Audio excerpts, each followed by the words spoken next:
Sea Power and Other Studies by Admiral Sir Cyprian Bridge, GCB Preface. The essays collected in this volume are republished in the hope that they may be of some use to those who are interested in naval history. The aim has been to direct attention to certain historical occurrences and conditions which the author ventures to think have been often misunderstood. An endeavor has been made to show the continuity of the operation of sea power throughout history, and the importance of recognizing this at the present day. In some cases specially relating to our Navy at different periods, a revision of the more commonly accepted conclusions, formed, it is believed, on imperfect knowledge, is asked for. It is also hoped that the intimate connection between naval history in the strict sense and military history in the strict sense has been made apparent, and likewise the fact that both are in reality branches of the general history of a nation and not something altogether distinct from and outside it. In a collection of essays on kindred subjects, some repetitions are inevitable, but it is believed that they will be found present only to a moderate extent in the following pages. My nephew, Mr. J. S. C. Bridge, has very kindly seen the book through the press. June 1910. I. Sea Power. 2. The Command of the Sea. 3. War and its Chief Lessons. 4. The historical relations between the Navy and the merchant service. V. Facts and fancies about the press gang. 6. Projected invasions of the British Isles. 7. Oversea raids and raids on land. 8. Queen Elizabeth and her seamen. 9. Nelson, the centenary of Trafalgar. X. The share of the fleet in the defense of the Empire. 11. Naval strategy and tactics at the time of Trafalgar. 12. The supply and communications of a fleet. Index. 10 of the essays included in this volume first appeared in the Encyclopedia Britannica The Times, the Morning Post the National Review the 19th century and after the Cornhill magazine and the Naval Annual The proprietors of those publications have courteously given me permission to republish them here. Special mention must be made of my obligation to the proprietors of the Encyclopedia Britannica for allowing me to reproduce the essays on sea power and the command of the sea. They are the owners of the copyright of both essays, and their courtesy to me is the more marked because they are about to republish them themselves in the forthcoming edition of the encyclopedia. The paper on naval strategy and tactics at the time of Trafalgar was read at the Institute of Naval Architects, and that on the supply and communications of a fleet at the Hong Kong United Service Institution. I. Sea Power 1. Footnote 1, written in 1899. Encyclopedia Britannica . Sea power is a term used to indicate two distinct, though cognate things. The affinity of these two and the indiscriminate manner in which the term has been applied to each have tended to obscure its real significance. The obscurity has been deepened by the frequency with which the term has been confounded with the old phrase, sovereignty of the sea, and the still current expression, command of the sea. A discussion, etymological, or even archaeological in character, of the term must be undertaken as an introduction to the explanation of its now generally accepted meaning. It is one of those compound words in which a Teutonic and a Latin, or Romance, element are combined, and which are easily formed and become widely current when the sea is concerned. Of such are seacoasts, sea forces. The land and sea forces used to be a common designation of what we now call the Army and Navy, sea service, sea serpent, and sea officer, now superseded by naval officer. The term in one form is as old as the 15th century. Edward III, in commemoration of the naval victory of Sluys, coined gold nobles which bore on one side his effigy crowned, standing in a large ship, holding in one hand a sword and in the other a shield. An anonymous poet, who wrote in the reign of Henry VI, says of this coin, "For four things are noble showeth to me, king, ship, and sword, and power of the sea . Even in its present form the term is not a very recent date. Grote, too, speaks of the conversion of Athens from a land power into a sea power. In a lecture published in 1883, but probably delivered earlier, the late Sir J. R. Seeley says that commerce was swept out of the Mediterranean by the besom of the Turkish sea power. 3. The term also occurs in Volume 18 of the Encyclopaedia Britannica, published in 1885. At page 574 of that volume, Art. Persia, we are told that Themistocles was the founder of the Attic sea power. The sense in which the term is used differs in these extracts. In the first, it means what we generally call a naval power, that is to say, a state having a considerable navy in contradistinction to a military power, a state with a considerable army but only a relatively small navy. In the last two extracts, it means all the elements of the naval strength of the state referred to, and this is the meaning that is now generally, and is likely to be exclusively, attached to the term owing to the brilliant way in which it has been elucidated by Captain A. T. Mahan of the United States Navy in a series of remarkable works. 4. The double use of the term is common in German, though in that language both parts of the compound now in use are Teutonic. One instance out of many may be cited from the historian Adolf Holm. 5. He says 6. That Athens, being in possession of a good naval port, could become _ein bedeutend Seemacht, i.e. an important naval power. He also says 7. That Gelon of Syracuse, besides a large army, here, had ein bedeutend Seemacht meaning a considerable navy. The term, in the first of the two senses, is old in German, as appears from the following, extracted from Zedler's Gross's Universal Lexicon, Volume 36 Frauenface 8, Seemachten, Seepotenzen, Latin. Some may _potestates _mari _potentes _. Seepotenzen is probably quite obsolete now. It is interesting as showing that German no more abhors Teuto-Latin or Teuto-Romance compounds than English. We may note, as a proof of the indeterminate meaning of the expression until his own epoch-making works had appeared, that Mahan himself in his earliest book used it in both senses. He says, 9. The Spanish Netherlands ceased to be a sea power. He alludes, 10. To the development of a nation as a sea power, and 11. To the inferiority of the Confederate States as a sea power. Also, 12. He remarks of the War of the Spanish Succession that before it England was one of the sea powers, after it she was the sea power without any second. In all these passages, as appears from the use of the indefinite article, what is meant is a naval power, or a state in possession of a strong navy. The other meaning of the term forms the general subject of his writings above enumerated.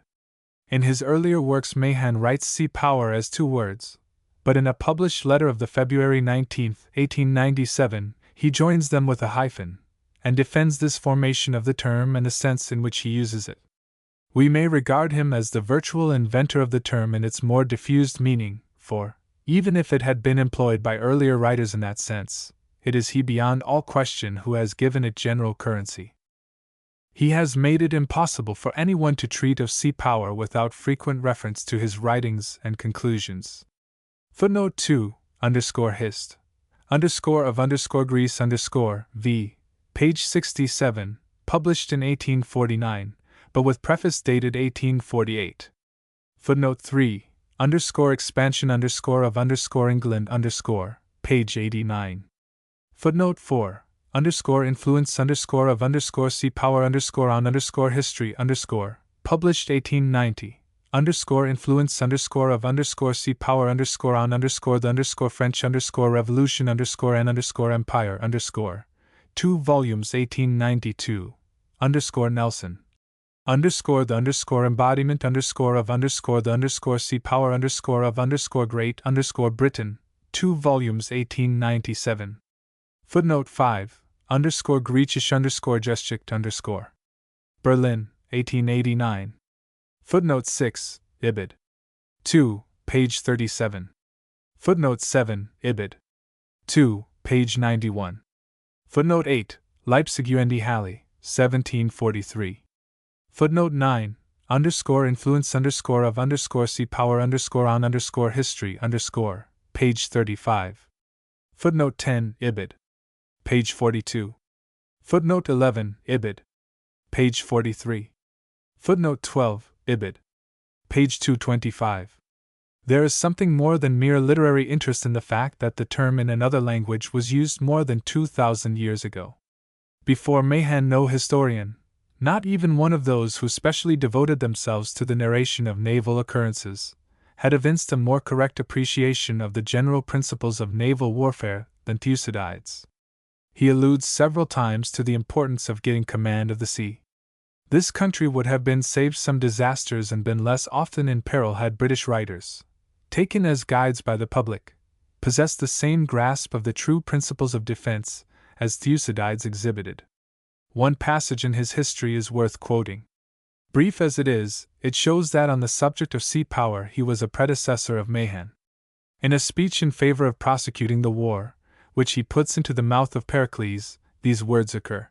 Mate _gar _gar ouch exusio _la _audilabayu _amakai _emu _st _gi _pali _kai _eu waces _kai cat _et pyro mega _gar to tes thalasses kratos .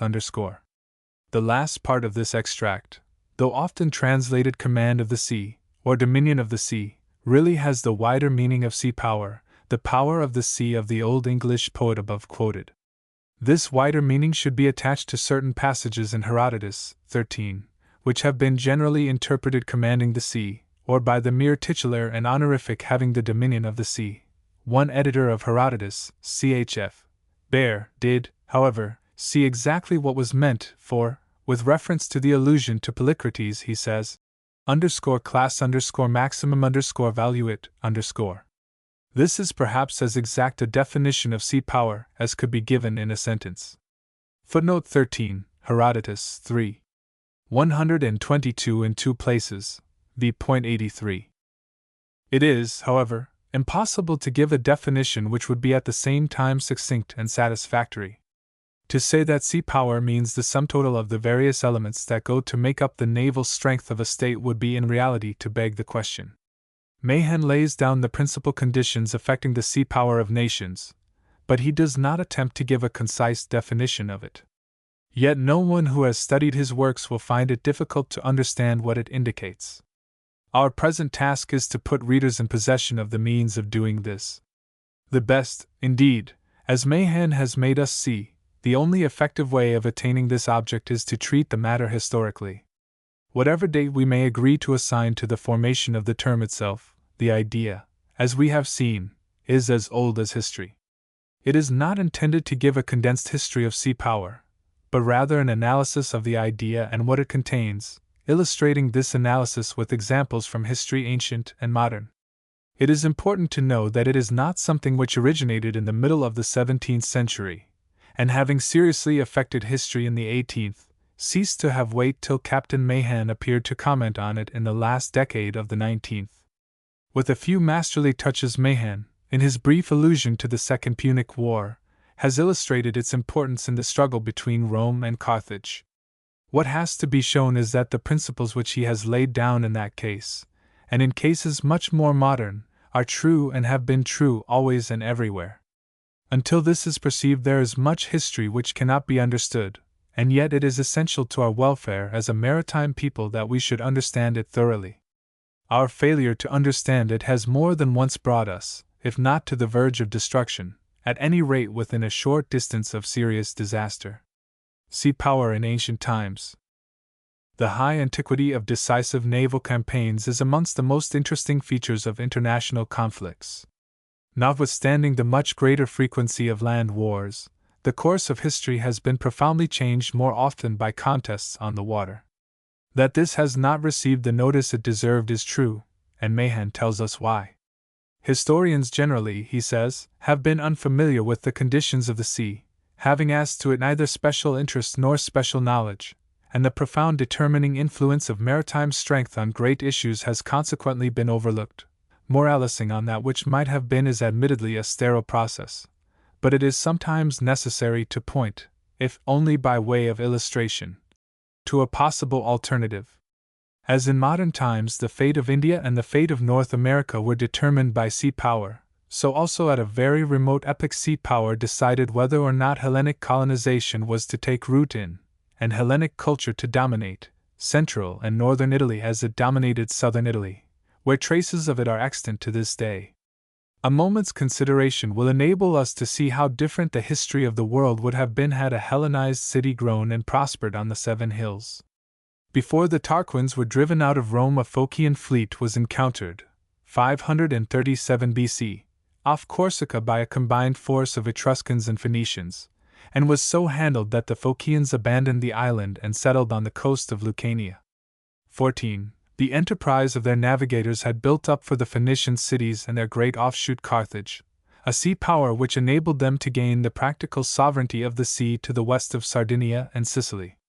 The control of these waters was the object of prolonged and memorable struggles, for on it, as the result showed, depended the empire of the world. From very remote times the consolidation and expansion, from within outwards, of great continental states have had serious consequences for mankind when they were accompanied by the acquisition of a coastline and the absorption of a maritime population. We shall find that the process loses none of its importance in recent years. The ancient empires, says the historian of Greece, Ernst Curtius, as long as no foreign elements had intruded into them, had an invincible horror of the water. When the condition, which Curtius notices in parenthesis, arose, the horror disappeared. There is something highly significant in the uniformity of the efforts of Assyria, Egypt, Babylon, and Persia to get possession of the maritime resources of Phoenicia. Our own immediate posterity will, perhaps, have to reckon with the results of similar efforts in our own day.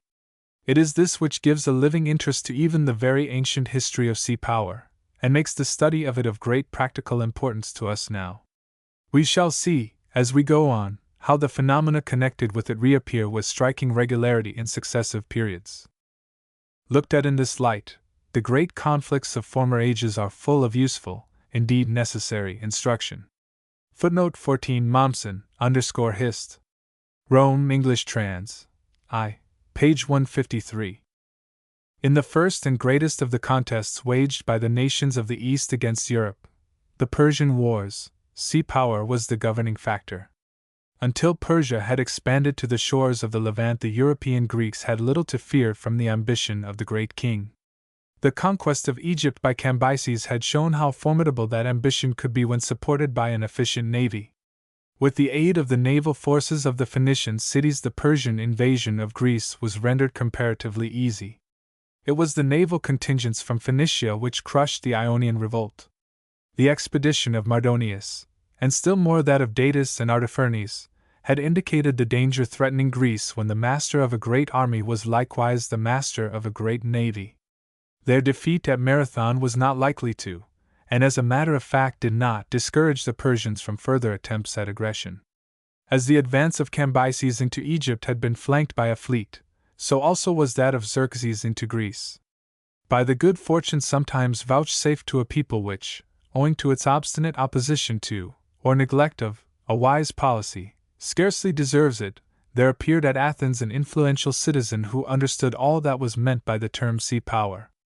Themistocles saw more clearly than any of his contemporaries that, to enable Athens to play a leading part in the Hellenic world, she needed above all things a strong navy. He had already in his eye the battlefield of the future. He felt sure that the Persians would come back, and come with such forces that resistance in the open field would be out of the question. One scene of action remained, the sea. Persuaded by him, the Athenians increased their navy, so that of the 271 vessels comprising the Greek fleet at Artemisium, 147 had been provided by Athens, which also sent a large reinforcement after the first action.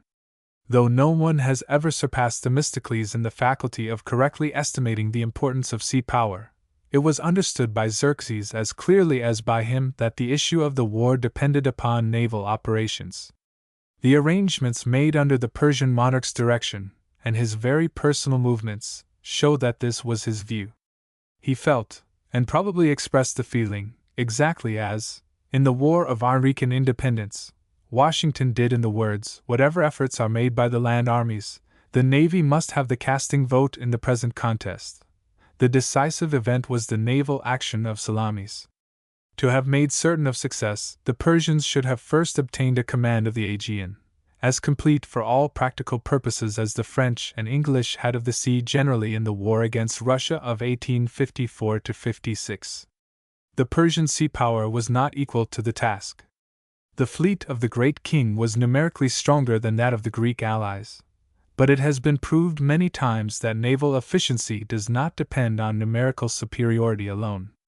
The choice sections of the Persian fleet were the contingents of the Ionians and Phoenicians. The former were half-hearted or disaffected, whilst the latter were, at best, not superior in skill, experience, and valor to the Greek sailors. At Salamis, Greece was saved not only from the ambition and vengeance of Xerxes, but also and for many centuries from oppression by an Oriental conqueror. Persia did not succeed against the Greeks, not because she had no sea power, but because her sea power, artificially built up, was inferior to that which was a natural element of the vitality of her foes. Ionia was lost and Greece in the end enslaved, because the quarrels of Greeks with Greeks led to the ruin of their naval states. The Peloponnesian was largely a naval war.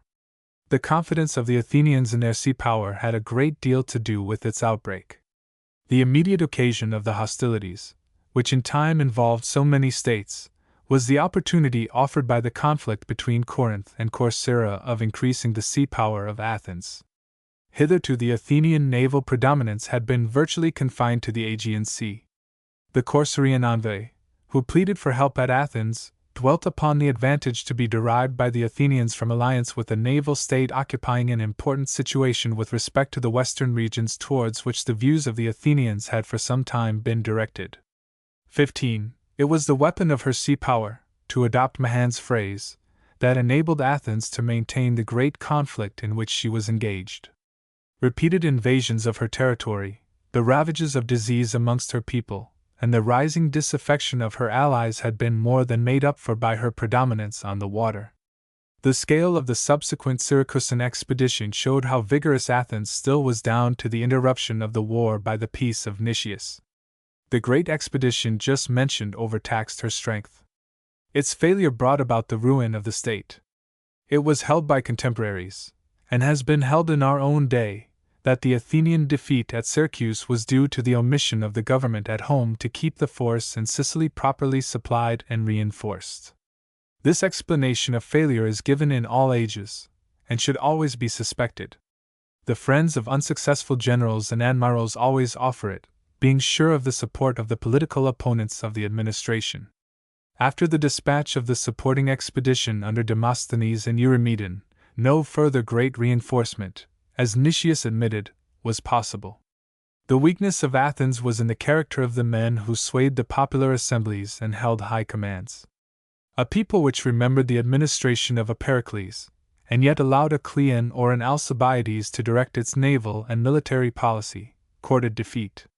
Nicias, notwithstanding the possession of high qualities, lacked the supreme virtue of a commander, firm resolution.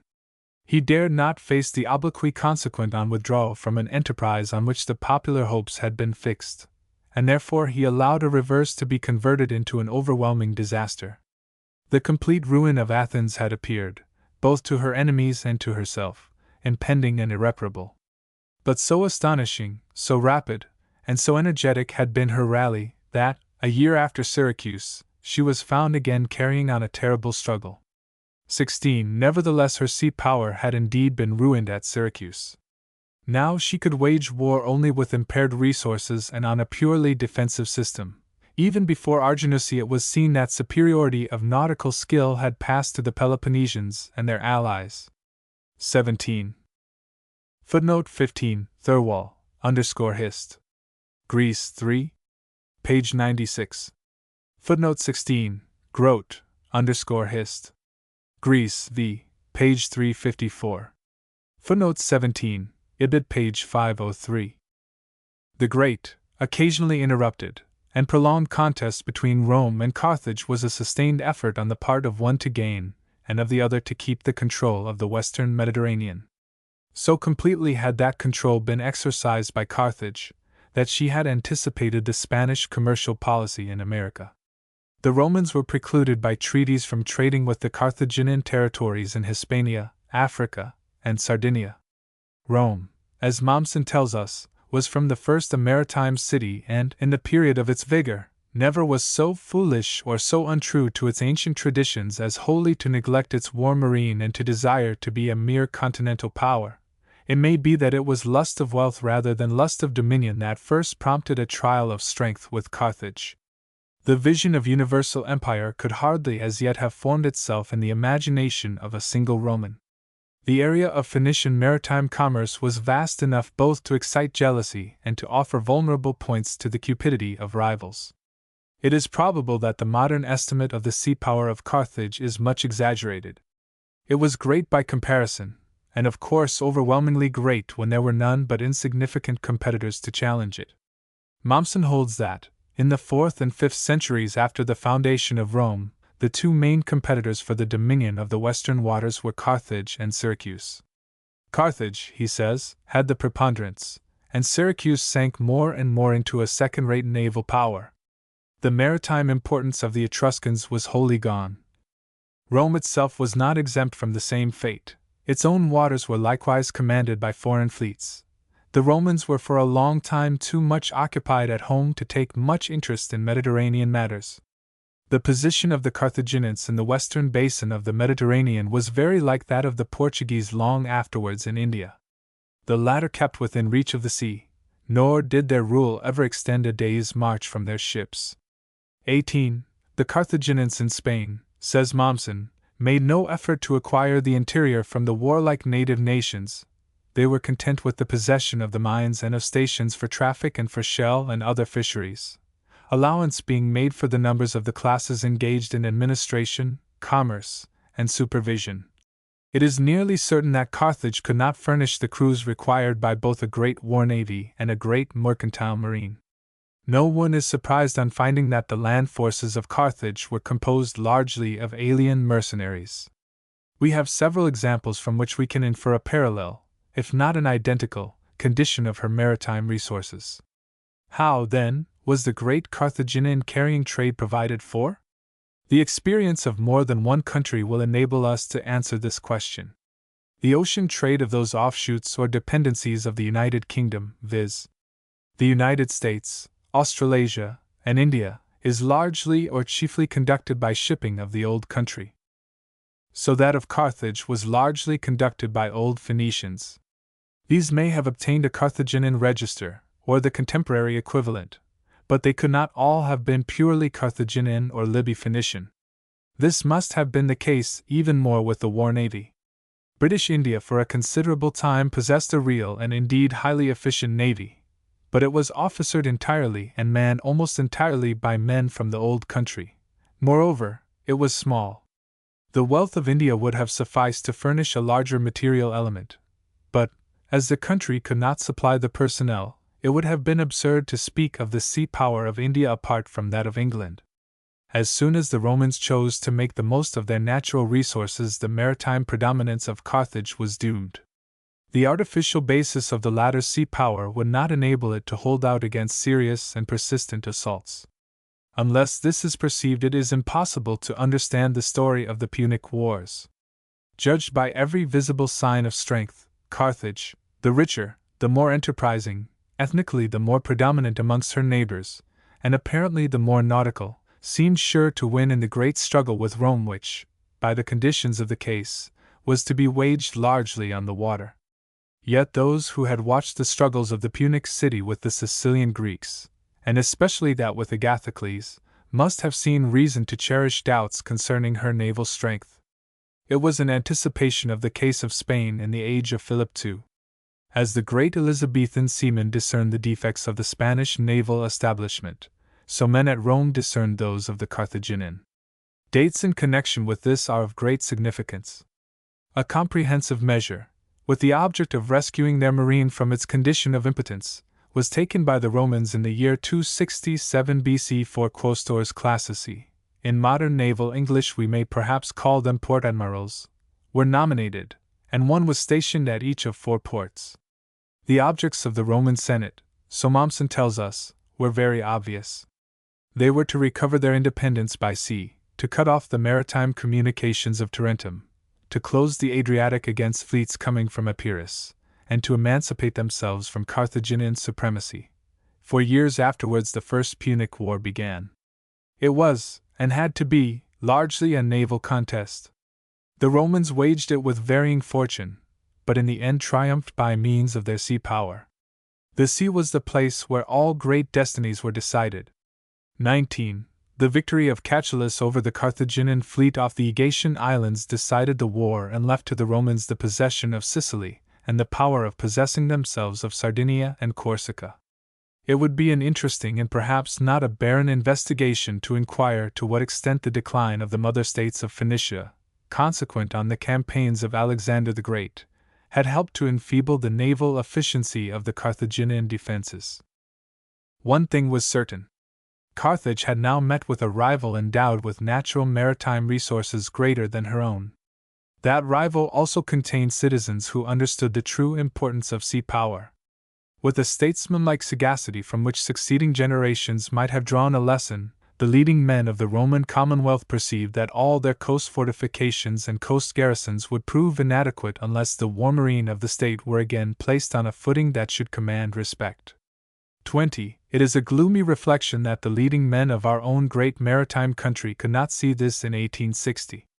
A thorough comprehension of the events of the First Punic War enables us to solve what, until Mahan wrote, had been one of the standing enigmas of history, viz.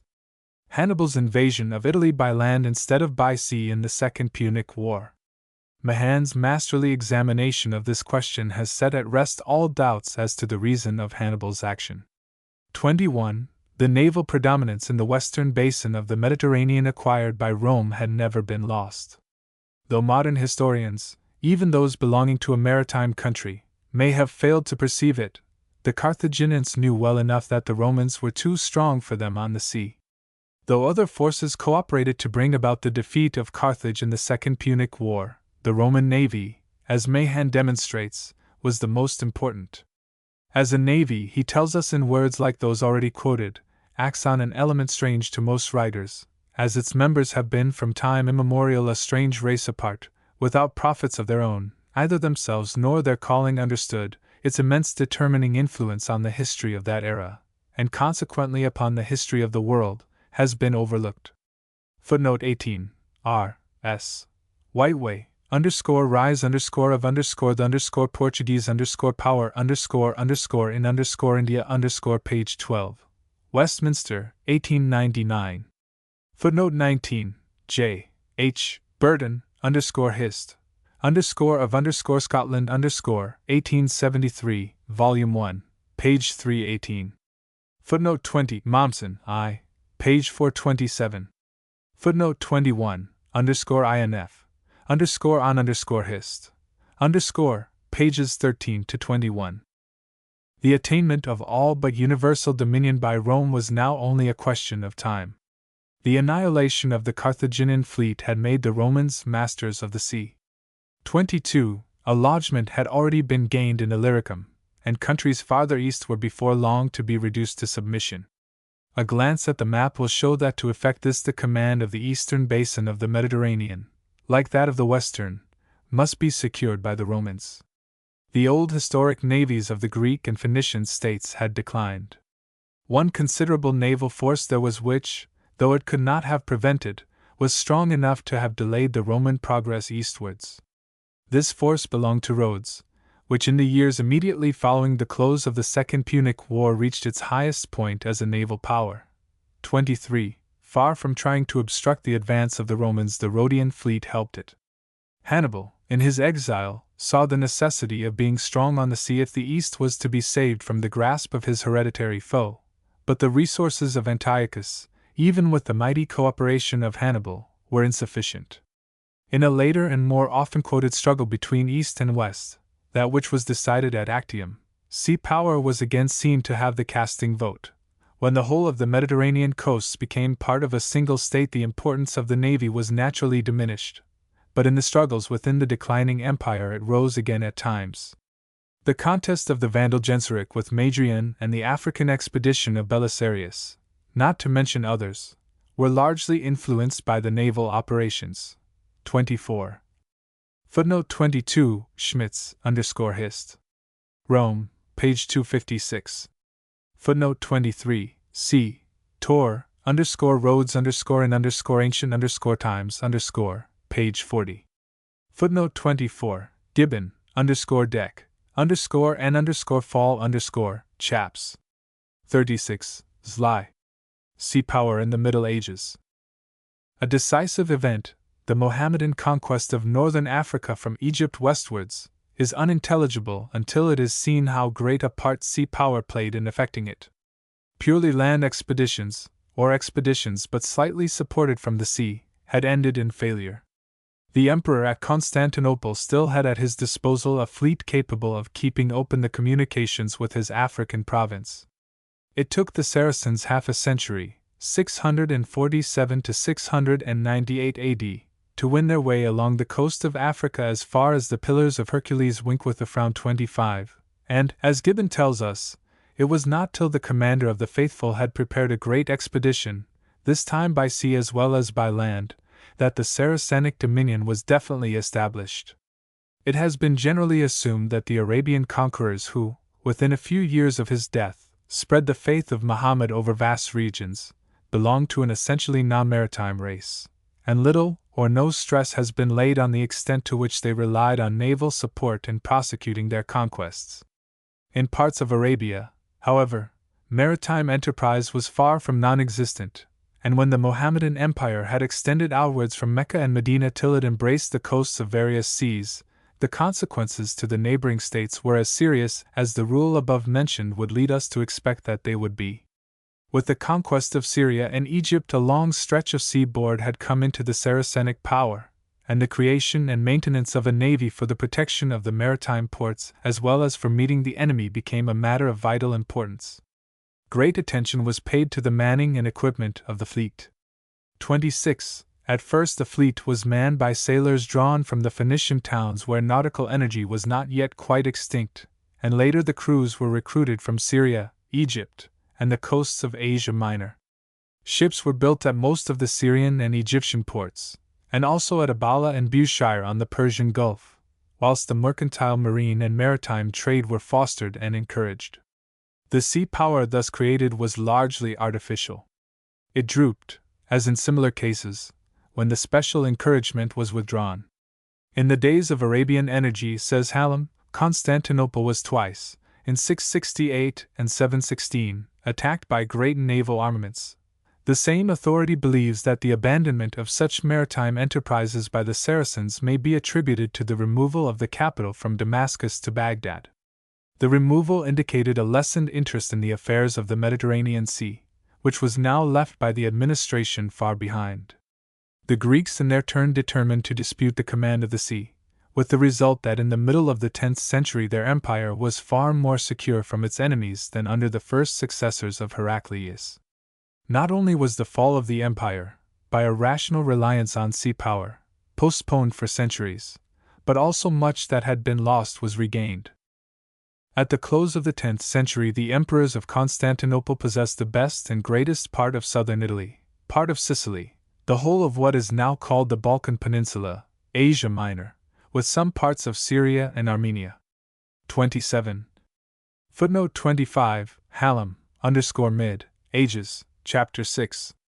Footnote 26, Amir Ali, Syed, _short_hist. Saracens, page 442. Footnote 27, Hallam, Chapter 6, Gibbon, Chapter 51. Neglect of sea power by those who can be reached by sea brings its own punishment.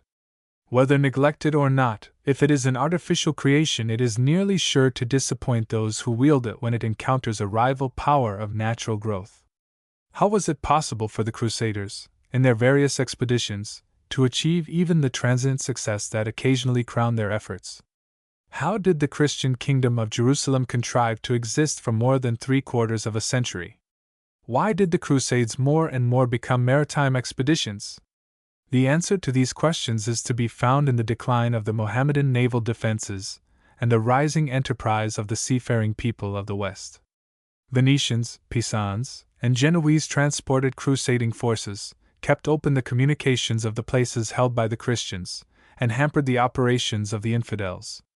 Even the great Saladin failed to discern the important alteration of conditions. This is evident when we look at the efforts of the Christians to regain the lost kingdom.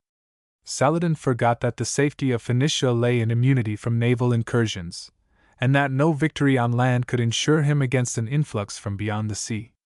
28. Not only were the Crusaders helped by the fleets of the maritime republics of Italy, they also received reinforcements by sea from Western Europe and England, on the arrival of Malik Ankilter Richard Coeur de Lion, with 20 shiploads of fighting men and munitions of war.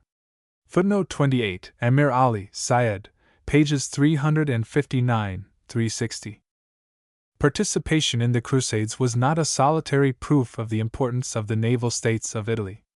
That they had been able to act effectively in the Levant may have been in some measure due to the weakening of the Mohammedans by the disintegration of the Seljukian power, the movements of the Mughals, and the confusion consequent on the rise of the Ottomans. However that may have been, the naval strength of those Italian states was great absolutely as well as relatively. Sismondi, speaking of Venice, Pisa, and Genoa, towards the end of the 11th century, says these three cities had more vessels on the Mediterranean than the whole of Christendom besides. 29. Dealing with a period 2 centuries later, he declares it difficult to comprehend how two simple cities could put to sea such prodigious fleets as those of Pisa and Genoa. The difficulty disappears when we have Mahan's explanation. The maritime republics of Italy, like Athens and Rhodes in ancient, Catalonia in medieval, and England and the Netherlands in more modern times, were peculiarly well fitted, by situation and resources, for the control of the sea by both war and commerce.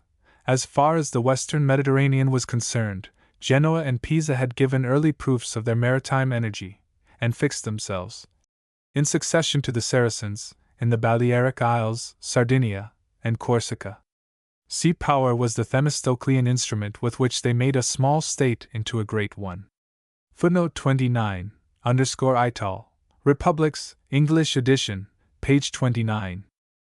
A fertile source of dispute between states is the acquisition of territory beyond sea. As others have done before and since, the maritime republics of Italy quarreled over this.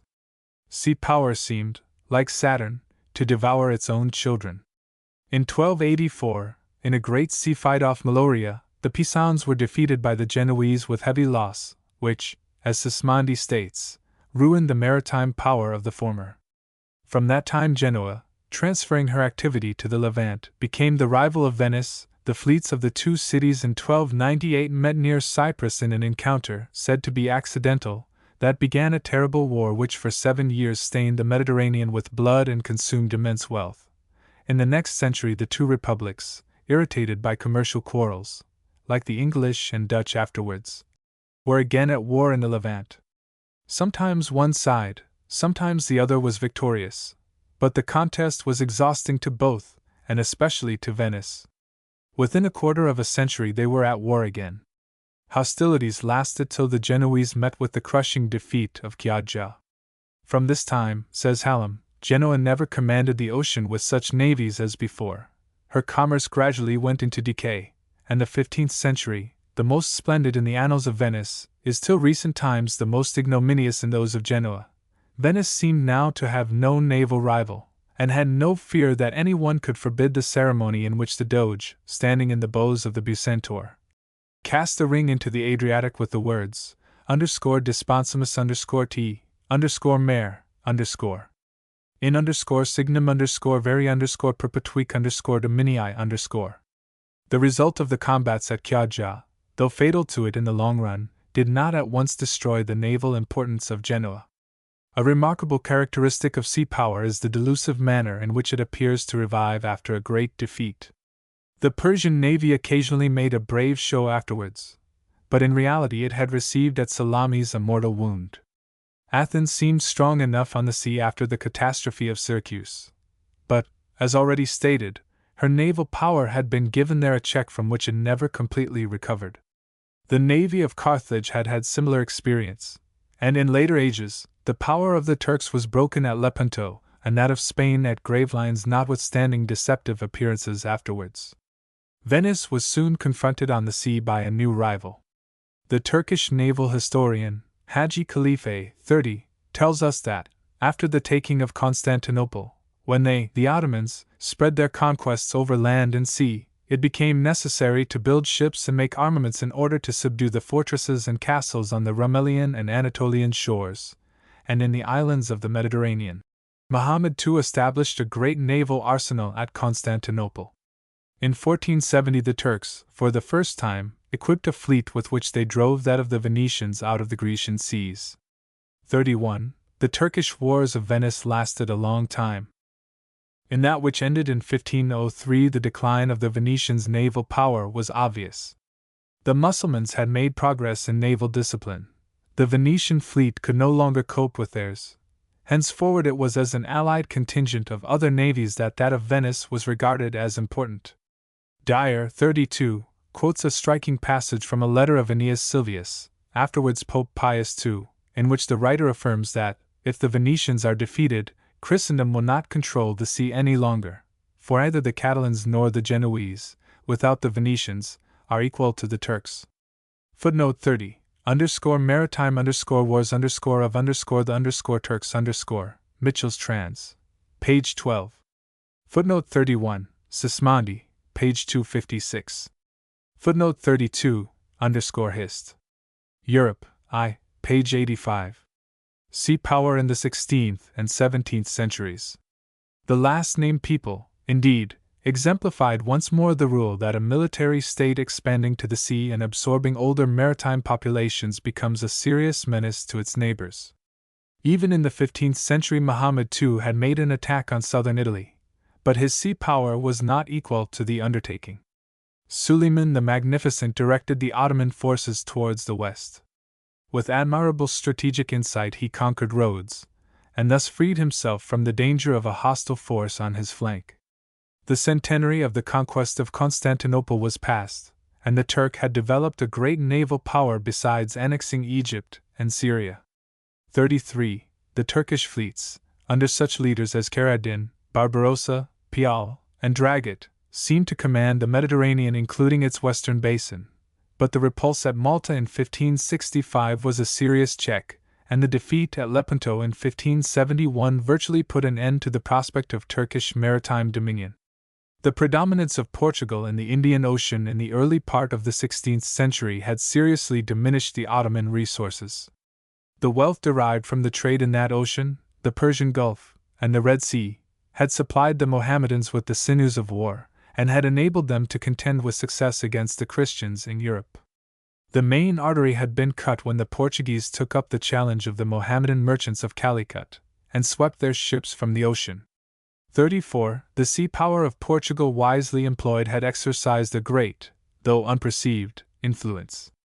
Though enfeebled and diminishing, the Turkish navy was still able to act with some effect in the 17th century. Nevertheless, the sea power of the Turks ceased to count as a factor of importance in the relations between great states. Footnote 33. Seeley, British policy I. Page 143. Footnote 34. Whiteway, page 2. In the meantime, the state which had a leading share in winning the victory of Lepanto had been growing up in the west. Before the union of its crown with that of Castile and the formation of the Spanish monarchy, Aragon had been expanding till it reached the sea. It was united with Catalonia in the 12th century, and it conquered Valencia in the 13th.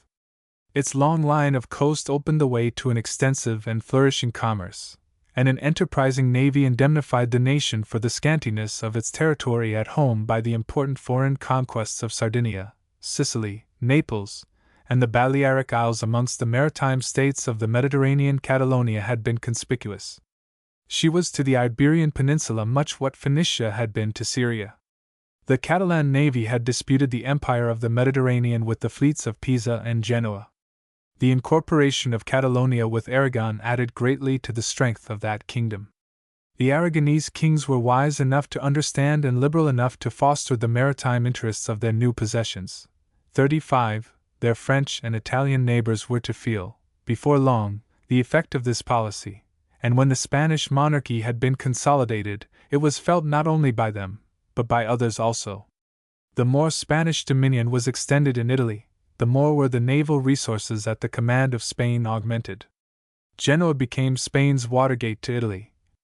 Henceforth the Spanish crown found in the Dorias its admirals. Their squadron was permanently hired to the kings of Spain. Spanish supremacy at sea was established at the expense of France. 36. The acquisition of a vast domain in the New World had greatly developed the maritime activity of Castile, and Spain was as formidable on the ocean as in the Mediterranean. After Portugal had been annexed, the naval vessels of that country were added to the Spanish, and the great port of Lisbon became available as a place of equipment, and as an additional base of operations for oceanic campaigns. The fusion of Spain and Portugal, says Seeley, produced a single state of unlimited maritime dominion. Henceforth the whole New World belonged exclusively to Spain. The story of the tremendous catastrophe, the defeat of the Armada, by which the decline of this dominion was heralded, is well known. It is memorable, not only because of the harm it did to Spain, but also because it revealed the rise of another claimant to maritime preeminence, the English nation. The effects of the catastrophe were not at once visible. Spain still continued to look like the greatest power in the world, and though the English seamen were seen to be something better than adventurous pirates, a character suggested by some of their recent exploits, few could have comprehended that they were engaged in building up what was to be a sea power greater than any known to history. Footnote 35, Prescott, _Ferdinand _N Isabella _Intrad. Sections I, 2. Footnote 36, G. W. Prothero, in M. Hume, Spain, 1479 to 1788, page 65. They were carrying forward, not beginning the building of this. England, says Sir J. K.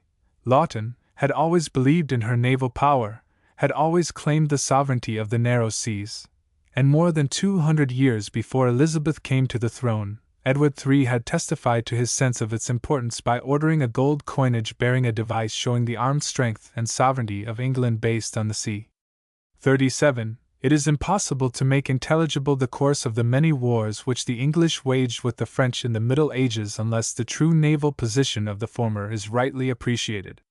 Why were Crécy, Poitiers, Agincourt, not to mention other combats, fought not on English, but on continental soil? Why during the so-called 100 Years' War was England in reality the invader and not the invaded? We of the present generation are at last aware of the significance of naval defense, and know that, if properly utilized, it is the best security against invasion that a sea-surrounded state can enjoy. It is not, however, commonly remembered that the same condition of security existed and was properly valued in medieval times. The Battle of Sluys in 1340 rendered invasion of England as impracticable as did that of La Hogue in 1692, that of Quiberon Bay in 1759, and that of Trafalgar in 1805, and it permitted, as did those battles, the transport of troops to the continent to support our allies in wars which, had we not been strong at sea, would have been waged on the soil of our own country. Our early continental wars, therefore, are proofs of the long-established efficiency of our naval defenses. Notwithstanding the greater attention paid, within the last dozen years or so, to naval affairs, it is doubtful if the country generally even yet recognizes the extent to which its security depends upon a good fleet as fully as our ancestors did nearly 7 centuries ago. The narrative of our pre-Elizabethan campaigns is interesting merely as a story, and when told, as for instance D. Hannay has told it in the introductory chapters of his short history of the Royal Navy, it will be found instructive and worthy of careful study at the present day. Each of the principal events in our early naval campaigns may be taken as an illustration of the idea conveyed by the term sea power, and of the accuracy with which its meaning was apprehended at the time. To take a very early case, we may cite the defeat of Eustace the Monk by Hubert de Burgh in 1217. Reinforcements and supplies had been collected at Calais for conveyance to the army of Prince Louis of France and the rebel barons who had been defeated at Lincoln. The reinforcements tried to cross the Channel under the escort of a fleet commanded by Eustace. Hubert de Burgh, who had stoutly held Dover for King John, and was faithful to the young Henry III, heard of the enemy's movements. "If these people land," said he, "England is lost. Let us therefore boldly meet them." He reasoned in almost the same words as Raleigh about 4 centuries afterwards, and undoubtedly had grasped the true principles of the defense of England. He put to sea and defeated his opponent. The fleet on which Prince Louis and the rebellious barons had counted was destroyed, and with it their enterprise. No more admirably planned, no more fruitful battle has been fought by Englishmen on water. 38. As introductory to a long series of naval operations undertaken with a like object, it has deserved detailed mention here. Footnote 37, Armada, Intrad. Navy Records Society. Footnote 38, Hannay, page 7. The 16th century was marked by a decided advance in both the development and the application of sea power. Previously, its operation had been confined to the Mediterranean or to coast waters outside it. Spanish or Basque seamen, by their proceedings in the English Channel, had proved the practicability of, rather than been engaged in, ocean warfare.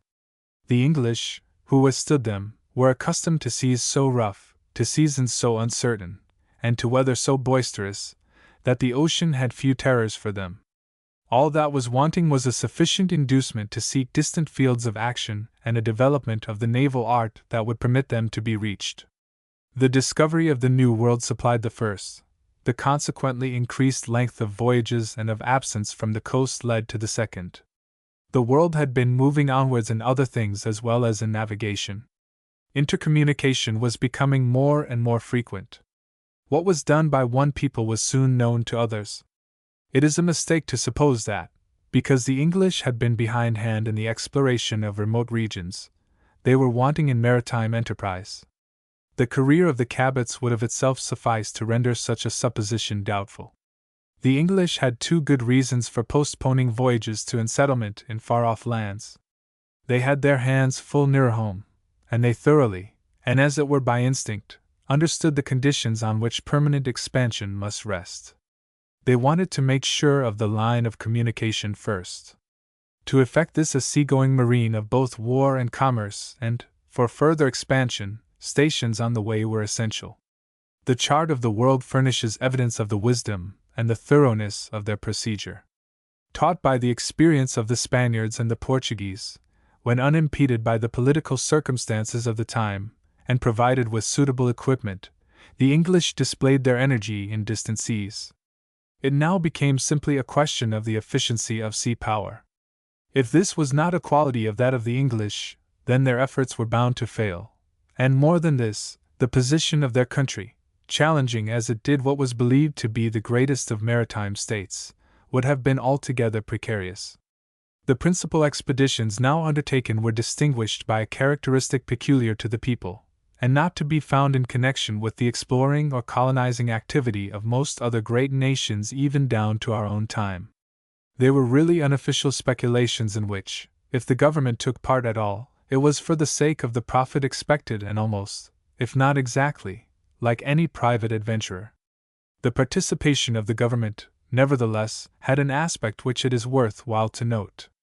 It conveyed a hint, and quite consciously, to all whom it might concern that the speculations were underwritten by the whole sea power of England. The forces of more than one state had been used to protect its maritime trade from the assaults of enemies in the Mediterranean or in the narrow seas. They had been used to ward off invasion and to keep open communications across not very extensive areas of water. In the 16th century they were first relied upon to support distant commerce, whether carried on in a peaceful fashion or under aggressive forms. This, naturally enough, led to collisions. The contention waxed hot, and was virtually decided when the Armada shaped course to the northward after the fight off Gravelines. The expeditions against the Spanish Indies and, still more, those against Philip II's peninsular territory, had helped to define the limitations of sea power. It became evident, and it was made still more evident in the next century, that for a great country to be strong it must not rely upon a navy alone. It must also have an adequate and properly organized mobile army. Notwithstanding the number of times that this lesson has been repeated, we have been slow to learn it. It is doubtful if we have learned it even yet. English seamen in all ages seem to have mastered it fully, for they have always demanded, at any rate for upwards of 3 centuries, that expeditions against foreign territory overseas should be accompanied by a proper number of land troops. On the other hand, the necessity of organizing the army of a maritime insular state, and of training it with the object of rendering effective aid in operations of the kind in question, has rarely been perceived and acted upon by others. The result has been a long series of inglorious or disastrous affairs like the West Indies voyage of 1595–96, the Cadiz expedition of 1625, and that to the Isle de Rye of 1627. Additions might be made to the list. The failures of joint expeditions have often been explained by alleging differences or quarrels between the naval and the military commanders. This way of explaining them, however, is nothing but the inveterate critical method of the streets by which cause is taken for effect and effect for cause. The differences and quarrels arose, no doubt, but they generally sprang out of the recriminations consequent on, not producing, the want of success. Another manifestation of the way in which sea power works was first observed in the 17th century. It suggested the adoption of, and furnished the instrument for carrying out a distinct maritime policy. What was practically a standing navy had come into existence. As regards England, this phenomenon was now of respectable age. Long voyages and cruises of several ships in company had been frequent during the latter half of the 16th century, and the early part of the 17th. Even the grandfathers of the men who sailed with Blake and Penn in 1652 could not have known a time when ships had never crossed the ocean, and squadrons kept together for months had never cruised. However imperfect it may have been, a system of provisioning ships and supplying them with stores, and of preserving discipline amongst their crews, had been developed, and had proved fairly satisfactory. The Parliament and the Protector in turn found it necessary to keep a considerable number of ships in commission, and make them cruise and operate in company. It was not till well on in the reign of Queen Victoria that the man-of-war's man was finally differentiated from the merchant seaman, but 2 centuries before some of the distinctive marks of the former had already begun to be noticeable. There were seamen in the time of the Commonwealth who rarely, perhaps some who never, served afloat except in a man-of-war. Some of the interesting naval families which were settled at Portsmouth and the eastern ports, and which, from father to son, helped to recruit the ranks of our bluejackets till a date later than that of the launch of the first ironclad, could carry back their professional genealogy to at least the days of Charles II, when, in all probability, it did not first start. Though landsmen continued even after the Civil War to be given naval appointments, and though a permanent corps, through the ranks of which everyone must pass, had not been formally established, a body of real naval officers, men who could handle their ships, supervise the working of the armament, and exercise military command, had been formed. A navy, accordingly, was now a weapon of undoubted keenness, capable of very effective use by anyone who knew how to wield it. Having tasted the sweets of intercourse with the Indies, whether in the occupation of Portugal or of Spain, both English and Dutch were desirous of getting a larger share of them. English maritime commerce had increased and needed naval protection. If England was to maintain the international position to which, as no one denied, she was entitled, that commerce must be permitted to expand. The minds of men in Western Europe, moreover, were set upon obtaining for their country territories in the New World, the amenities of which were now known. From the reign of James I the Dutch had shown great jealousy of English maritime enterprise. Where it was possible, as in the East Indian archipelago, they had destroyed it. Their naval resources were great enough to let them hold English shipping at their mercy, unless a vigorous effort were made to protect it. The Dutch conducted the carrying trade of a great part of the world, and the monopoly of this they were resolved to keep, while the English were resolved to share in it. The exclusion of the English from every trade route, except such as ran by their own coast or crossed the narrow seas, seemed a by no means impossible contingency. There seemed also to be but one way of preventing it, viz. by war. The supposed unfriendliness of the Dutch, or at least of an important party amongst them, to the regicide government in England helped to force the conflict.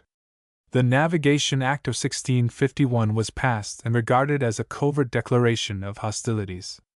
So the First Dutch War began. It established our claim to compete for the position of a great maritime commercial power. The rise of the sea power of the Dutch, and the magnitude which it attained in a short time and in the most adverse circumstances, have no parallel in history.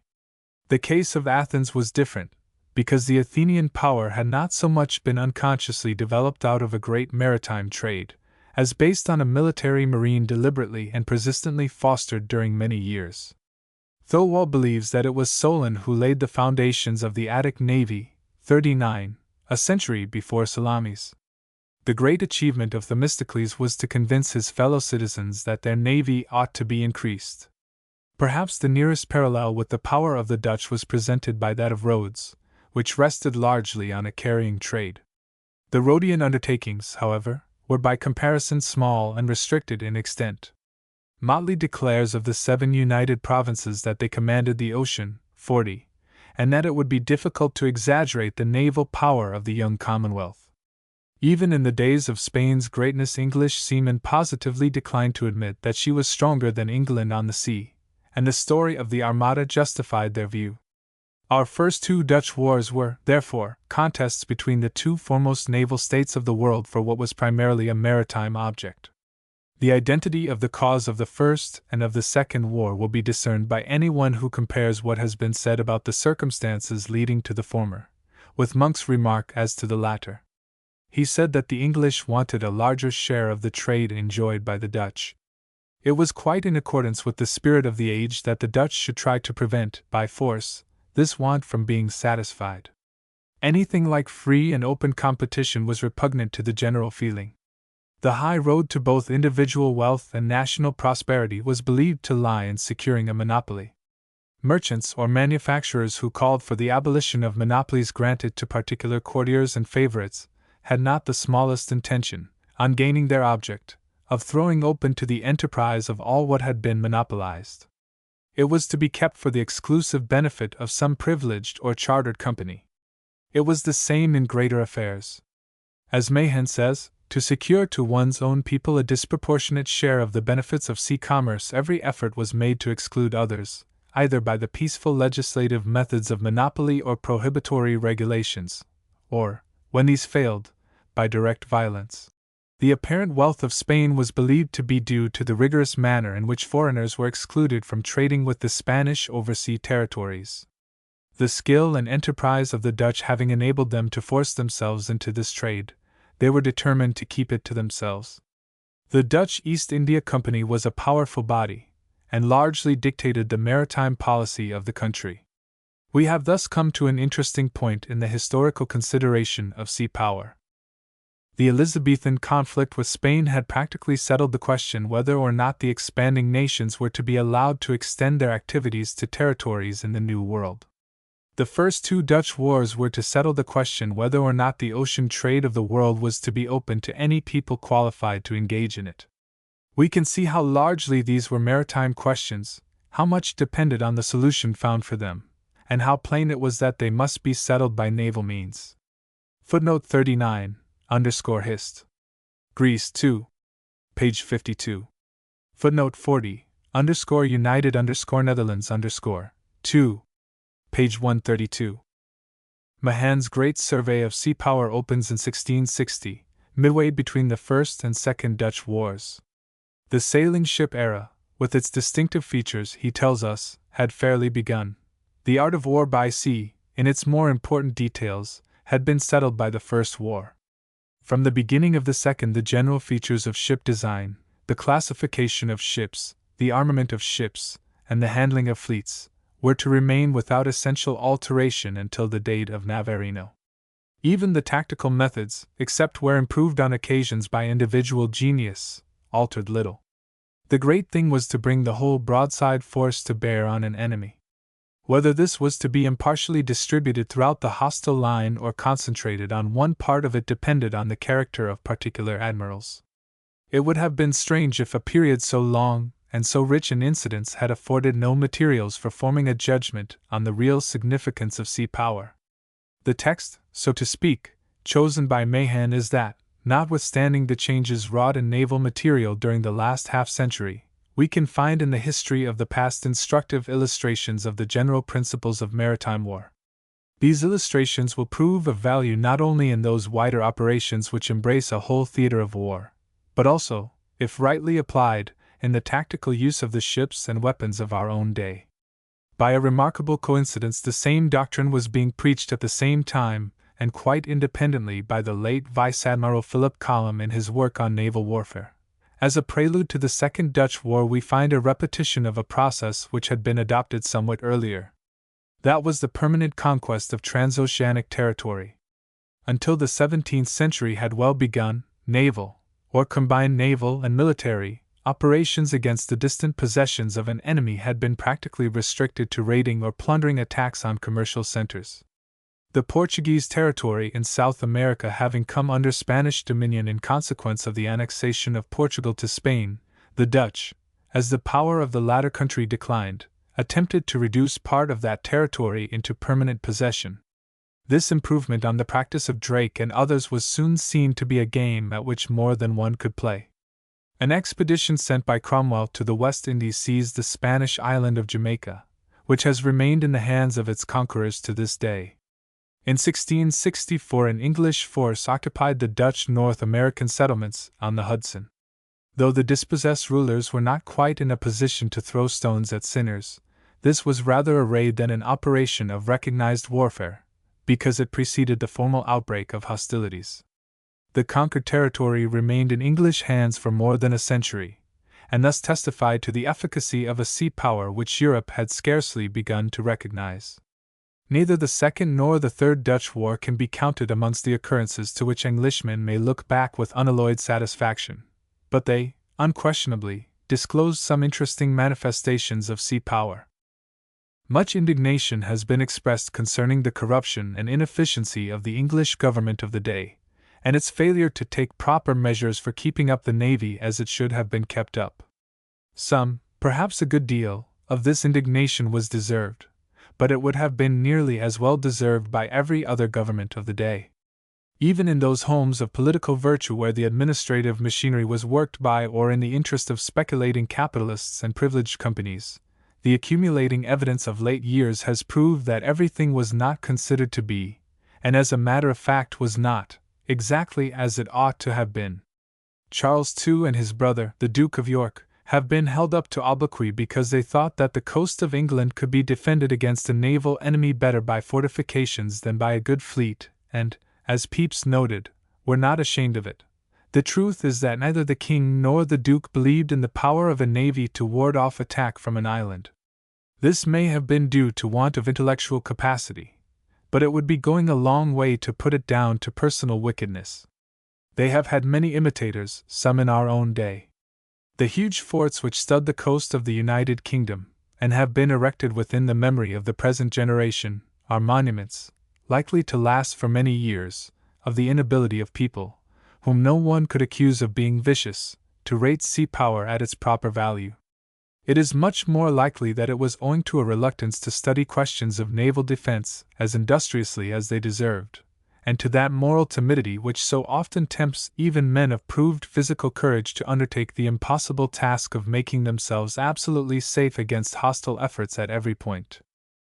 Charles II has also been charged with indifference to the interests of his country, or worse, because during a great naval war he adopted the plan of trying to weaken the enemy by destroying his commerce.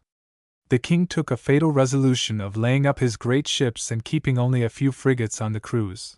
It is expressly related that this was not Charles's own idea, but that it was urged upon him by advisers whose opinion probably seemed at the time as well worth listening to as that of others.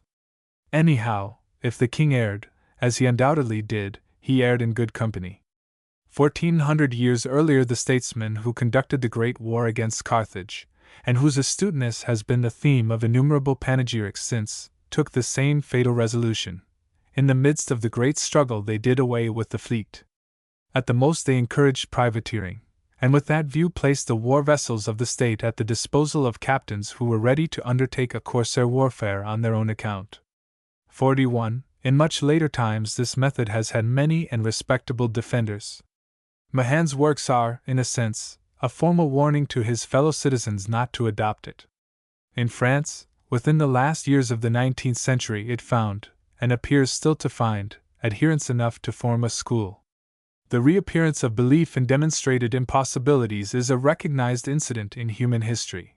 but it is usually confined to the emotional, or the vulgar.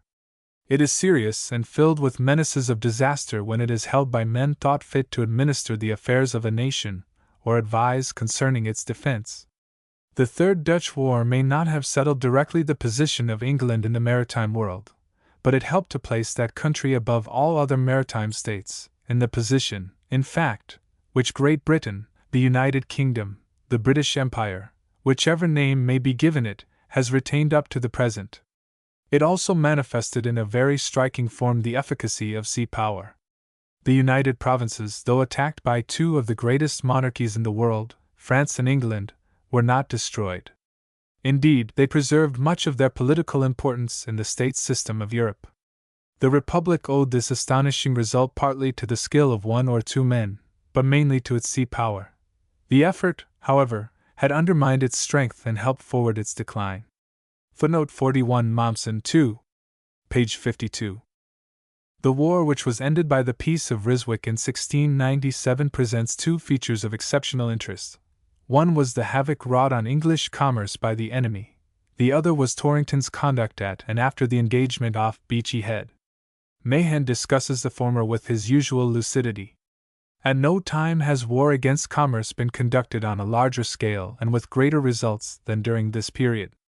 We suffered infinitely more than in any former war.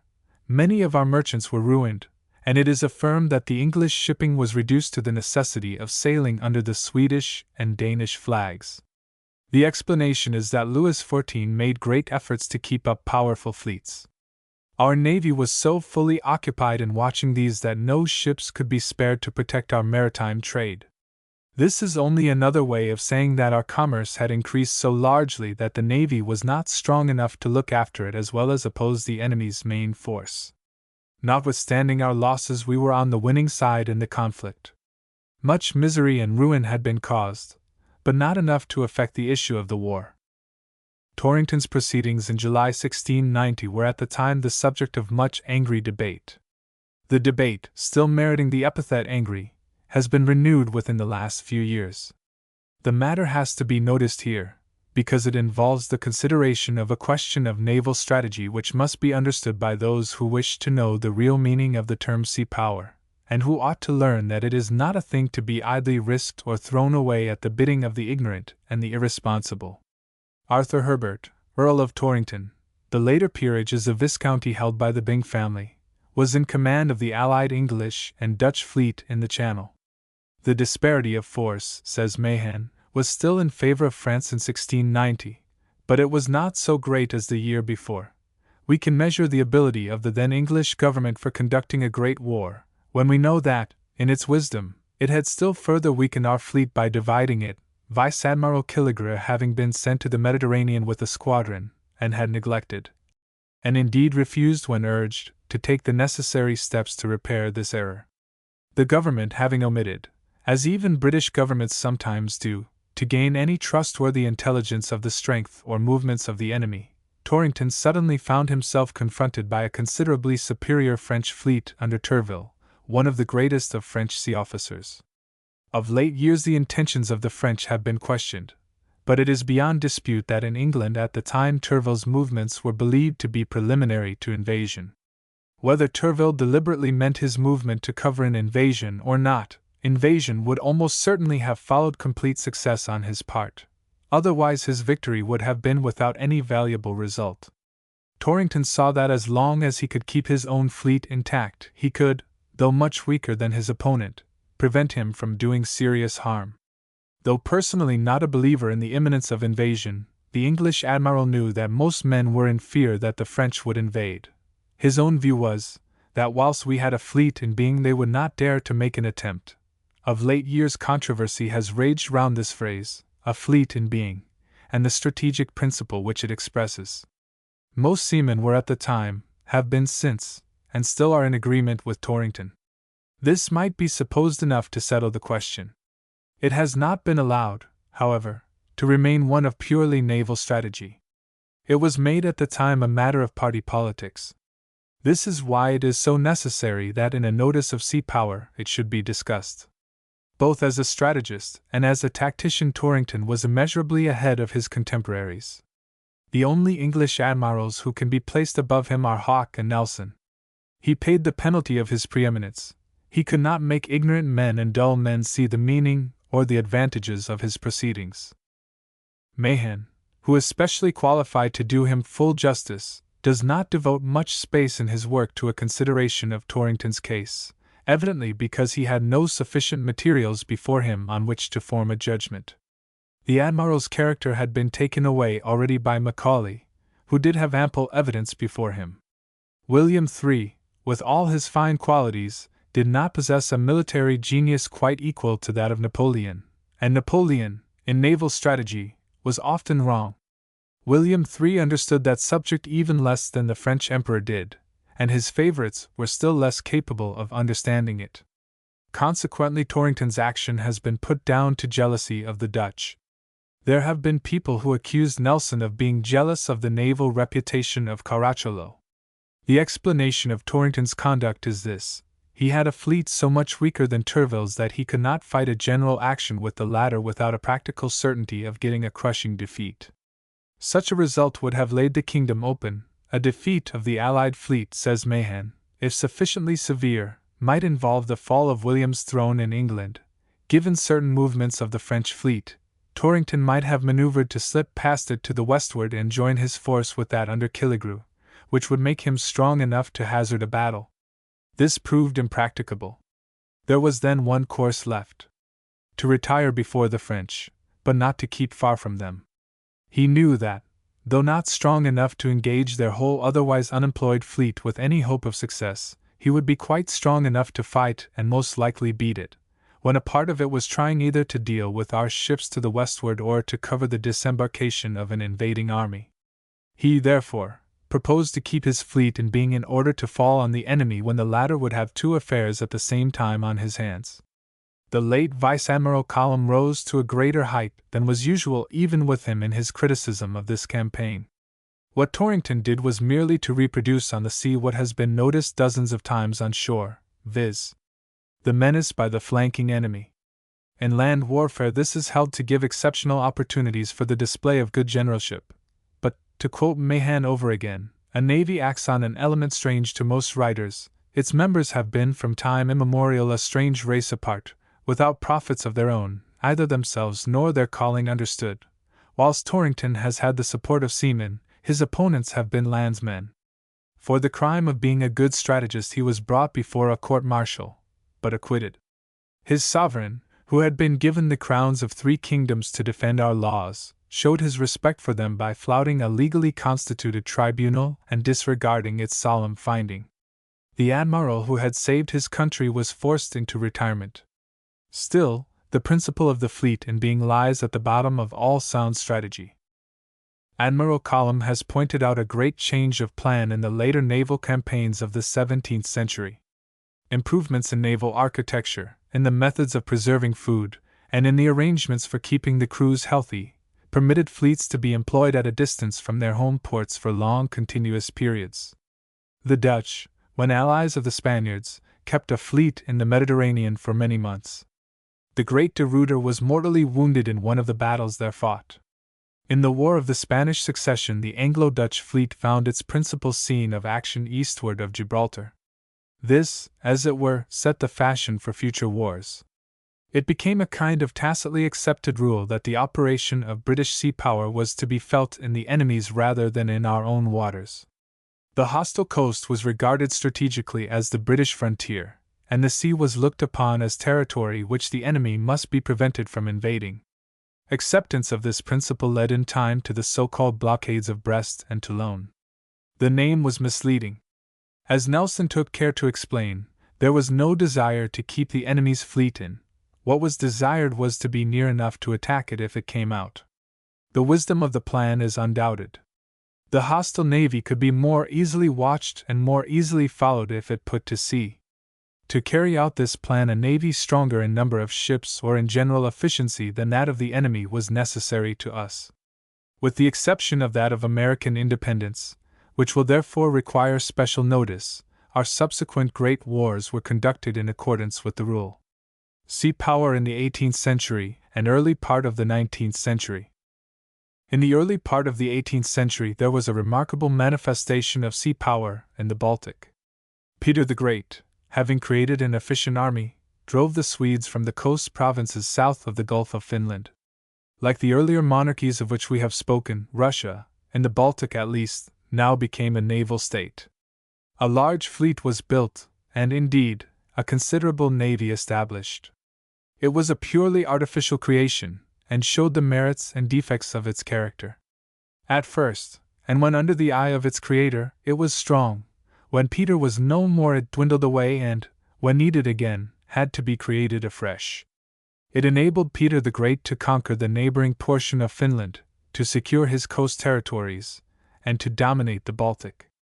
In this he was assisted by the exhaustion of Sweden consequent on her endeavors to retain, what was no longer possible, the position of a quasi-great power which she had held since the days of Gustavus Adolphus.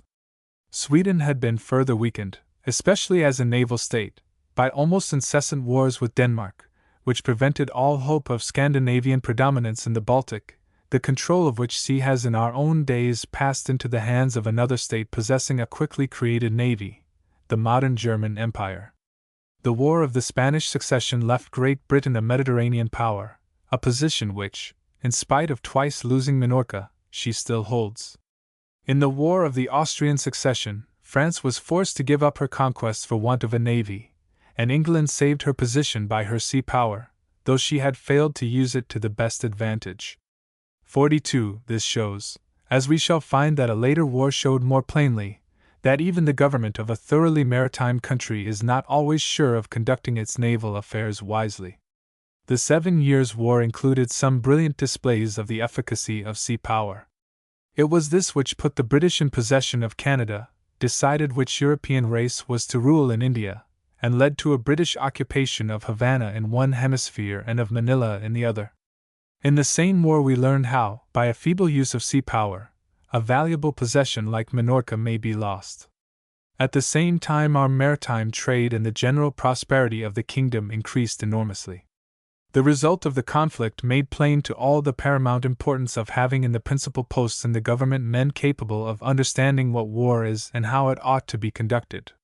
Footnote 42, Mahan, _INF, _on_hist, page 280. This lesson, as the sequel demonstrated, had not been learned when Great Britain became involved in a war with the insurgent colonies in North America. Mahan's comment is striking.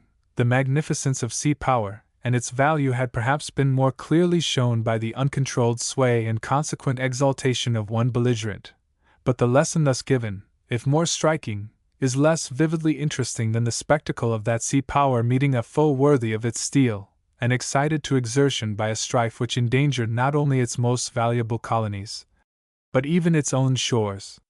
43. We were, in fact, drawing too largely on the prestige acquired during the 7 Years' War, and we were governed by men who did not understand the first principles of naval warfare, and would not listen to those who did. They quite ignored the teaching of the then comparatively recent wars which has been alluded to already, that we should look upon the enemy's coast as our frontier. A century and a half earlier the Dutchman Grotius had written, Quae meta Britannis littora sunt aliis. Footnote 43, _influence on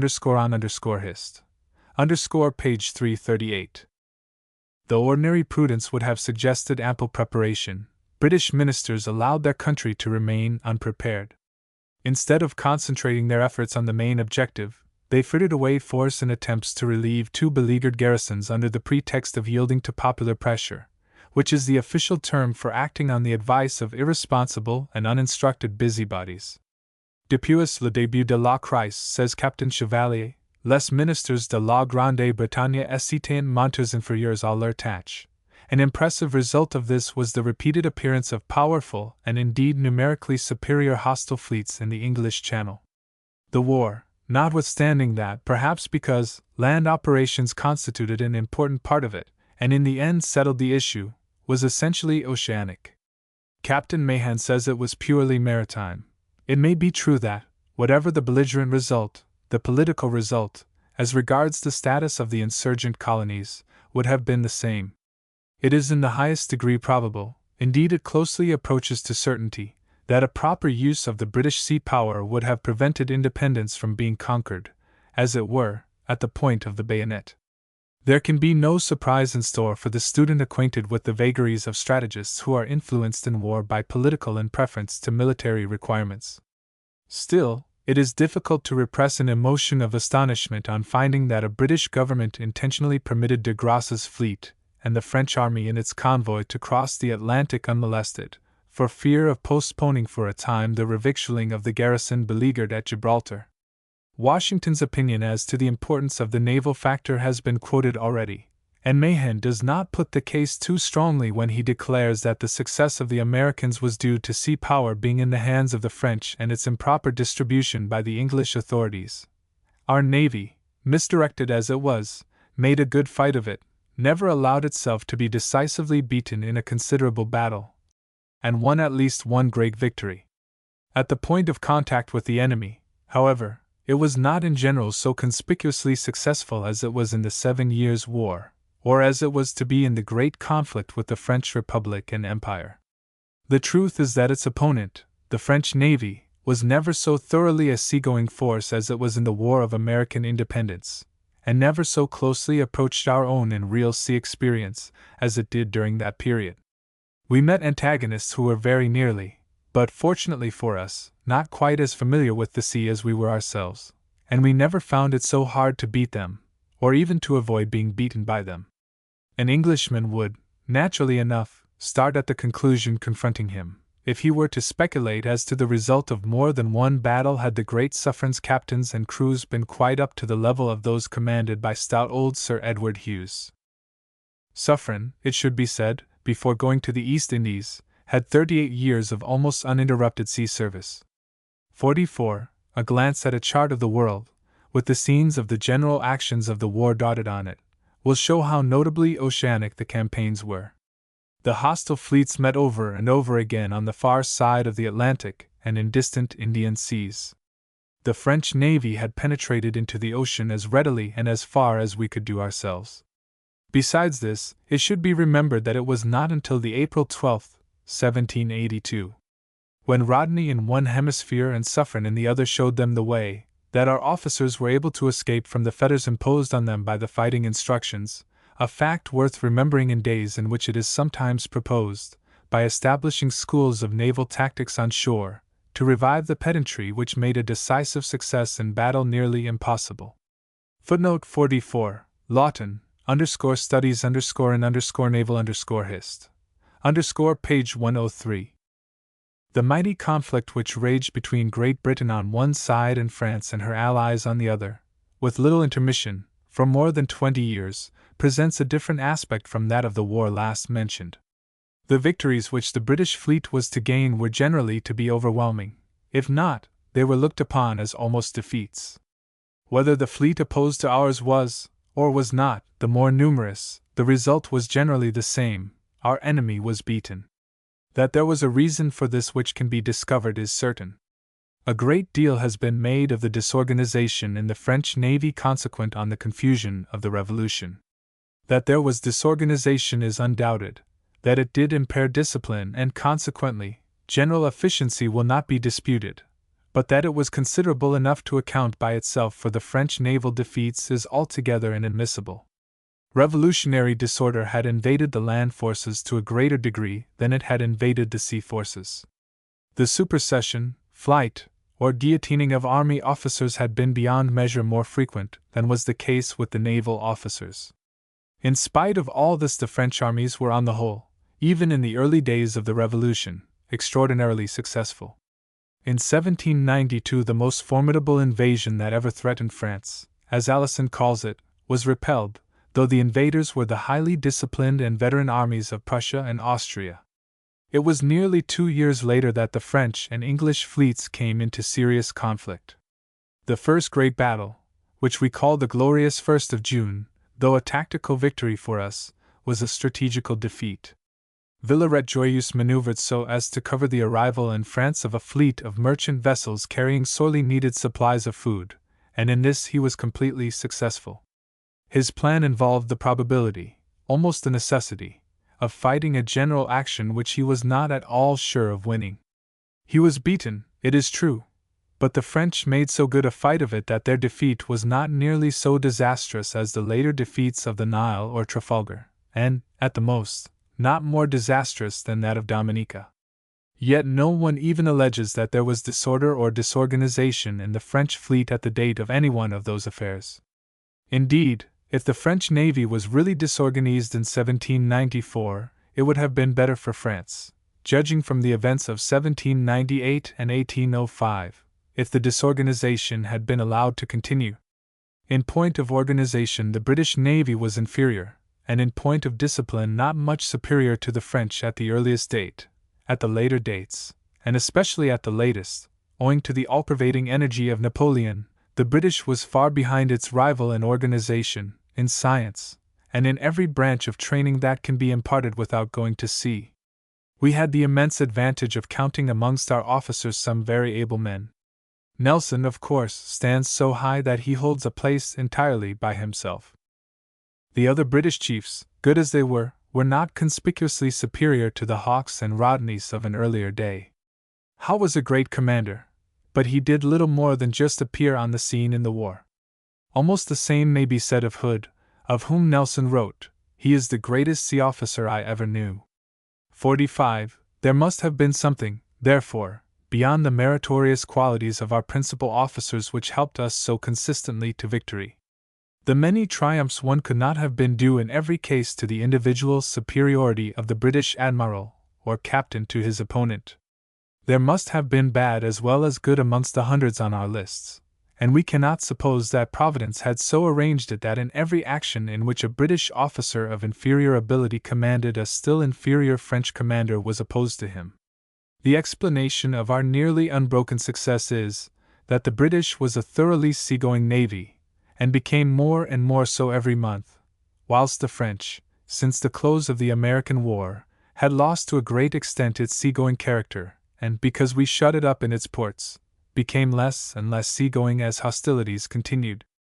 The war had been for us, in the words of Mr. Theodore Roosevelt, a continuous course of victory won mainly by seamanship. Our navy, as regards sea experience, especially of the officers, was immensely superior to the French. This enabled the British government to carry into execution sound strategic plans, in accordance with which the coasts of France and its dependent or allied countries were regarded as the English frontier to be watched or patrolled by our fleets. Footnote 45, Lawton, _Nelson's _let, _n_desp, page 71. Before the long European war had been brought to a formal ending, we received some rude rebuffs from another opponent of unsuspected vigor. In the quarrel with the United States, the so-called War of 1812, the great sea power of the British in the end asserted its influence, and our antagonists suffered much more severely, even absolutely, than ourselves. At the same time we might have learned, for the Americans did their best to teach us, that overconfidence in numerical strength and narrow professional self-satisfaction are nearly sure to lead to reverses in war, and not unlikely to end in grave disasters. We had now to meet the elite of one of the finest communities of seamen ever known. Even in 1776 the Americans had a great maritime commerce, which, as Mahan informs us, had come to be the wonder of the statesmen of the mother country. In the 36 years which had elapsed since then, this commerce had further increased. There was no finer nursery of seamen than the then states of the American Union. Roosevelt says that there was no better seaman in the world than the American, who had been bred to his work from infancy. A large proportion of the population was engaged in seagoing pursuits of a nature strongly tending to develop a resolute and hardy character in the men that followed them. 46. Having little or no naval protection, the American seaman had to defend himself in many circumstances, and was compelled to familiarize himself with the use of arms. The men who passed through this practical, and therefore supremely excellent, training school were numerous. Very many had been trained in English men of war, and some in French ships. The state navy which they were called on to man was small, and therefore its personnel, though without any regular or avowed selection, was virtually and in the highest sense a picked body. The lesson of the War of 1812 should be learned by Englishmen of the present day, when a long naval peace has generated a confidence in numerical superiority, in the mere possession of heavier material, and in the merits of a rigidly uniform system of training, which confidence, as experience has shown, is too often the forerunner of misfortune. It is neither patriotic nor intelligent to minimize the American successes. Certainly they have been exaggerated by Americans and even by ourselves. To take the frigate actions alone, as being those which properly attracted most attention, we see that the captures in action amounted to 3 on each side, the proportionate loss to our opponents, considering the smallness of their fleet, being immensely greater than ours. We also see that no British frigate was taken after the first 7 months of a war which lasted 2.5 years, and that no British frigate succumbed except to admittedly superior force. Attempts have been made to spread a belief that our reverses were due to nothing but the greater size and heavier guns of our enemies' ships. It is now established that the superiority in these details, which the Americans certainly enjoyed, was not great, and not of itself enough to account for their victories. Of course, if superiority in mere material, beyond a certain well-understood amount, is possessed by one of two combatants, his antagonist can hardly escape defeat. But it was never alleged that size of ship or caliber of guns, greater within reasonable limits than we had, necessarily led to the defeat of British ships by the French or Spaniards. In the words of Admiral Jurien de la Gravière, the ships of the United States constantly fought with the chances in their favor. All this is indisputable. Nevertheless, we ought to see to it that in any future war our sea power, great as it may be, does not receive shocks like those that it unquestionably did receive in 1812. Footnote 46, naval war of 1812 3rd edition pages 29, 30. Sea power in recent times. We have now come to the end of the days of the naval wars of old time.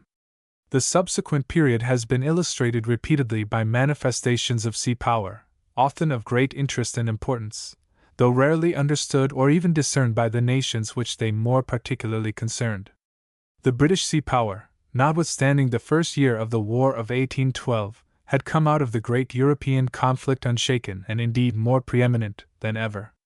The words used, half a century before by a writer in the great French encyclopedia, seem more exact than when first written. L'empire mers, he says, is le plus avantageux de tous les empires. Les Phoenicians le possédoient autrefois et c'est en lois que cette gloire appartient aujourd'hui sur toutes les puissances maritimes. 47. Vast outlying territories had been acquired or were more firmly held, and the communications of all the oversea dominions of the British Crown were secured against all possibility of serious menace for many years to come. Our sea power was so ubiquitous and all-pervading that, like the atmosphere, we rarely thought of it and rarely remembered its necessity or its existence. It was not till recently that the greater part of the nation, for there were many, and still are some exceptions, perceived that it was the medium apart from which the British Empire could no more live than it could have grown up. 40 years after the fall of Napoleon, we found ourselves again at war with a great power. We had as our ally the owner of the greatest navy in the world except our own. Our foe, as regards his naval forces, came the next in order. Yet so overwhelming was the strength of Great Britain and France on the sea that Russia never attempted to employ her navy against them. Not to mention other expeditions, considerable enough in themselves, military operations on the largest scale were undertaken, carried on for many months, and brought to a successful termination on a scene so remote that it was 2,000 miles from the country of one, and 3,000 from that of the other partner in the alliance. The stream of supplies and reinforcements, which in terms of modern war is called communications, was kept free from even the threat of molestation, not by visible measures, but by the undisputed efficacy of a real, though imperceptible sea power. At the close of the Russian war we encountered, and unhappily for us in influential positions, men who, undismayed by the consequences of mimicking in free England the cast-iron methods of the great Frederick, began to measure British requirements by standards borrowed from abroad and altogether inapplicable to British conditions. Because other countries wisely abstained from relying on that which they did not possess, or had only imperfectly and with elaborate art created, the mistress of the seas was led to proclaim her disbelief in the very force that had made and kept her dominion, and urged to defend herself with fortifications by advisers who, like Charles II and the Duke of York 2 centuries before, were not ashamed of it. It was long before the peril into which this brought the empire was perceived, but at last, and in no small degree owing to the teachings of Mahan, the people themselves took the matter in hand and insisted that a great maritime empire should have adequate means of defending all that made its existence possible. Footnote 47, Encyclopedia, January 7, 1765, Art. Thalassarchy. In forms differing in appearance, but identical in essentials, the efficacy of sea power was proved again in the American Secession War. If ever there were hostilities in which, to the unobservant or short-sighted, naval operations might at first glance seem destined to count for little, they were these. The sequel, however, made it clear that they constituted one of the leading factors of the success of the victorious side. The belligerents, the Northern or Federal States and the Southern or Confederate States, had a common land frontier of great length. The capital of each section was within easy distance of this frontier, and the two were not far apart. In wealth, population, and resources the Federals were enormously superior. They alone possessed a navy, though at first it was a small one. The one advantage on the Confederate side was the large proportion of military officers which belonged to it, and their fine training as soldiers. In physique as well as in morale the army of one side differed little from that of the other. Perhaps the Federal army was slightly superior in the first, and the Confederate, as being recruited from a dominant white race, in the second. Outnumbered, less well equipped, and more scantily supplied, the Confederates nevertheless kept up the war, with many brilliant successes on land, for 4 years. Had they been able to maintain their trade with neutral states, they could have carried on the war longer, and, not improbably, have succeeded in the end. The Federal Navy, which was largely increased, took away all chance of this. It established effective blockades of the Confederate ports, and severed their communications with the outside world. Indispensable articles of equipment could not be obtained, and the armies, consequently, became less and less able to cope with their abundantly furnished antagonists. By dominating the rivers, the Federals cut the Confederacy asunder, and by the power they possessed of moving troops by sea at will, perplexed and harassed the defense, and facilitated the occupation of important points. Meanwhile, the Confederates could make no reply on the water except by capturing merchant vessels, by which the contest was embittered, but the course of the war remained absolutely unaffected. The great numbers of men under arms on shore, the terrific slaughter in many battles of a war in which tactical ability, even in a moderate degree, was notably uncommon on both sides, and the varying fortunes of the belligerents, made the land campaigns far more interesting to the ordinary observer than the naval. It is not surprising, therefore, that peace had been re-established for several years before the American people could be made to see the great part taken by the Navy in the restoration of the Union, and what the Americans had not seen was hidden from the sight of other nations. In several great wars in Europe waged since France and England made peace with Russia, sea power manifested itself but little. In the Russo-Turkish War, the great naval superiority of the Turks in the Black Sea, where the Russians at the time had no fleet, governed the plans, if not the course, of the campaigns. The water being denied to them, the Russians were compelled to execute their plan of invading Turkey by land. An advance to the Bosphorus through the northern part of Asia Minor was impracticable without help from a navy on the right flank. Consequently, the only route was a land one across the Danube and the Balkans. The advantages, though not fully utilized, which the enforcement of this line of advance put into the hands of the Turks, and the difficulties and losses which it caused the Russians, exhibited in a striking manner what sea power can effect even when its operation is scarcely observable. This was more conspicuous in a later series of hostilities. The civil war in Chile between Congressists and Balmacidists is specially interesting, because it throws into sharp relief the predominant influence, when a non-maritime enemy is to be attacked, of a navy followed up by an adequate land force. At the beginning of the dispute, the Balmacidists, or President's party, had practically all the army, and the Congressists, or opposition party, nearly all the Chilean navy. Unable to remain in the principal province of the Republic, and expelled from the waters of Valparaiso by the Balmacedist garrisons of the forts, the only and doubtful service which those works rendered to their own side. The Congressists went off with the ships to the northern provinces, where they counted many adherents.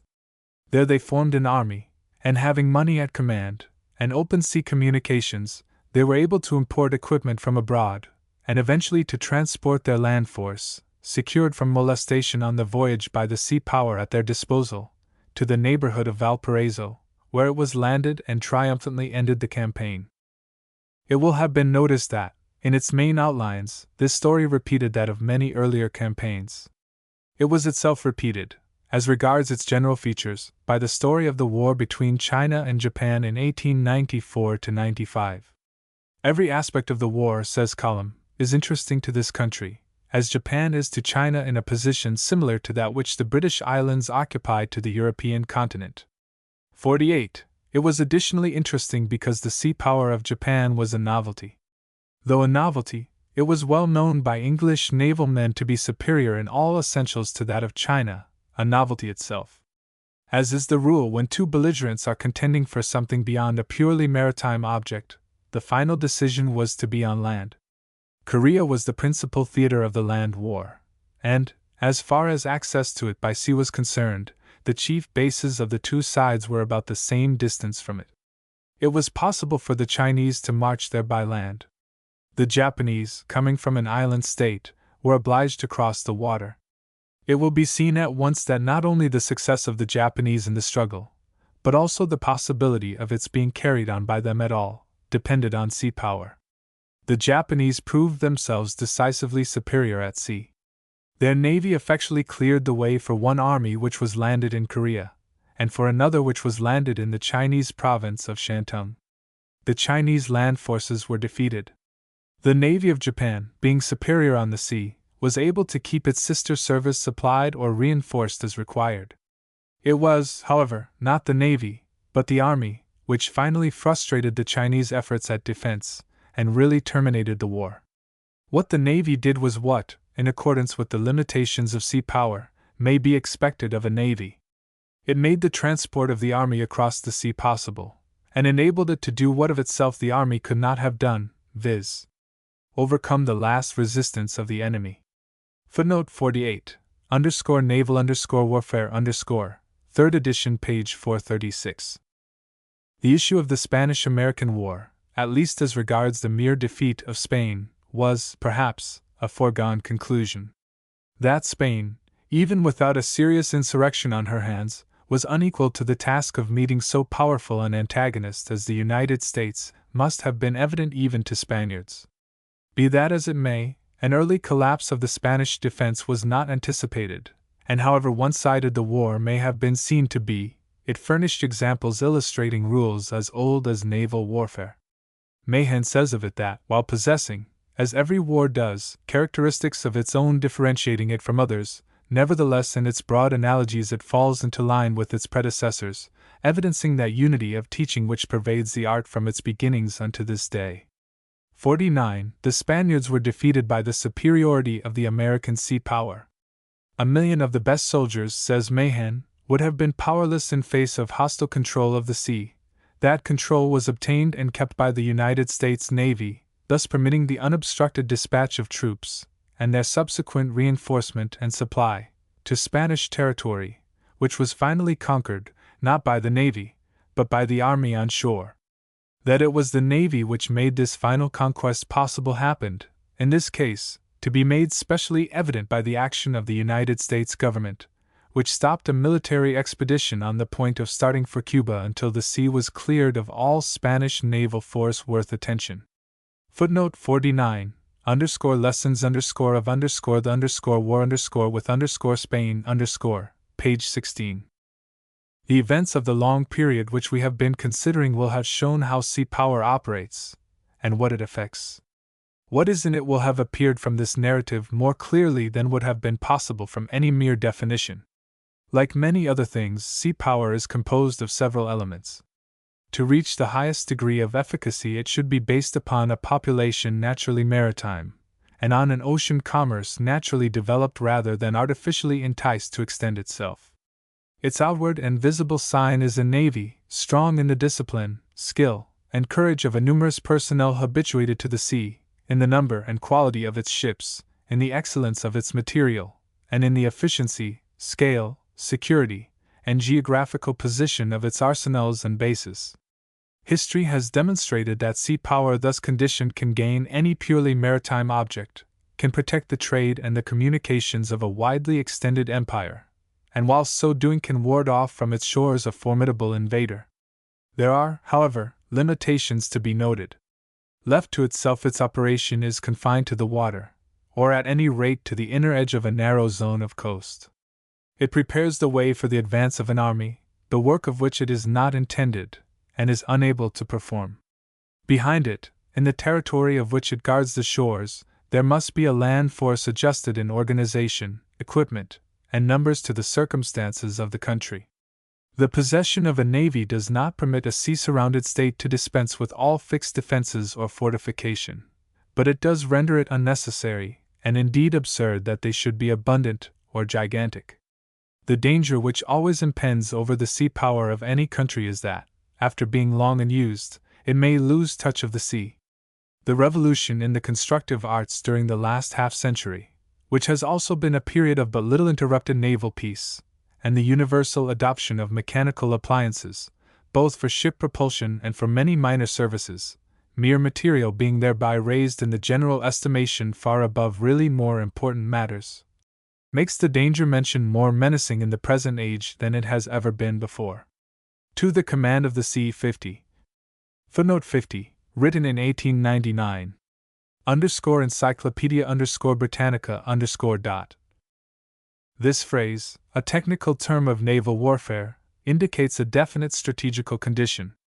The term has been substituted occasionally, but less frequently of late years, for the much older dominion of the sea or sovereignty of the sea, a legal term expressing a claim, if not a right. It has also been sometimes treated as though it were identical with the rhetorical expression empire of the sea. Mahan, instead of it, uses the term control of the sea, which has the merit of precision, and is not likely to be misunderstood or mixed up with a form of words meaning something different. The expression command of the sea, however, in its proper and strategic sense, is so firmly fixed in the language that it would be a hopeless task to try to expel it, and as, no doubt, writers will continue to use it, it must be explained and illustrated. Not only does it differ in meaning from dominion or sovereignty of the sea, it is not even truly derived therefrom, as can be briefly shown. It has become an uncontested principle of modern international law that the sea, as a general rule, cannot be subjected to appropriation. 51. This, however, is quite modern. We ourselves did not admit the principle till 1805. The Russians did not admit it till 1824, and the Americans, and then only tacitly, not till 1894. Most European nations at some time or other have claimed and have exercised rights over some part of the sea, though far outside the now well-recognized 3 miles limit. Venice claimed the Adriatic, and exacted a heavy toll from vessels navigating its northern waters. Genoa and France each claimed portions of the western Mediterranean. Denmark and Sweden claimed to share the Baltic between them. Spain claimed dominion over the Pacific and the Gulf of Mexico, and Portugal over the Indian Ocean and all the Atlantic south of Morocco. 52. The claim which has made the greatest noise in the world is that once maintained by the kings of England to the seas surrounding the British Isles. Like other institutions, the English sovereignty of the sea was, and was admitted to be, beneficent for a long period. Then came the time when it ought to have been abandoned as obsolete, but it was not, and so it led to war. The general conviction of the maritime nations was that the Lord of the Sea would provide for the police of the waters over which he exercised dominion. In rude ages when men, like the ancients, readily turned themselves to piracy, this was of immense importance to trade, and far from the right of dominion being disputed by foreigners, it was insisted upon by them and declared to carry with it certain duties. In 1299, not only English merchants, but also the maritime people of Genoa, Catalonia, Spain, Germany, Zealand, Holland, Frisia, Denmark, Norway, and several other places of the empire declared that the kings of England had from time immemorial been in peaceable possession of the sovereign lordship of the Sea of England, and had done what was needful for the maintenance of peace, right, and equity between people of all sorts, whether subjects of another kingdom or not, who passed through those seas. 53. The English sovereignty was not exercised as giving authority to exact toll. All that was demanded in return for keeping the sea safe for peaceful traffic was a salute, enforced no doubt as a formal admission of the right which permitted the, on the whole, at any rate, effective police of the waters to be maintained. The Dutch in the 17th century objected to the demand for this salute. It was insisted upon.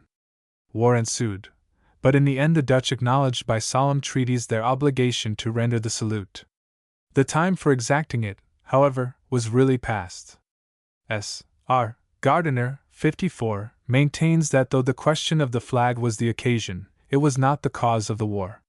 There was not much, if any, piracy in the English Channel which the King of England was specially called upon to suppress, and if there had been the merchant vessels of the age were generally able to defend themselves, while if they were not their governments possessed force enough to give them the necessary protection. We gave up our claim to exact the salute in 1805. Footnote 51, W. E. Hall, treatise on international law 4th edition 1895, page 146. Footnote 52, Hall, pages 48-49. Footnote 53, J. K. Lawton, Sovereignty of the Sea, Fortnightly Review, August 1866. Footnote 54, the first Dutch war Navy Records Society, 1899. The necessity of the foregoing short account of the sovereignty or dominion of the seas will be apparent as soon as we come to the consideration of the first struggle, or rather series of struggles, for the command of the sea. Gaining this was the result of our wars with the Dutch in the 17th century. At the time of the First Dutch War, 1652-54, and probably of the later wars also, a great many people, and especially seamen, believed that the conflict was due to a determination on our part to retain, and on that of the Dutch to put an end to, the English sovereignty or dominion. The obstinacy of the Dutch in objecting to pay the old established mark of respect to the English flag was quite reason enough in the eyes of most Englishmen, and probably of most Dutchmen also, to justify hostilities which other reasons may have rendered inevitable. The remarkable thing about the Dutch wars is that in reality what we gained was the possibility of securing an absolute command of the sea. We came out of the struggle a great, and in a fair way of becoming the greatest naval power. It is this which prompted Vice Admiral P. H. Collum to hold that there are various kinds of command, such as absolute or assured, temporary, with definite ulterior purpose, and c. An explanation that would make all these terms intelligible would be voluminous and is unnecessary here. It will be enough to say that the absolute command, of attempts to gain which, as Collum tells us, the Anglo-Dutch wars were the most complete example, is nothing but an attribute of the nation whose power on the sea is paramount. It exists, and may be visible in time of peace. The command which, as said above, expresses a definite strategical condition is existent only in time of war. It can easily be seen that the former is essential to an empire like the British, the parts of which are bound together by maritime communications. Inability to keep these communications open can have only one result, viz., the loss of the parts with which communication cannot be maintained. Experience of war as well as reason will have made it evident that inability to keep open sea communications cannot be limited to any single line, because the inability must be due either to incapacity in the direction of hostilities or insufficiency of force. If we have not force enough to keep open all the communications of our widely extended empire, or if, having force enough, we are too foolish to employ it properly, we do not hold the command of the sea, and the empire must fall if seriously attacked. The strategic command of the sea in a particular war or campaign has equal concern for all maritime belligerents. Before seeing what it is, it will be well to learn on high authority what it is not. Mahan says that command, or, to use his own term, control of the sea, however real, does not imply that an enemy's single ships or small squadrons cannot steal out of port, cannot cross more or less frequented tracts of ocean, make harassing descents upon unprotected points of a long coastline, enter blockaded harbors. On the contrary, history has shown that such evasions are always possible, to some extent, to the weaker party, however great the inequality of naval strength. 55. The Anglo-French command of the sea in 1854–56, complete as it was, did not enable the Allies to intercept the Russian ships in the northwestern Pacific, nor did that held by the Federals in the American Civil War put an early stop to the cruises of the Confederate vessels. What the term really does imply is the power possessed from the first, or gained during hostilities, by one belligerent of carrying out considerable oversea expeditions at will.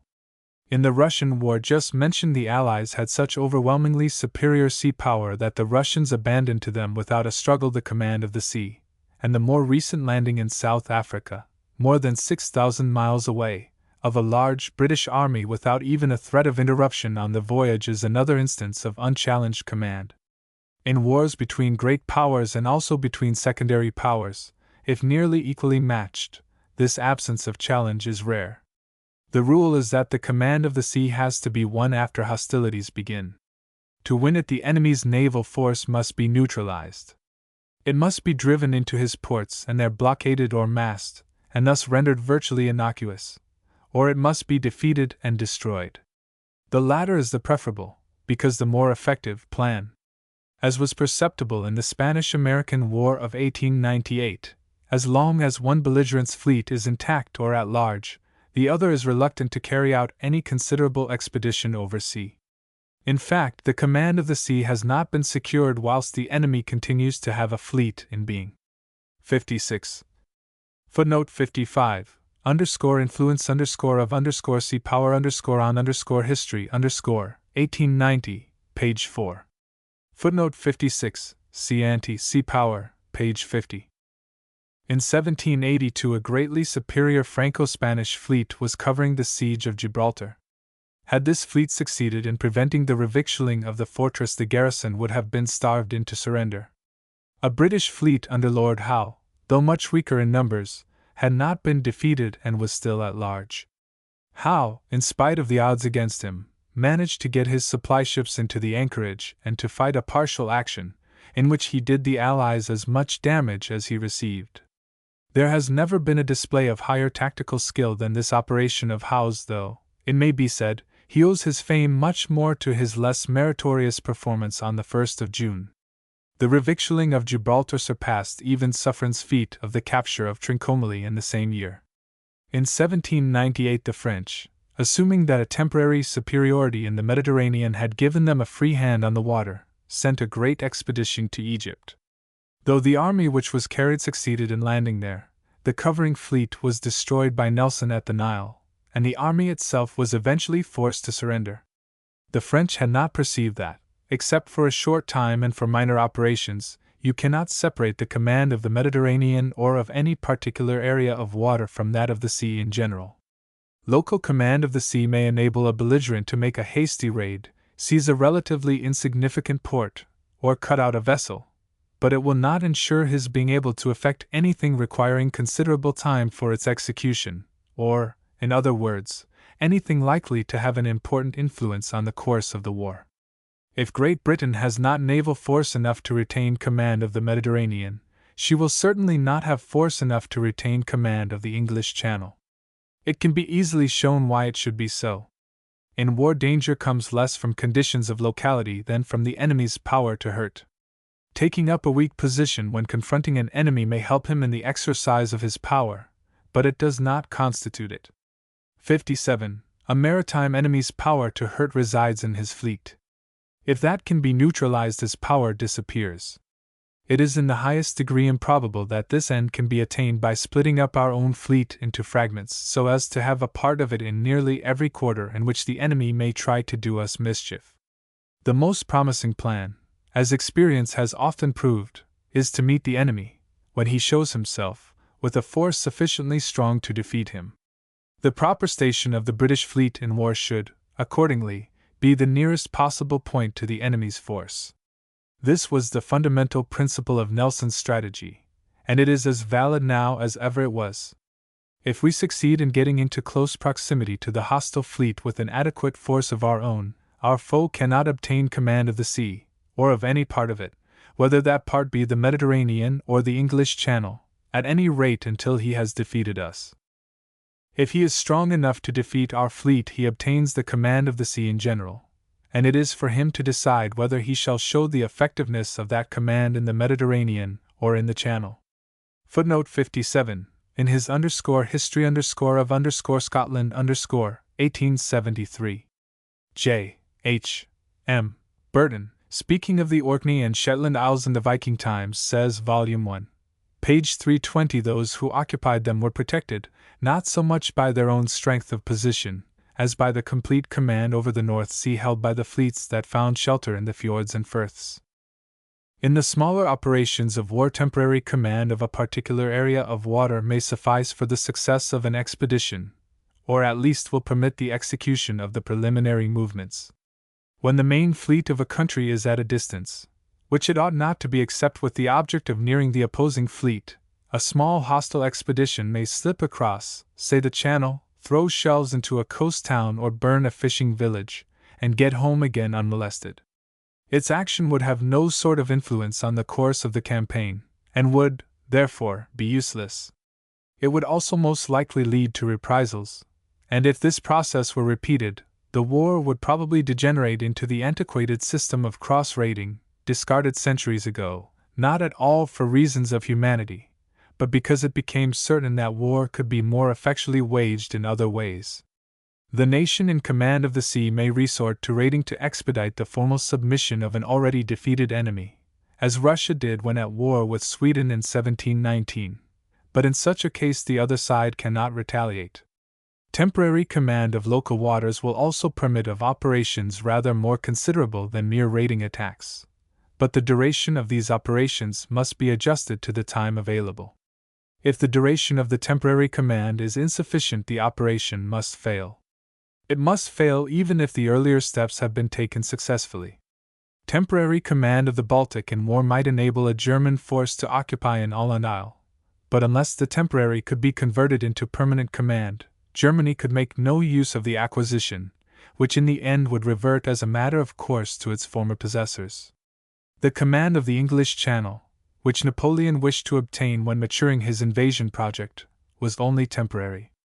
It is possible that a reminiscence of what had happened in Egypt caused him to falter at the last, and that, quite independently of the proceedings of Villeneuve, he hesitated to risk a second battle of the Nile and the loss of a second army. It may have been this which justified his later statement that he did not really mean to invade England. In any case, the English practice of fixing the station of their fleet wherever that of the enemy's was, would have seriously shortened the duration of his command of the Channel, even if it had allowed it to be one at all. Moreover, attempts to carry out a great operation of war against time as well as against the efforts of the enemy to prevent it are in the highest degree perilous. In war, the British Navy has three prominent duties to discharge. It has to protect our maritime trade, to keep open the communications between the different parts of the empire, and to prevent invasion. If we command the sea, these duties will be discharged effectually. As long as we command the sea, the career of hostile cruisers sent to prey on our commerce will be precarious, because command of the sea carries with it the necessity of possessing an ample cruiser force. As long as the condition mentioned is satisfied, our ocean communications will be kept open, because an inferior enemy, who cannot obtain the command required, will be too much occupied in seeing to his own safety to be able to interfere seriously with that of any part of our empire. This being so, it is evident that the greater operation of invasion cannot be attempted, much less carried to a successful termination, by the side which cannot make head against the opposing fleet. Command of the sea is the indispensable preliminary condition of a successful military expedition sent across the water. It enables the nation which possesses it to attack its foes where it pleases and where they seem to be most vulnerable. At the same time, it gives to its possessor security against serious counterattacks, and affords to his maritime commerce the most efficient protection that can be devised. It is, in fact, the main object of naval warfare. 3. War and its Chief Lessons 58. Footnote 58, written in 1900. Naval Annual 1901. Had the expression real war been introduced into the title of this chapter, its introduction would have been justifiable. The sources, if not of our knowledge of combat, at least of the views which are sure to prevail when we come to actual fighting, are to be found in two well-defined, dissimilar, and widely separated areas. Within one are included the records of war, within the other, remembrance of the exercises and maneuvers of a time of peace. The future belligerent will almost of a certainty have taken a practical part in the latter, whilst it is probable that he will have had no personal experience of the former. The longer the time elapsed since hostilities were in progress, the more probable and more general does this absence of experience become. The fighting man, that is to say, the man set apart, paid, and trained so as to be ready to fight when called upon, is of the same nature as the rest of his species. This is a truism, but it is necessary to insist upon it, because professional, and especially professorial, strategists and tacticians almost invariably ignore it. That which we have seen and know has not only more, but very much more, influence upon the minds of nearly all of us than that of which we have only heard, and most likely, heard but imperfectly. The result is that, when peace is interrupted and the fighting man, on both sea and land, is confronted with the problems of practical belligerency, he brings to his attempts at their solution an intellectual equipment drawn, not from knowledge of real war, but from the less trustworthy arsenal of the recollections of his peace training. When peace, especially a long peace, ends, the methods which it has introduced are the first enemies which the organized defenders of a country have to overcome. There is plenty of evidence to prove that, except, of course, in unequal conflicts between highly organized, civilized states and savage or semi-barbarian tribes, success in war is directly proportionate to the extent of the preliminary victory over the predominance of impressions derived from the habits and exercises of an armed force during peace. That the cogency of this evidence is not invariably recognized is to be attributed to insufficient attention to history and to disinclination to apply its lessons properly. A primary object of the naval annual indeed, the chief reason for its publication, being to assist in advancing the efficiency of the British Navy, its pages are eminently the place for a review of the historical examples of the often recurring inability of systems established in peace to stand the test of war. Hostilities on land being more frequent, and much more frequently written about, than those by sea, the history of the former as well as of the latter must be examined. The two classes of warfare have much in common. The principles of their strategy are identical, and, as regards some of their main features, so are those of the tactics followed in each. Consequently, the history of land warfare has its lessons for those who desire to achieve success in warfare on the sea. That this has often been lost sight of is largely due to a misapprehension of the meaning of terms. The two words military and army have been given, in English, a narrower signification than they ought, and than they used to have. Both terms have been gradually restricted in their use, and made to apply only to the land service. This has been unfortunate, because records of occurrences and discussions, capable of imparting much valuable instruction to naval officers, have been passed over by them as inapplicable to their own calling. It may have been noticed that Captain Mahan uses the word military in its right sense as indicating the members, and the most important class of operations, of both land and sea forces. The French, through whom the word has come to us from the Latin, use it in the same sense as Mahan. _un_militaire_ is a member of either a land army or a navy. The naval and military intelligence of the English press is given under the heading Nouvelles Militaires in the French. Our word army also came to us direct from the French, who still apply it equally to both services, _armée_de_terre, _armée_de_mer_. It is a participle, and means armed, the word force being understood.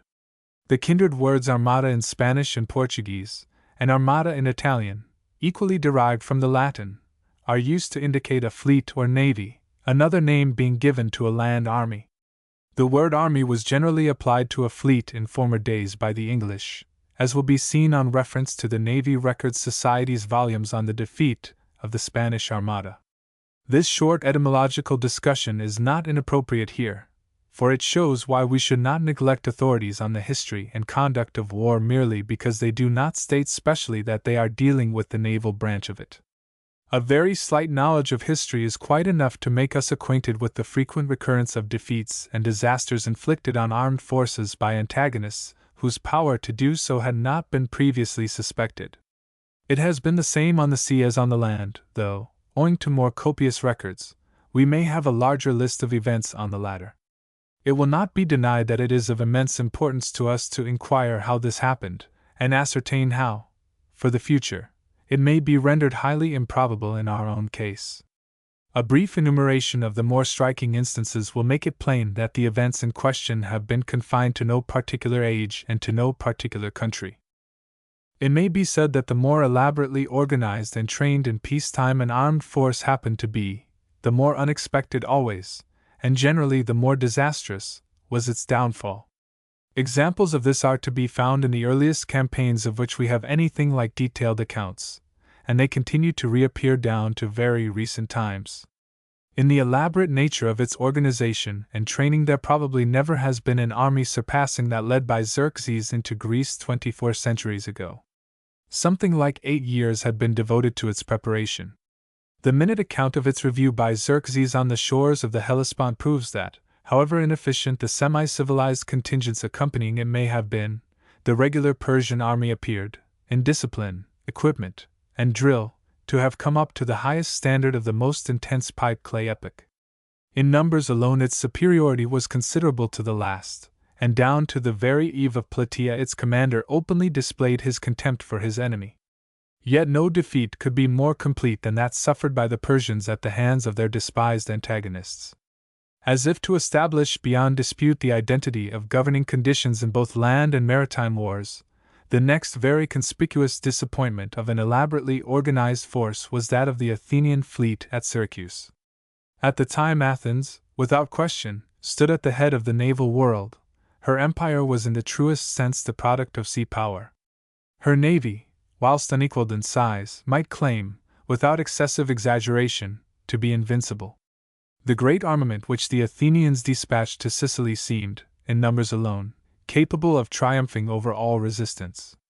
If the Athenian navy had already met with some explicable mishaps, it looked back with complacent confidence on the glorious achievements of more than half a century previously. It had enjoyed many years of what was so nearly a maritime peace that its principal exploits had been the subjection of states weak to insignificance on the sea as compared with imperial Athens, profuse expenditure on its maintenance, the continued practice of which Pericles boasted, the peace maneuvers of a remote past, skillfully designed equipment, and the memory of past glories. All these did not avail to save it from defeat at the hands of an enemy who only began to organize a fleet when the Athenians had invaded his coast waters. Ideal perfection as a regular army has never been so nearly reached as by that of Sparta. The Spartan spent his life in the barrack and the messroom. His amusements were the exercises of the parade ground. For many generations a Spartan force had never been defeated in a pitched battle. We have had, in modern times, some instances of a hectoring soldiery arrogantly prancing amongst populations whose official defenders it had defeated in battle, but none such could vie with the Spartans in the sublimity of their military self-esteem. Overweening confidence in the prowess of her army led Sparta to trample with ruthless disdain on the rights of others. The iniquitous attack on Thebes, a state thought incapable of effectual resentment, was avenged by the defeat of Leuctra, which announced the end of the political supremacy and the military predominance of Sparta. In the series of struggles with Carthage which resulted in putting Rome in a position enabling her eventually to win the dominion of the ancient world, the issue was to be decided on the water. Carthage was essentially a maritime state. The foundation of the city was effected by a maritime expedition. Its dominions lay on the neighboring coasts or in regions to which the Carthaginians could penetrate only by traversing the sea. To Carthage her fleet was all in all. Her navy, supported by large revenues and continuously maintained, was more of a regular force than any modern navy before the second half of the 17th century. The Romans were almost without a fleet, and when they formed one the undertaking was ridiculed by the Carthaginians with an unconcealed assumption of superiority. The defeat of the latter off Mylae, the first of several, came as a great surprise to them, and, as we can see now, indicated the eventual ruin of their city. We are so familiar with stories of the luxury and corruption of the Romans during the decline of the empire that we are likely to forget that the decline went on for centuries, and that their armed forces, however recruited, presented over and over again abundant signs of physical courage and vigor. The victory of Stilicho over Alaric at Pollentia has been aptly paralleled with that of Marius over the Cimbri. This was by no means the only achievement of the Roman army of the decadence. A century and a quarter later, when the empire of the West had fallen and the general decline had made further progress, Belisarius conducted successful campaigns in Persia, in North Africa, in Sicily, and in Italy. The mere list of countries shows that the mobility and endurance of the Roman forces during a period in which little creditable is generally looked for were not inferior to their discipline and courage. Yet they met with disastrous defeat after all, and at the hands of races which they had more than once proved themselves capable of withstanding. It could not have been because the later Roman equipment was inferior, the organization less elaborate, or the training less careful than those of their barbarian enemies. Though it is held by some in these days that the naval power of Spain in the latter part of the 16th century was not really formidable, that does not appear to have been the opinion of contemporaries, whether Spaniards or otherwise. Some English seamen of the time did, indeed, declare their conviction that Philip II's navy was not so much to be feared as many of their fellow countrymen thought. But, in the public opinion of the age, Spain was the greatest, or indeed the one great, naval state. She possessed a more systematically organized navy than any other country having the ocean for a field of action had then, or till long afterwards. Even Genoa and Venice, whose operations, moreover, were restricted to Mediterranean waters, could not have been served by more finished specimens of the naval officer and the man-of-war's man of the time than a large proportion of the military personnel of the regular Spanish fleet. As Basques, Castilians, Catalans, or Aragonese, or all combined, the crews of Spanish fighting ships could look back upon a glorious past. It was no wonder that, by common consent of those who manned it, the title of Invincible was informally conferred upon the Armada which, in 1588, sailed for the English Channel. How it fared is a matter of common knowledge. No one could have been more surprised at the result than the gallant officers who led its squadrons. Spain furnishes another instance of the unexpected overthrow of a military body to which long cohesion and precise organization were believed to have secured invincibility. The Spanish was considered the most redoubtable infantry in Europe till its unexpected defeat at Rocroi. The effects of this defeat were far-reaching. Notwithstanding the bravery of her sons, which has never been open to question, and in fact, has always been conspicuous, the military superiority of Spain was broken beyond repair. In the history of other countries are to be found examples equally instructive. The defeats of Almansa, Braga, and Villaviciosa were nearly contemporary with the victories of Blenheim and Ramillies, and the thousands of British troops compelled to lay down their arms at the first named belonged to the same service as their fellow countrymen who so often marched to victory under Marlborough. A striking example of the disappointment which lies in wait for military self-satisfaction was furnished by the defeat of Soubise at Rossbach by Frederick the Great. Before the action the French had ostentatiously shown their contempt for their opponent. The service which gloried in the exploits of Anson and of Hawke discerned the approach of the 7 Years' War without misgiving, and the ferocity shown in the treatment of Byng enables us now to measure the surprise caused by the result of the action off Minorca. There were further surprises in store for the English navy. At the end of the 7 Years' War its reputation for invincibility was generally established. Few, perhaps none, ventured to doubt that, if there were anything like equality between the opposing forces, a meeting between the French and the British fleets could have but one result, viz., the decisive victory of the latter. Experience in the English Channel, on the other side of the Atlantic, and in the Bay of Bengal, during the War of American Independence, roughly upset this flattering anticipation. Yet, in the end, the British Navy came out the unquestioned victor in the struggle, which proves the excellence of its quality. After every allowance is made for the incapacity of the government, we must suspect that there was something else which so often frustrated the efforts of such a formidable force as the British Navy of the day must essentially have been. On land the surprises were even more mortifying, and it is no exaggeration to say that, a year before it occurred, such an event as the surrender of Burgoyne's army to an imperfectly organized and trained body of provincials would have seemed impossible. The army which Frederick the Great bequeathed to Prussia was universally regarded as the model of efficiency. Its methods were copied in other countries, and foreign officers desiring to excel in their profession made pilgrimages to Berlin and Potsdam to drink of the stream of military knowledge at its source. When it came in contact with the tumultuous array of revolutionary France, the performances of the force that preserved the tradition of the great Frederick were disappointingly wanting in brilliancy. A few years later it suffered an overwhelming disaster. The Prussian defeat at Jena was serious as a military event. Its political effects were of the utmost importance. Yet many who were involved in that disaster took, later on, an effective part in the expulsion of the conquerors from their country, and in settling the history of Europe for nearly half a century at Waterloo.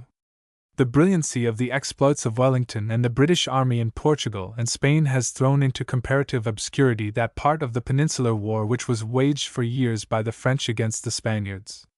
Spain, distracted by palace intrigues and political faction, with the flower of her troops in a distant corner of Europe, and several of her most important fortresses in the hands of her assailant, seemed destined to fall an easy and a speedy prey to the foremost military power in the world. The attitude of the invaders made it evident that they believed themselves to be marching to certain victory. Even the British soldiers, of whom there were never many more than 50,000 in the peninsula, and for some years not half that number, were disdained until they had been encountered. The French arms met with disappointment after disappointment. On one occasion a whole French army, over 18,000 strong, surrendered to a Spanish force, and became prisoners of war. Before the struggle closed there were 6 marshals of France with nearly 400,000 troops in the peninsula. The great efforts which these figures indicate were unsuccessful, and the intruders were driven from the country. Yet they were the comrades of the victors of Austerlitz, of Jena, and of Wagram, and part of that mighty organization which had planted its victorious standards in Berlin and Vienna, held down Prussia like a conquered province, and shattered into fragments the Holy Roman Empire. In 1812 the British Navy was at the zenith of its glory. It had not only defeated all its opponents, it had also swept the seas of the fleets of the historic maritime powers, of Spain, of France, which had absorbed the Italian maritime states, of the Netherlands, of Denmark. Warfare, nearly continuous for 18, and uninterrupted for 9 years, had transformed the British Navy into an organization more nearly resembling a permanently maintained force than it had been throughout its previous history.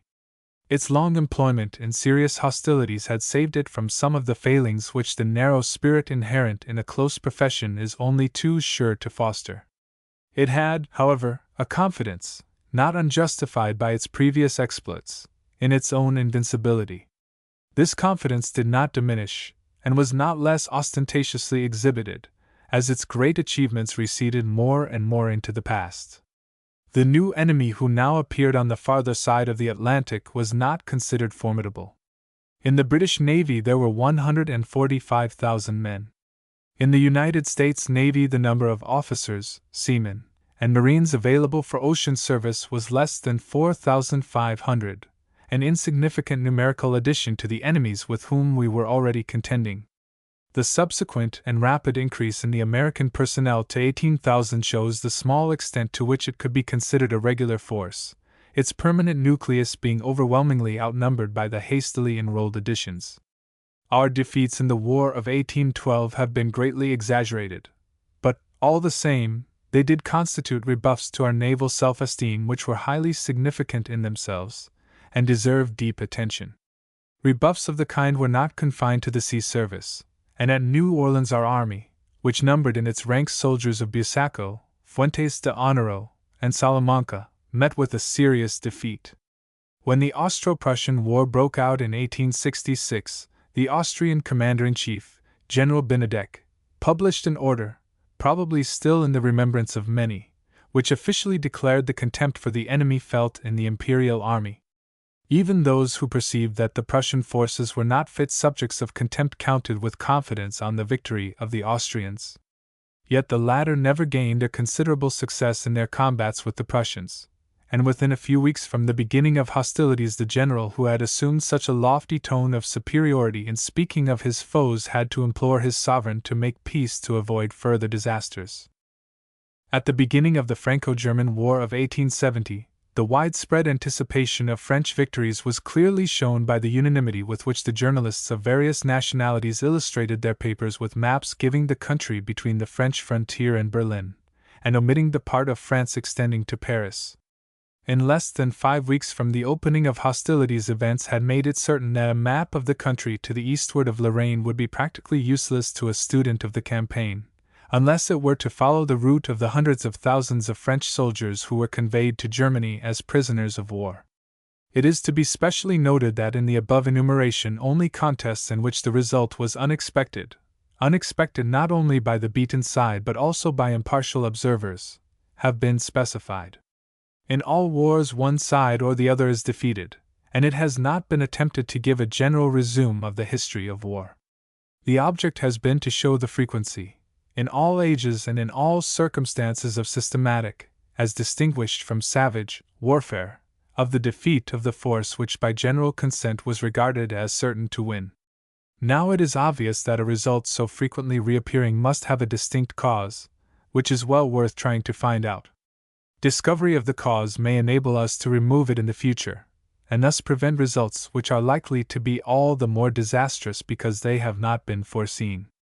Professional military writers, an expression which, as before explained, includes naval, do not help us much in the prosecution of the search which is so eminently desirable. As a rule, they have contrived rather to hide than to bring to light the object sought for. It would be doing them injustice to assume that this has been done with deliberate intention. It is much more likely due to professional bias, which exercises over the minds of members of definitely limited professions incessant and potent domination. When alluding to occurrences included in the enumeration given above, they exhibit signs of a resolve to defend their profession against possible imputations of inefficiency, much more than a desire to get to the root of the matter. This explains the unremitting eagerness of military writers to extol the special qualities developed by long-continued service habits and methods. They are always apprehensive of the possibility of credit being given to fighting bodies more loosely organized and less precisely trained in peacetime than the body to which they themselves belong. This sensitiveness as to the merits of their particular profession, and impatience of even indirect criticism, are unnecessary. There is nothing in the history of war to show that an untrained force is better than a trained force. On the contrary, all historical evidence is on the other side. In quite as many instances as are presented by the opposite, the forces which put an unexpected end to the military supremacy long possessed by their antagonists were themselves, in the strictest sense of the word, regulars.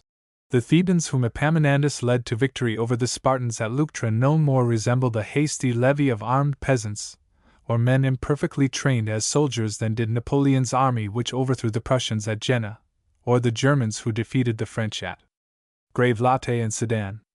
Nothing could have been less like an irregular force than the fleet with which La Galissonière beat Byng off Minorca, or the French fleets which, in the War of American Independence, so often disappointed the hopes of the British.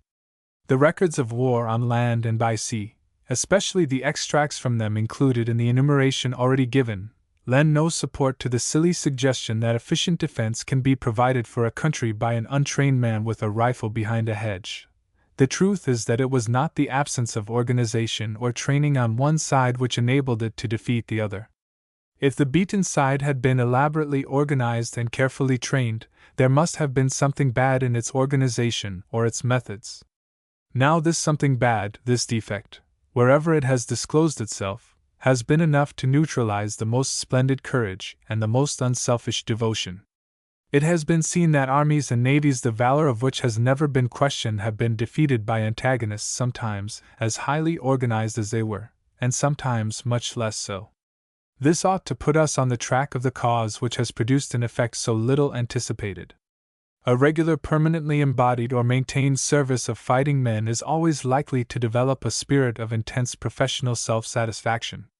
The more highly organized it is, and the more sharply its official frontiers are defined, the more intense is this spirit likely to become. A close service of the kind grows restive at outside criticism, and yields more and more to the conviction that no advance in efficiency is possible unless it be the result of suggestions emanating from its own ranks. Its view of things becomes narrower and narrower, whereas efficiency in war demands the very widest view. Ignorant critics call the spirit thus engendered professional conservatism, the fact being that change is not objected to, is even welcomed, however frequent it may be, provided only that it is suggested from inside. An immediate result is unreality and formalism of peace training, to quote a recent thoughtful military critic. As the formalism becomes more pronounced, so the unreality increases. The proposer or introducer of a system of organization of training or of exercises is often, perhaps usually, capable of distinguishing between the true and the false, the real and the unreal. His successors, the men who continue the execution of his plans, can hardly bring to their work the open mind possessed by the originator. They cannot escape from the influence of the methods which have been provided for them ready-made, and which they are incessantly engaged in practicing. This is not a peculiarity of the military profession in either branch, it extends to nearly every calling, but in the profession specified, which is a service rather than a freely exercised profession, it is more prominent. Human thought always has a tendency to run in grooves, and in military institutions the grooves are purposely made deep, and departure from them rigorously forbidden. All exercises, even those designed to have the widest scope, tend to become mere drill. Each performance produces, and bequeaths for use on the next occasion, a set of customary methods of execution which are readily adopted by the subsequent performers. There grows up in time a kind of body of customary law governing the execution of peace operations, the principles being peace operation principles wholly and solely, which law few dare to disobey, and which eventually obtains the sanction of official written regulations. As Scharnhorst, quoted by Baron von der Goltz, said, "We have begun to place the art of war higher than military virtues." The eminent authority who thus expressed himself wrote the words before the great catastrophe of Jena, and with prophetic insight sharpened by his fear of the menacing tendency of peace-training formalism and unreality, added his conviction that this has been the ruin of nations from time immemorial. Independently of the evidence of history already adduced, it would be reasonable to conclude that the tendency is strengthened and made more menacing when the service in which it prevails becomes more highly specialized. If custom and regulation leave little freedom of action to the individual members of an armed force, the difficulty, sure to be experienced by them, of shaking themselves clear of their fetters when the need for doing so arises is increased. To realize, when peace is broken, the practical conditions of war demands an effort of which the unfettered intelligence alone seems capable. The great majority of successful leaders in war on both elements have not been considerably, or at all, superior in intellectual acuteness to numbers of their fellows, but they have had strength of character, and their minds were not squeezed in a mold into a commonplace and uniform pattern. The canker of a long peace, during recent years at any rate, is not manifested in disuse of arms, but in mistaken methods. For a quarter of a century the civilized world has tended more and more to become a drill ground, but the spirit dominating it has been that of the pedant. There has been more exercise and less reality. The training, especially of officers, becomes increasingly scholastic. This, and the deterioration consequent on it, are not merely modern phenomena. They appear in all ages. The sword of the Saracens, says Gibbon, became less formidable when their youth was drawn from the camp to the college. The essence of pedantry is want of originality. It is nourished on imitation. For the pedant to imitate is enough of itself. To him the suitability of the model is immaterial. Thus military bodies have been ruined by mimicry of foreign arrangements quite inapplicable to the conditions of the mimic's country. More than 20 years ago Sir Henry Maine, speaking of the War of American Independence, said, "Next to their stubborn valor, the chief secret of the colonists' success was the incapacity of the English generals, trained in the stiff Prussian system soon to perish at Jena, to adapt themselves to new conditions of warfare." He pointed out that the effect of this uncritical imitation of what was foreign was again experienced by men full of admiration of a newer German system. We may not be able to explain what it is, but all the same, there does exist something which we call national characteristics. The aim of all training should be to utilize these to the full, not to ignore them. The naval methods of a continental state with relatively small oceanic interests, or with but a brief experience of securing these, cannot be very applicable to a great maritime state whose chief interests have been on the seas for many years. How is all this applicable to the ultimate efficiency of the British Navy? It may be allowed that there is a good deal of truth in what has been written above, but it may be said that considerations sententiously presented cannot claim to have much practical value so long as they are absolute and unapplied. The statement cannot be disputed. It is unquestionably necessary to make the application. The changes in naval material, so often spoken of, introduced within the last 50 years have been rivaled by the changes in the composition of the British Navy. The human element remains in original individual character exactly the same as it always was, but there has been a great change in the opportunities and facilities offered for the development of the faculties most desired in men of war's men. All reform, using the word in its true sense of alteration, and not in its strained sense of improvement, has been in the direction of securing perfect uniformity. If we take the particular directly suggested by the word just used, we may remember, almost with astonishment, that there was no British naval uniform for anyone below the rank of officer till after 1860. Now, at every inspection, much time is taken up in ascertaining if the narrow tape embroidery on a frock collar is of the regulation width, and if the rows of tape are the proper distance apart. The diameter of a cloth cap is officially defined, and any departure from the regulation number of inches, and fractions of an inch, is as sure of involving punishment as insubordination. It is the same in greater things. Till 1853, in which year the change came into force, there was no permanent British naval service except the commissioned and warrant officers. Not till several years later did the new continuous service men equal half of the bluejacket aggregate. Now, every bluejacket proper serves continuously, and has been in the Navy since boyhood. The training of the boys is made uniform. No member of the ship's company, except a domestic, is now allowed to set foot on board a seagoing ship till he has been put through a training course which is exactly like that through which every other member of his class passes. Even during the comparatively brief period in which young officers entered the Navy by joining the college at Portsmouth, it was only the minority who received the special academic training. Till the establishment of the illustrious training school in 1855, the great majority of officers joined their first ship as individuals from a variety of different and quite independent quarters. Now, every one of them has, as a preliminary condition, to spend a certain time, the same for all, in a school. Till a much later period, every engineer entered separately. Now, passing through a training establishment is obligatory for engineers also. Within the service there has been repeated formation of distinct branches or schools, such as the further specialized specialist gunnery and torpedo sections. It was not till 1860 that uniform watch bills, quarter bills, and station bills were introduced, and not till later that their general adoption was made compulsory. Up to that time the internal organization and discipline of a ship depended on her own officers, it being supposed that capacity to command a ship implied, at least, capacity to distribute and train her crew. The result was a larger scope than is now thought permissible for individual capability. However short-lived some particular drill or exercise may be, however soon it is superseded by another, as long as it lasts the strictest conformity to it is rigorously enforced.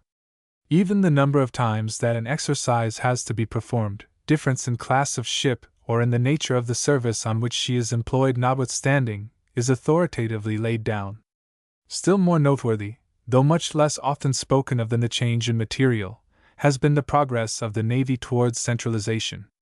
Naval duties are now formulated at a desk on shore, and the mode of carrying them out notified to the service in print.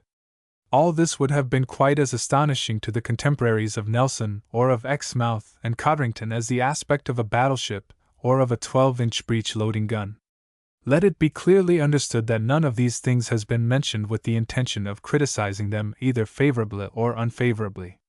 They have been cited in order that it may be seen that the change in naval affairs is by no means one in material only, and that the transformation in other matters has been stupendous and revolutionary beyond all previous experience. It follows inevitably from this that we shall wage war in future under conditions dissimilar from any hitherto known. In this very fact there lies the making of a great surprise. It will have appeared from the historical statement given above how serious a surprise sometimes turns out to be. Its consequences, always significant, are not unfrequently far-reaching. The question of practical moment is, how are we to guard ourselves against such a surprise? To this a satisfactory answer can be given. It might be summarized in the admonitions: abolish over-centralization, give proper scope to individual capacity and initiative, avoid professional self-sufficiency. When closely looked at, it is one of the strangest manifestations of the spirit of modern navies that, though the issues of land warfare are rarely thought instructive, the peace methods of land forces are extensively and eagerly copied by the sea service. The exercises of the parade ground and the barrack square are taken over readily, and so are the parade ground and the barrack square themselves. This may be right. The point is that it is novel, and that a navy into the training of which the innovation has entered must differ considerably from one that was without it, and found no need of it during a long course of serious wars. At any rate, no one will deny that parade ground evolutions and barrack square drill expressly aim at the elimination of individuality, or just the quality to the possession of which we owe the phenomenon called, in vulgar speech, the handyman, habits and sentiments based on a great tradition, and the faculties developed by them, are not killed all at once, but innovation in the end annihilates them, and their not having yet entirely disappeared gives no ground for doubting their eventual, and even near, extinction. The aptitudes still universally most prized in the seaman were produced and nourished by practices and under conditions no longer allowed to prevail. Should we lose those aptitudes, are we likely to reach the position in war gained by our predecessors? For the British Empire the matter is vital. Success in maritime war, decisive and overwhelming, is indispensable to our existence. We have to consider the desirability of taking stock of our moral, as well as of our material, naval equipment, to ascertain where the accumulated effect of repeated innovations has carried us. The mere fact of completing the investigation will help us to rate at their true value the changes which have been introduced, will show us what to retain, what to reject, and what to substitute. There is no essential vagueness in these allusions. If they seem vague, it is because the moment for particularizing has not yet come. The public opinion of the Navy must first be turned in the right direction. It must be led to question the soundness of the basis on which many present methods rest. Having once begun to do this, we shall find no difficulty in settling, in detail and with precision, what the true elements of naval efficiency are. 459. The historical relations between the Navy and the merchant service. Footnote 59, written in 1898. _the_times_. The regret, often expressed, that the crews of British merchant ships now include a large proportion of foreigners, is founded chiefly on the apprehension that a well-tested and hitherto secure recruiting ground for the Navy is likely to be closed. It has been stated repeatedly, and the statement has been generally accepted without question, that in former days, when a great expansion of our fleet was forced on us by the near approach of danger, we relied upon the ample resources of our merchant service to complete the manning of our ships of war, even in a short time, and that the demands of the Navy upon the former were always satisfied. It is assumed that compliance with those demands was as a rule not voluntary, but was enforced by the press gang.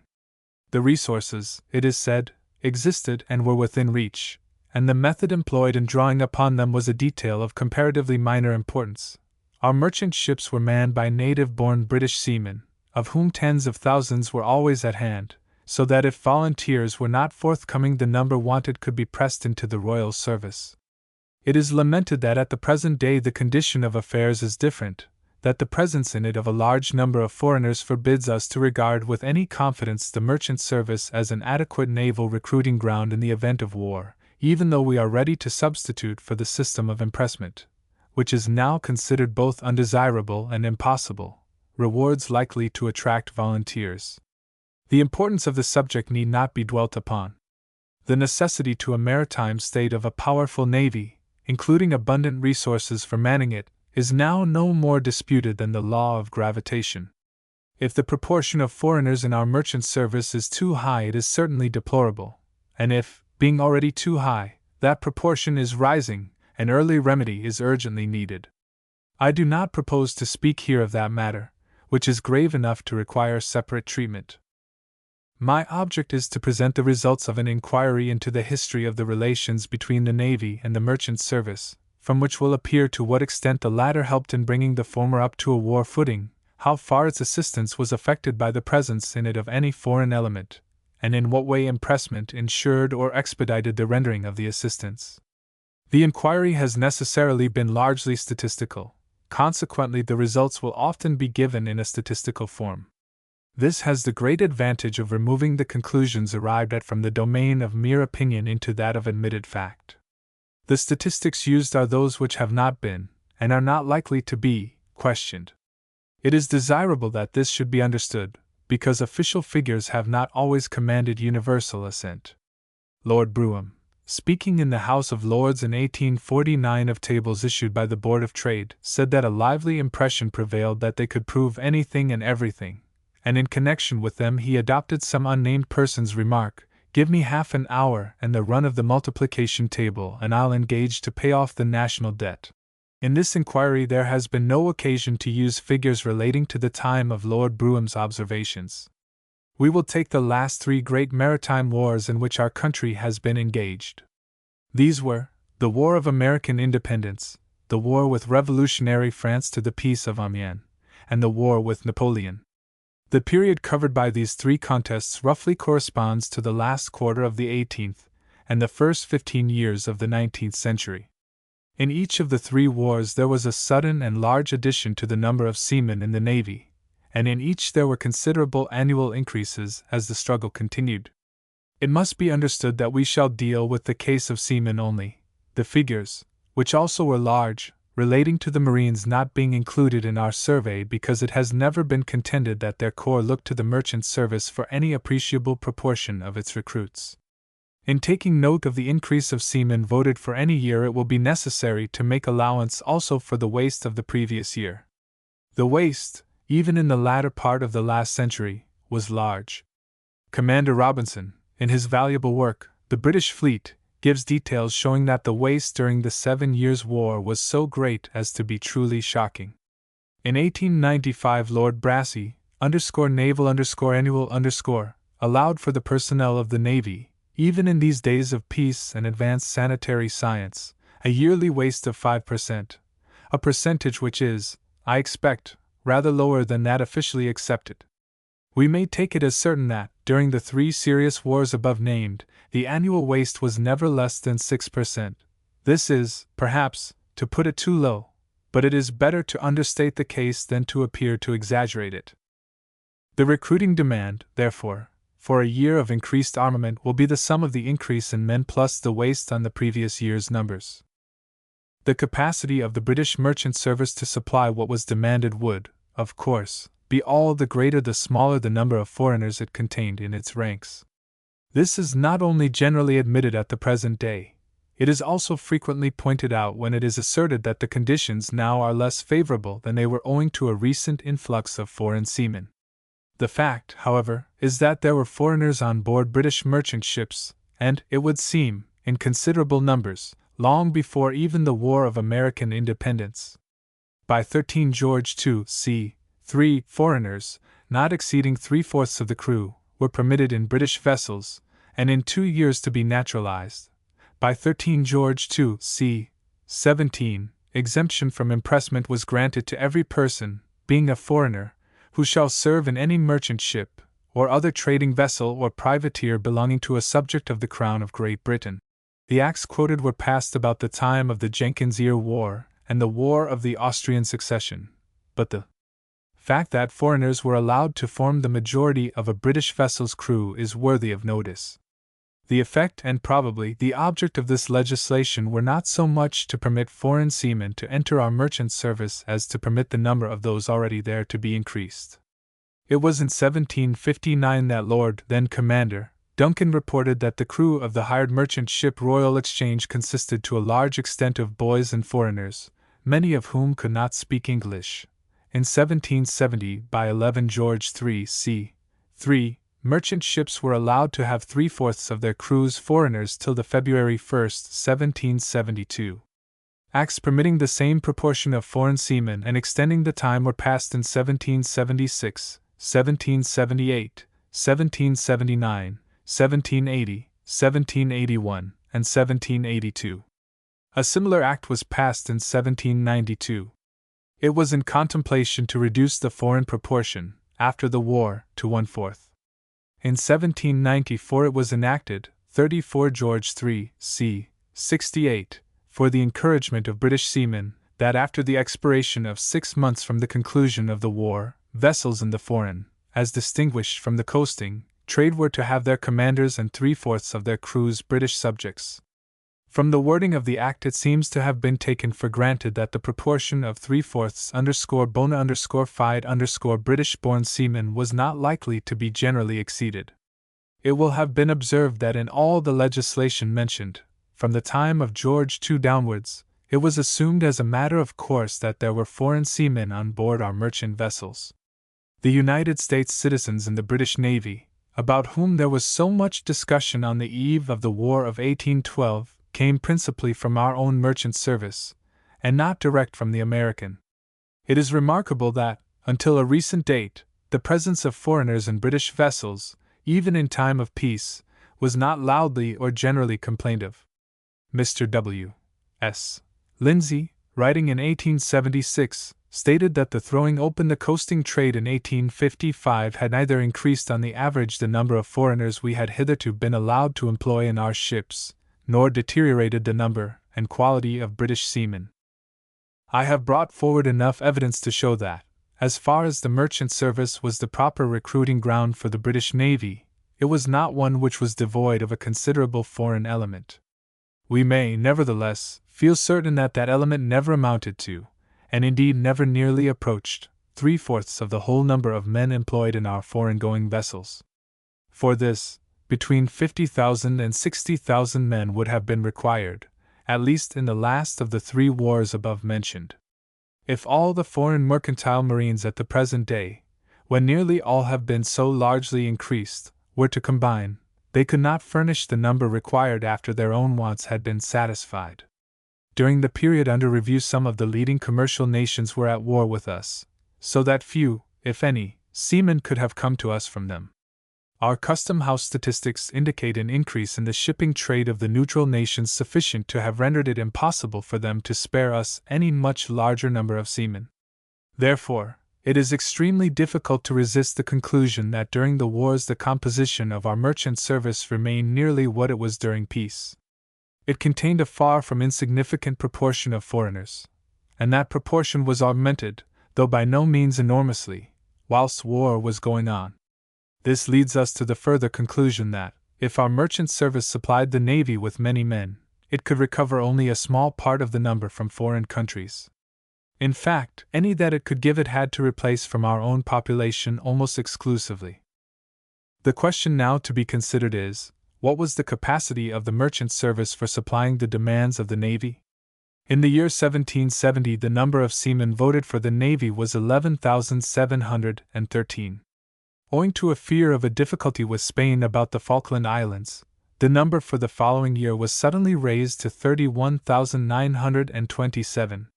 Consequently, the increase was 20,214, which, added to the waste on the previous year, made the whole naval demand about 21,000. We have not got statistics of the seamen of the whole British Empire for this period, but we have figures which will enable us to compute the number with sufficient accuracy for the purpose in hand. In England and Wales there were some 59,000 seamen, and those of the rest of the Empire amounted to about 21,000. Large as the waste was in the Royal Navy, it was, and still is, much larger in the merchant service. We may safely put it at 8%, at least. Therefore, simply to keep up its numbers, 80,000, the merchant service would have had to engage fully 6,400 fresh hands. In view of these figures, it is difficult to believe that it could have furnished the Navy with 21,000 men, or, indeed, with any number approximating thereto. It could not possibly have done so without restricting its operations, if only for a time. So far were its operations from shrinking that they were positively extended.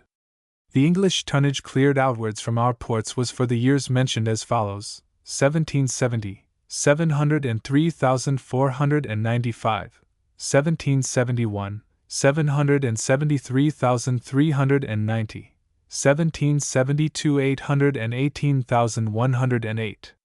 Owing to the generally slow rate of sailing when on voyages and to the great length of time taken in unloading and reloading abroad, both being often effected in the stream and with the ship's own boats, the figures for clearances outward much more nearly represented the amount of our foreign-going tonnage a century ago than similar figures would now in these days of rapid movement.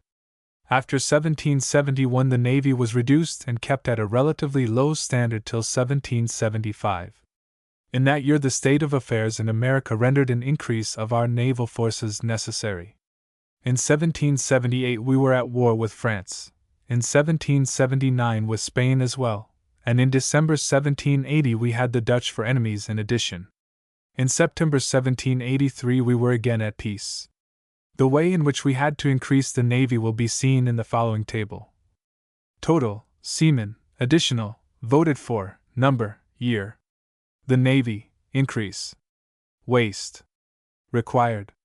1774, 15,646, 1775, 18,000, 2,354, 936, 3,290, 1776, 21,335, 3,335, 1,080, 4,415, 1777, 34,871, 13,536, 1,278, 14,184, 1778, 48,171, 13,300, 2,088, 15,388, 1779, 52,611, 4,440,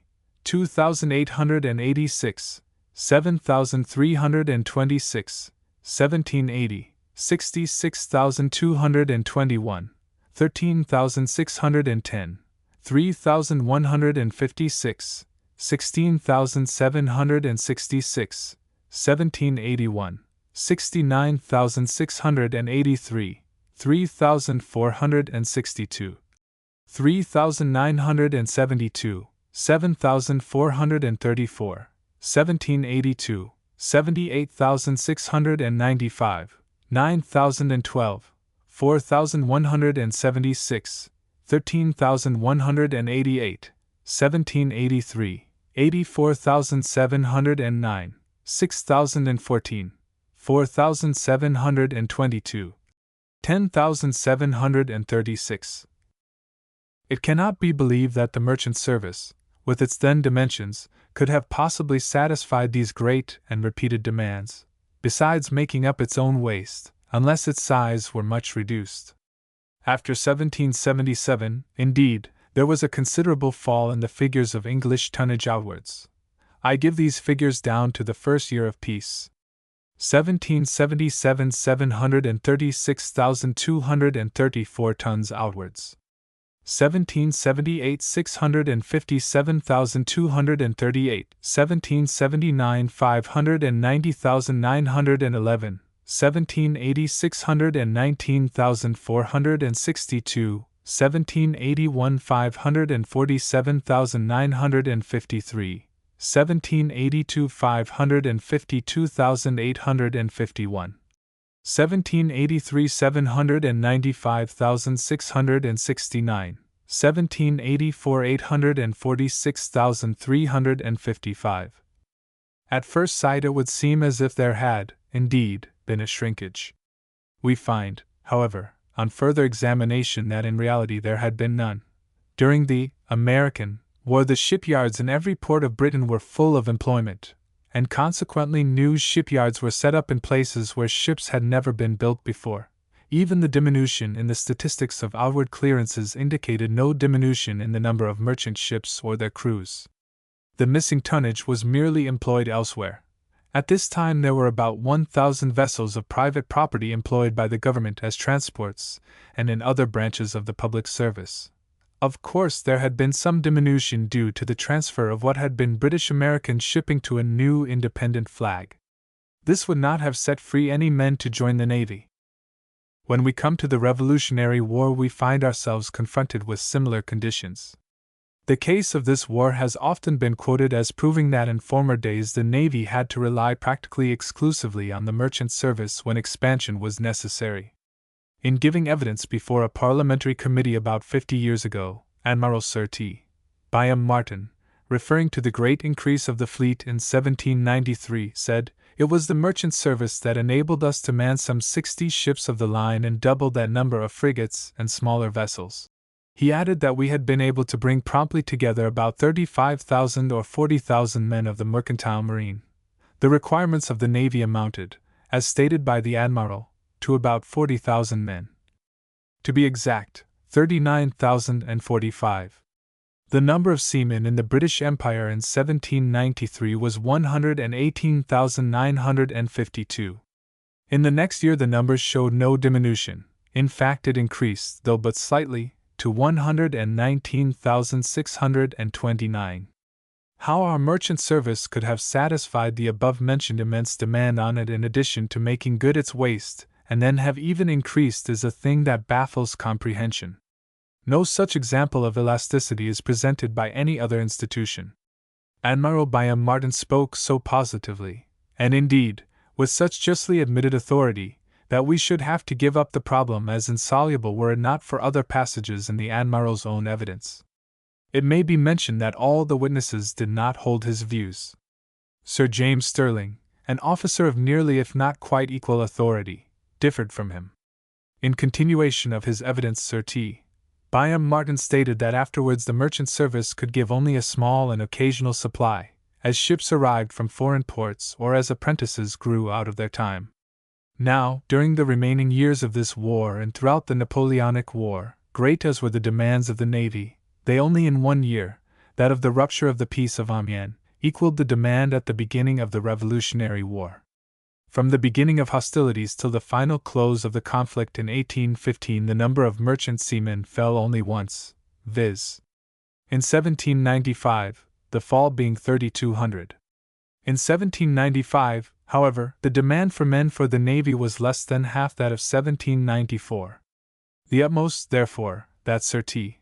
Byam Martin desired to establish was that, on a single occasion in an unusually protracted continuance of war, the strength of our merchant service enabled it to reinforce the Navy up to the latter's requirements, but its doing so prevented it from giving much help afterwards. All the same, men in large numbers had to be found for the Navy yearly for a long time. This will appear from the tables which follow. Revolutionary War.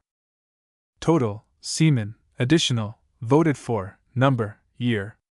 The Navy, increase. Waste. Required. 1794, 72,885, 36,885, 2,160, 39,045, 1795, 85,000, 12,115, 4,368, 16,483, 1796, 92,000, 7,000. 5,100, 12,100, 1797, 100,000, 8,000, 5,520, 13,520, 1798, 100,000, 6,000, 6,000, 1799, 100,000, 6,000, 6,000, 1,800, 97,300, 1801. 105,000, 7,700, absorbed, 7,700, by, previous, reduction. Napoleonic War. Total, seamen, additional, voted for, number, year. The Navy, increase. Waste. Required. /38000 backslash 1803 backslash 77 600 slash 39,600 39,600 1804 78,400 3,492 3,892 49 months 1805 90,000 12,000 4,680 16,680 1806 91,000 1,000 5,400 6,400 1807 98,600 7,600 5,460 13,060 1808 98,600 5,460 5,460 1809 98,600 5,460 5,460 1810 113,600 15,000 5,460 20,460 1811 113,600 6,816 6,816 1812 113,600 6,816 6,816 1813 108,600 reduction /86000 backslash 1814 backslash 74000 slash do. No waste is allowed for when there has been a reduction. It is a reasonable presumption that, except perhaps on a single occasion, the merchant service did not furnish the men required, not from any want of patriotism or of public spirit, but simply because it was impossible. Even as regards the single exception, the evidence is not uncontested, and by itself, though undoubtedly strong, it is not convincing, in view of the well-grounded presumptions the other way. The question then that naturally arises is, if the Navy did not fill up its complements from the merchant service, how did it fill them up? The answer is easy. Our naval complements were filled up largely with boys, largely with landsmen, largely with fishermen, whose numbers permitted this without inconvenience to their trade in general, and to a small extent, with merchant seamen. It may be suggested that the men wanted by the Navy could have been passed on to it from our merchant vessels, which could then complete their own crews with boys, landsmen, and fishermen. It was the age in which Dr. Price was a great authority on public finance, the age of Mr. Pitt's sinking fund, when borrowed money was repaid with further borrowings, so that a corresponding roundabout method for manning the Navy may have had attractions for some people. A conclusive reason why it was not adopted is that its adoption would have been possible only at the cost of disorganizing such a great industrial undertaking as our maritime trade. That this disorganization did not arise is proved by the fact that our merchant service flourished and expanded.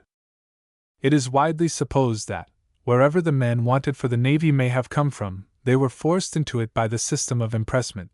The popular idea of a man-of-war's lower deck of a century ago is that it was inhabited by a ship's company which had been captured by the press gang and was restrained from revolting by the presence of a detachment of Marines. The prevalence of the belief that seamen were recruited is not a naval term, for the Navy by forcible means can be accounted for without difficulty. The supposed ubiquity of the press gang and its violent procedure added much picturesque detail, and even romance, to stories of naval life. Stories connected with it, if authentic though rare, would, indeed, make a deep impression on the public, and what was really the exception would be taken for the rule. There is no evidence to show that even from the middle of the 17th century any considerable number of men was raised by forcible impressment. I am not acquainted with a single story of the press gang which, even when much embellished, professes to narrate the seizure of more than an insignificant body. The allusions to forcible impressment made by naval historians are, with few exceptions, complaints of the utter inefficiency of the plan. In Mr. David Hannay's excellent short history of the Royal Navy will be found more than one illustration of its inefficient working in the 17th century. Confirmation, if confirmation is needed, can be adduced on the high authority of Mr. M. Oppenheim. We wanted tens of thousands, and forcible impressment was giving us half dozens, or, at the best, scores. Even of those it provided, but a small proportion was really forced to serve. Mr. Oppenheim tells us of an Act of Parliament, 17 Charles I, legalizing forcible impressment, which seems to have been passed to satisfy the sailors. If anyone should think this absurd, he may be referred to the remarkable expression of opinion by some of the older seamen of Sunderland and Shields when the Russian War broke out in 1854. The married sailors, they said, naturally waited for the impressment, for we know that has always been and always will be preceded by the proclamation of bounty. The most fruitful source of error as to the procedure of the press gang has been a deficient knowledge of etymology. The word has, properly, no relation to the use of force, and has no etymological connection with press and its compounds compress, depress, express, oppress, and see. Pressed money is so called from the French word pressed, that is, ready money, for that it bindeth all those that have received it to be ready at all times appointed. Professor Lawton tells us that a pressed or impressed was an earnest or advance paid on account.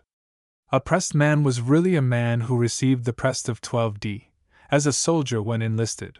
Writers, and some in an age when precision in spelling is thought important, have frequently spelled pressed and impressed.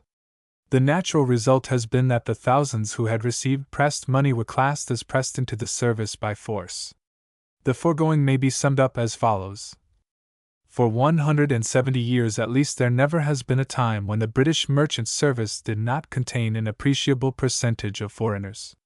During the last three, and greatest, maritime wars in which this country has been involved, only a small proportion of the immense number of men required by the Navy came, or could have come, from the merchant service.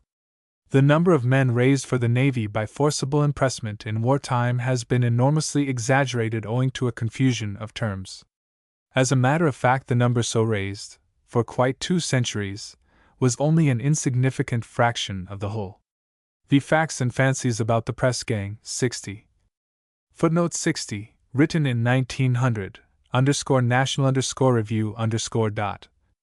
Of late years great attention has been paid to our naval history, and many even of its obscure byways have been explored.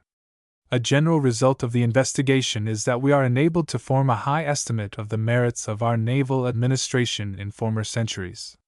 We find that for a long time the Navy has possessed an efficient organization, that its right position as an element of the national defenses was understood ages ago, and that English naval officers of a period which is now very remote showed by their actions that they exactly appreciated and, when necessary, were able to apply the true principles of maritime warfare.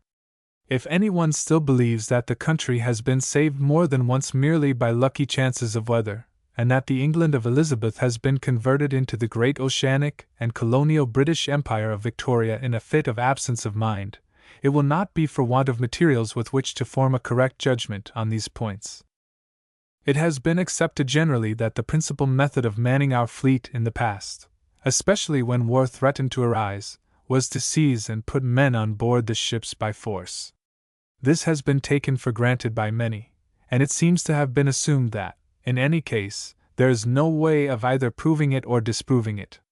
The truth, however, is that it is possible and, at least as regards the period of our last great naval war, not difficult to make sure if it is true or not.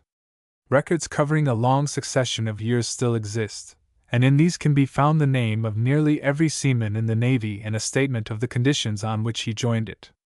The exceptions would not amount to more than a few hundreds out of many tens of thousands of names, and would be due to the disappearance, in itself very infrequent, of some of the documents and to occasional, but also very rare, inaccuracies in the entries. The historical evidence on which the belief in the prevalence of impressment as a method of recruiting the Navy for more than 100 years is based, is limited to contemporary statements in the English newspapers, and especially in the issues of the periodical called the Naval Chronicle published in 1803, the first year of the war following the rupture of the Peace of Amiens. Readers of Captain Mahan's works on sea power will remember the picture he draws of the activity of the press gang in that year. his authority being _the naval chronicle _. This evidence will be submitted directly to close examination, and we shall see what importance ought to be attached to it. In the great majority of cases, however, the belief above mentioned has no historical foundation, but is to be traced to the frequency with which the supposed operations of the press gang were used by the authors of naval stories and dramas, and by artists who took scenes of naval life for their subject. Violent seizure and abduction lend themselves to effective treatment in literature and in art, and writers and painters did not neglect what was so plainly suggested. A fruitful source of the widespread belief that our Navy in the old days was chiefly manned by recourse to compulsion is a confusion between two words of independent origin and different meaning, which, in ages when exact spelling was not thought indispensable, came to be written and pronounced alike. During our later great maritime wars, the official term applied to anyone recruited by impressment was pressman. In the 16th and 17th centuries, and part of the 18th century, this term meant the exact opposite. It meant a man who had voluntarily engaged to serve, and who had received a sum in advance called press money. A pressman, we are told by that high authority, Professor Sir J. K. Lawton, was really a man who received the press of 12d, as a soldier when enlisted. In the Encyclopedia Metropolitana, 1845, we find, impressing, or, more correctly, impresting, i.e., paying earnest money to seamen by the King's Commission to the Admiralty, is a right of very ancient date, and established by prescription, though not by statute. Many statutes, however, imply its existence, one as far back as 2 Richard II, cap. 4. An old dictionary of James I's time, 1617, called the Guide into the Tongues, by the Industries, Studi, Labor, and at the charges of John Minshew, gives the following definition: impress money. G. Gallic or French, imprestanza, from in and prestare, to lend or give beforehand. Presa money. T. Teutonic or German, solt, from sols, salt. For anciently agreement, or compact between the general and the soldier was signified by salt. Minshew also defines the expression to presa soldiers by the German Soldatenwerben, and explains that here the word werben means prepare, parar. Pressed money, he says, is so called of the French word pressed, i.e. ready, for that it bindeth those that have received it to be ready at all times appointed. In the posthumous work of Stephen Skinner, Etymologia Linguae Anglicani, 1671, the author joins together press or impressed as though they were the same, and gives two definitions, viz. 1. Recruiting by force. _militas _cogira_. 2. Paying soldiers a sum of money and keeping them ready to serve. Dr. Murray's New English Dictionary, now in course of publication, gives instances of the confusion between impressed and impress. A consequence of this confusion has been that many thousands of seamen who had received an advance of money have been regarded as carried off to the Navy by force. If to this misunderstanding we add the effect on the popular mind of cleverly written stories in which the press gang figured prominently, we can easily see how the belief in an almost universal adoption of compulsory recruiting for the Navy became general. It should, therefore, be no matter of surprise when we find that the sensational reports published in the English newspapers in 1803 were accepted without question. Impressment of seamen for the Navy has been called lawless, and sometimes it has been asserted that it was directly contrary to law. There is, however, no doubt that it was perfectly legal, though its legality was not based upon any direct statutory authority. Indirect confirmations of it by statute are numerous. These appear in the form of exemptions. The law of the land relating to this subject was that all seafaring men were liable to impressment unless specially protected by custom or statute. A consideration of the long list of exemptions tends to make one believe that in reality very few people were liable to be impressed. Some were protected by local custom, some by statute, and some by administrative order. The number of the last must have been very great. The protection books preserved in the Public Record Office form no inconsiderable section of the Admiralty records.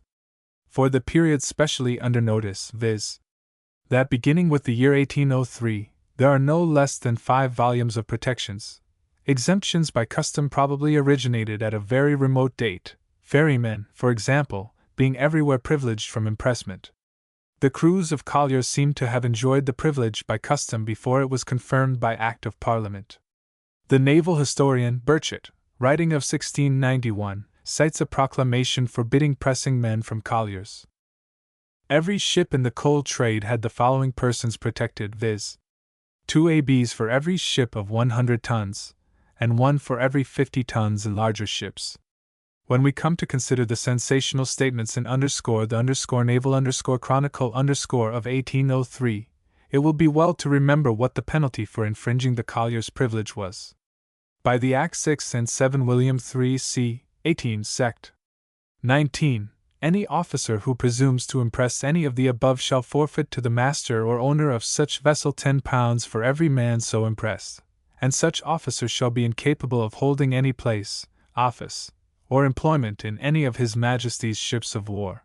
It is not likely that the least scrupulous naval officer would make himself liable to professional ruin as well as to a heavy fine. No parish apprentice could be impressed for the sea service of the Crown until he arrived at the age of 18, 2 and 3 and c. 6 sect. 4. Persons voluntarily binding themselves apprentices to sea service could not be impressed for 3 years from the date of their indentures. Besides sect. 15 of the Act of and just quoted, exemptions were granted, before 1803, by 4 and c. 19, and 13 George 2 c. 17. By the Act last mentioned, all persons 55 years of age and under 18 were exempted, and every foreigner serving in a ship belonging to a British subject, and also all persons of what age soever who shall use the sea for 2 years, to be computed from the time of their first using it. A customary exemption was extended to the proportion of the crew of any ship necessary for her safe navigation. In practice, this must have reduced the numbers liable to impressment to small dimensions. Even when the Admiralty decided to suspend all administrative exemptions, or, as the phrase was, to press from all protections, many persons were still exempted. The customary and statutory exemptions, of course, were unaffected.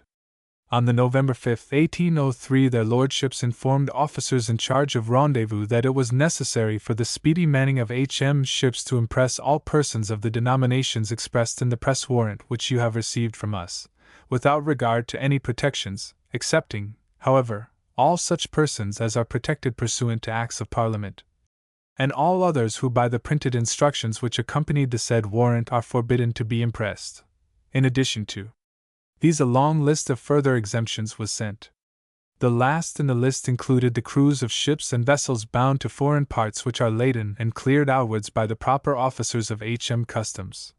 It would seem that there was next to no one left liable to impressment, and it is not astonishing that the Admiralty, as shown by its action very shortly afterwards, felt that pressing seamen was a poor way of manning the fleet. Though the war which broke out in 1803 was not formally declared until May, active preparations were begun earlier. The Navy had been greatly reduced since the Peace of Amiens, and as late as the December 2, 1802, the House of Commons had voted that 50,000 seamen be employed for the service of the year 1803, including 12,000 Marines. On the March 14 an additional number was voted. It amounted to 10,000 men, of whom 2,400 were to be Marines. Much larger additions were voted a few weeks later. The total increase was 50,000 men, viz. 39,600 seamen and 10,400 Marines. It never occurred to anyone that forcible recruiting would be necessary in the case of the Marines, though the establishment of the Corps was to be nearly doubled, as it had to be brought up to 22,400 from 12,000. Attention may be specially directed to this point. The Marine formed an integral part of a man-of-war's crew just as the seaman did. He received no better treatment than the latter, and as regards pecuniary remuneration, prospects of advancement, and hope of attaining to the position of warrant officer, was, on the whole, in a less favorable position. It seems to have been universally accepted that voluntary enlistment would prove, as, in fact, it did prove, sufficient in the case of the Marines.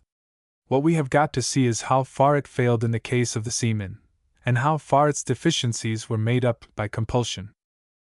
On the March 12 the Admiralty notified the Board of Ordnance that 22 ships of the line, the names of which were stated, were coming forward for sea. Many of these ships are mentioned in the naval chronicle as requiring men, and that journal gives the names of several others of various classes in the same state. The number altogether is 31. The aggregate complements, including Marines and boys, of these ships amounted to 17,234. The number of seamen was 11,861, though this included some of the officers who were born on the same muster list. The total number of seamen actually required exceeded 11,500. The Naval Chronicle contains a vivid, not to say sensational, account of the steps taken to raise them.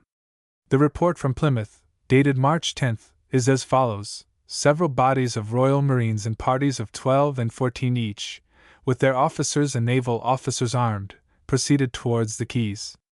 So secret were the orders kept that they did not know the nature of the business on which they were going until they boarded the tier of colliers at the New Quay, and other gangs, the ships in the Catwater and the Pool, and the gin shops. A great number of prime seamen were taken out and sent on board the Admiral's ship. They also pressed landsmen of all descriptions, and the town looked as if in a state of siege. At Stonehouse, Mutton Cove, Morristown, and in all the receiving and gin shops at Dock, the present Devonport, several hundreds of seamen and landsmen were picked up and sent directly aboard the flagship.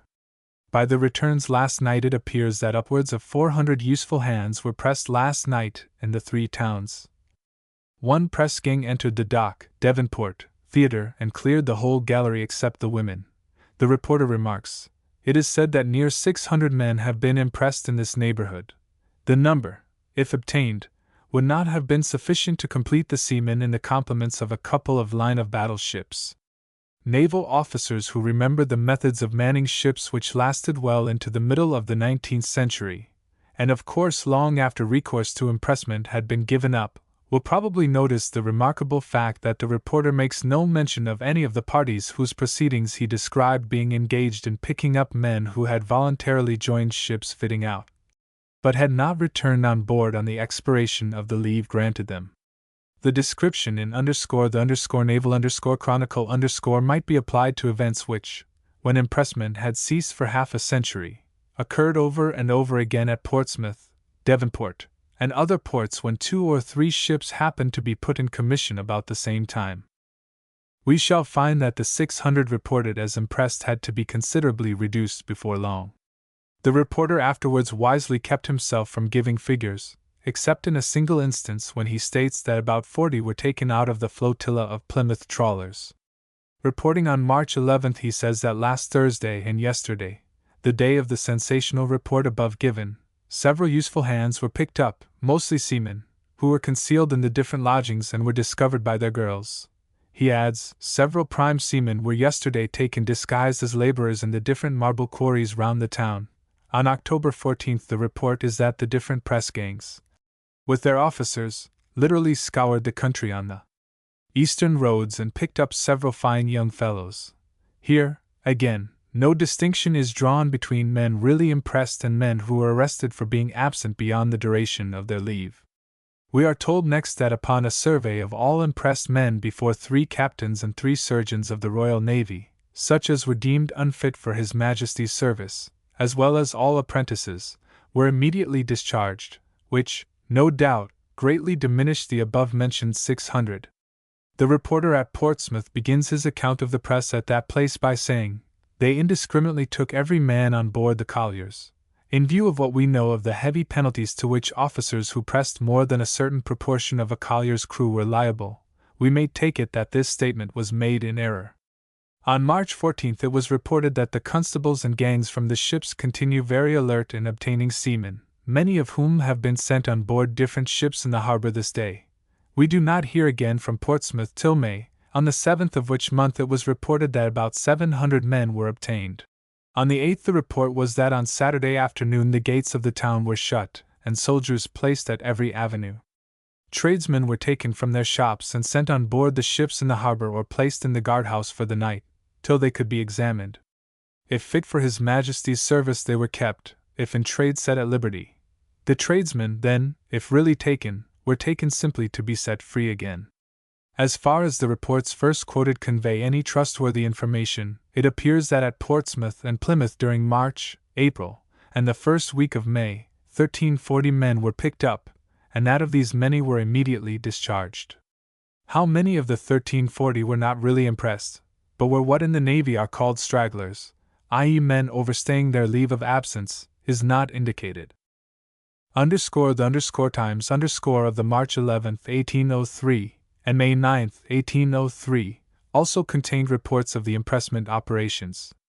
It says, the returns to the Admiralty of the seamen impressed, apparently at the Thames ports, on Tuesday night amounted to 1080, of whom no less than 2/3 are considered prime hands. At Portsmouth, Portsea, Gosport, and Cowes a general press took place the same night. Upwards of 600 seamen were collected in consequence of the promptitude of the measures adopted. It was added that the government relied upon increasing our naval forces with 10,000 seamen, either volunteers or impressed men, in less than a fortnight. The figures show us how small a proportion of the 10,000 was even alleged to be made up of impressed men. A later Times report is that the impress on Saturday, both above and below the bridge, was the hottest that has been for some time. The boats belonging to the ships at Deptford were particularly active, and it is supposed they obtained upwards of 200 men. The Times reports thus account for 1280 men over and above the 1340 stated to have been impressed at Plymouth and Portsmouth, thus making a grand total of 2,620. It will be proved by official figures directly that the last number was an overestimate.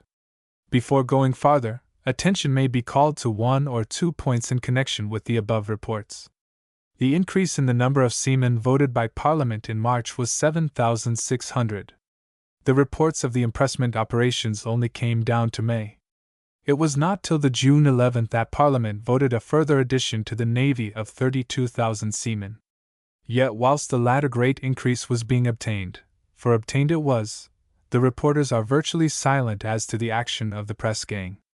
We must ask ourselves, if we could get 32,000 additional seamen with so little recourse to impressment that the operations called for no special notice, how was it that compulsion was necessary when only 7,600 men were wanted?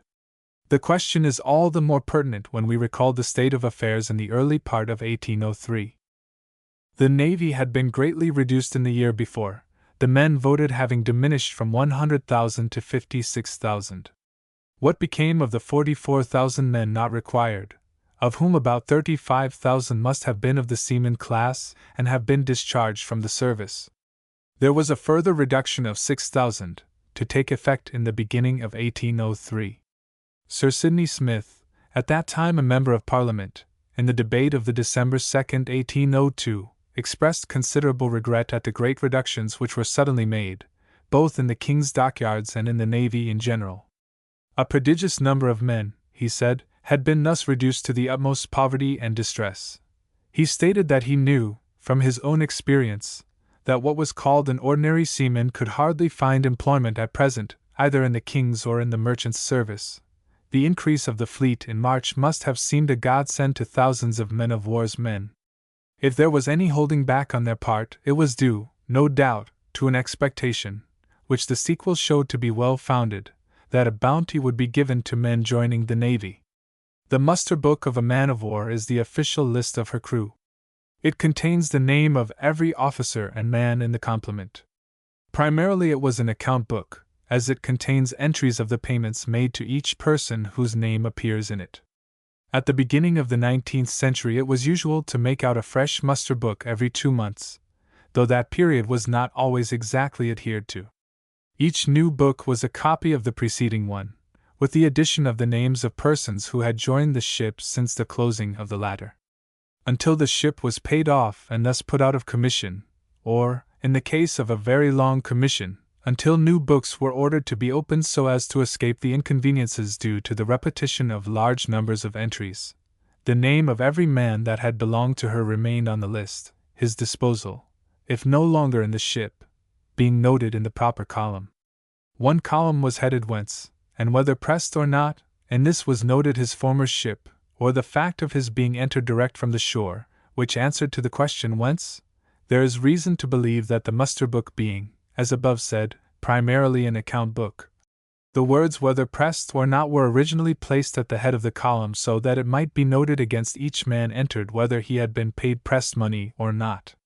However this may be, the column at the beginning of the 19th century was used for a record of the circumstances of the man's entering the ship, whether he had been transferred from another, had joined as a volunteer from the shore, or had been impressed.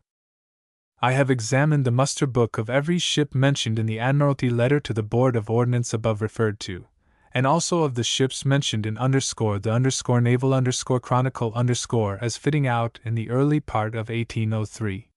There are altogether 33 ships, but 2 of them, the Utrecht and the Gelickheid, were used as temporary receiving ships for newly raised men. 61. The names on their lists are, therefore, merely those of men who were passed on to other ships, in whose muster books they appeared again.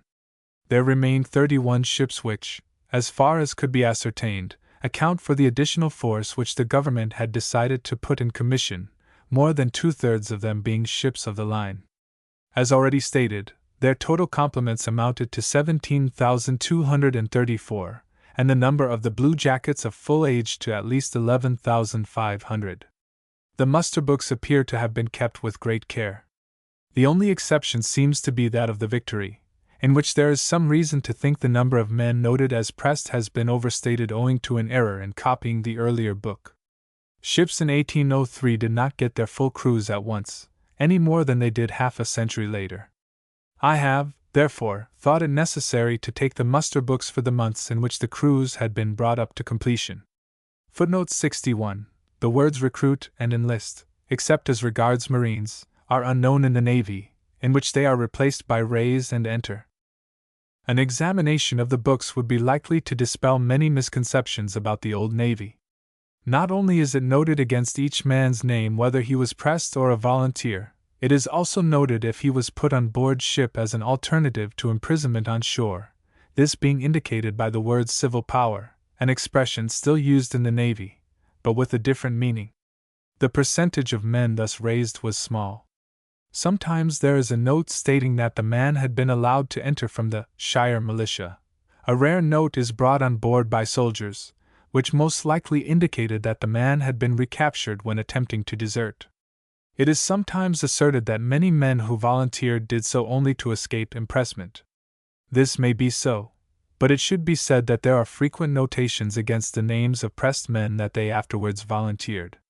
This shows the care that was taken to ascertain the real conditions on which a man entered the service. For the purposes of this inquiry, all these men have been considered as impressed, and they have not been counted amongst the volunteers. It is, perhaps, permissible to set off against such men the number of those who allowed themselves to be impressed to escape inconveniences likely to be encountered if they remained at home. Of 2 John Westlakes, ordinary seaman of the Boadicea, 1, John I. was pressed, but was afterwards taken out of the ship for a debt of £20, which shows that he had preferred to trust himself to the press gang rather than to his creditors. Without being unduly imaginative, we may suppose that in 1803 there were heroes who preferred being carried off to defend their country afloat to meeting the liabilities of putative paternity in their native villages. The muster books examined cover several months, during which many pressed men were discharged and some managed to desert, so that the total was never present at any one time. That total amounts to 1782. It is certain that even this is larger than the reality, because it has been found impossible, without an excessive expenditure of time and labor, to trace the cases of men being sent from one ship to another, and thus appearing twice over, or oftener, as pressed men. As an example of this, the Minotaur may be cited. Out of 20 names on one page of her muster book, 13 are those of pressed men discharged to other ships. The discharges from the Victory were numerous, and the Ardent, which was employed in keeping up communication with the ships off Brest, passed men on to the latter when required. I have, however, made no deductions from the press total to meet these cases. We can see that not more than 1782 men, and probably considerably fewer, were impressed to meet the increase of the Navy during the greater part of 1803. Admitting that there were cases of impressment from merchant vessels abroad to complete the crews of our men of war in distant waters, the total number impressed, including these latter, could not have exceeded greatly the figures first given. We know that owing to the reduction of 1802, as stated by Sir Sidney Smith, the seamen were looking for ships rather than the ships for seamen. It seems justifiable to infer that the whole number of impressed men on any particular day did not exceed, almost certainly did not amount to, 2,000. If they had been spread over the whole navy, they would not have made 2% of the united complements of the ships, and, as it was, did not equal 1/19 of the 39,600 seamen, bluejackets, raised to complete the navy to the establishment sanctioned by Parliament. A system under which more than 37,000 volunteers come forward to serve and less than 2,000 men are obtained by compulsion cannot be properly called compulsory.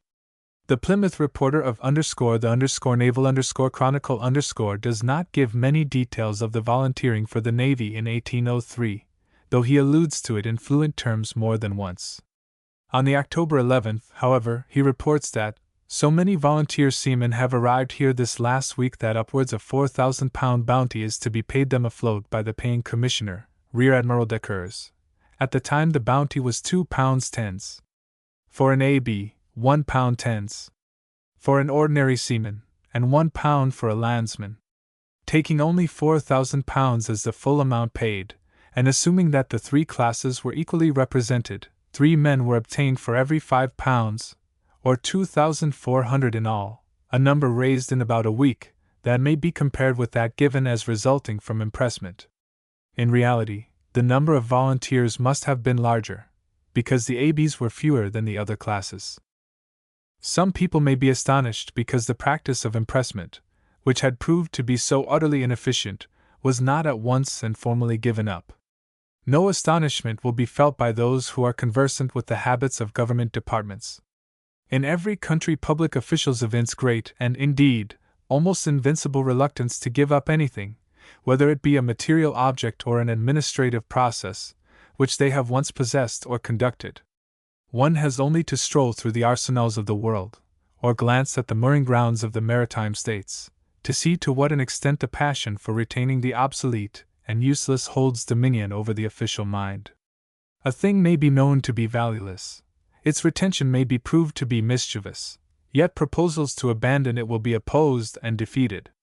It is doubtful if any male human being over 40 was ever converted to a new faith of any kind. The public has to wait until the generation of administrative conservatives has either passed away or been outnumbered by those acquainted only with newer methods. Then the change is made, the certainty, nevertheless, being that the new men in their turn will resist improvements as obstinately, and in exactly the same way as their predecessors. To be just to the Board of Admiralty of 1803, it must be admitted that some of its members seem to have lost faith in the efficacy of impressment as a system of manning the navy.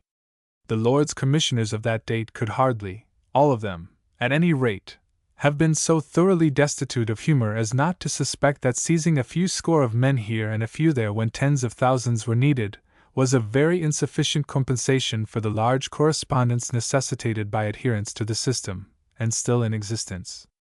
Their lordships actively bombarded the Home Office with letters pointing out, for example, that a number of British seamen at Guernsey appeared to have repaired to that island with a view to avoid being pressed, that they were of opinion that it would be highly proper that the seafaring men, in Jersey as well as Guernsey, not natives nor settled inhabitants, should be impressed.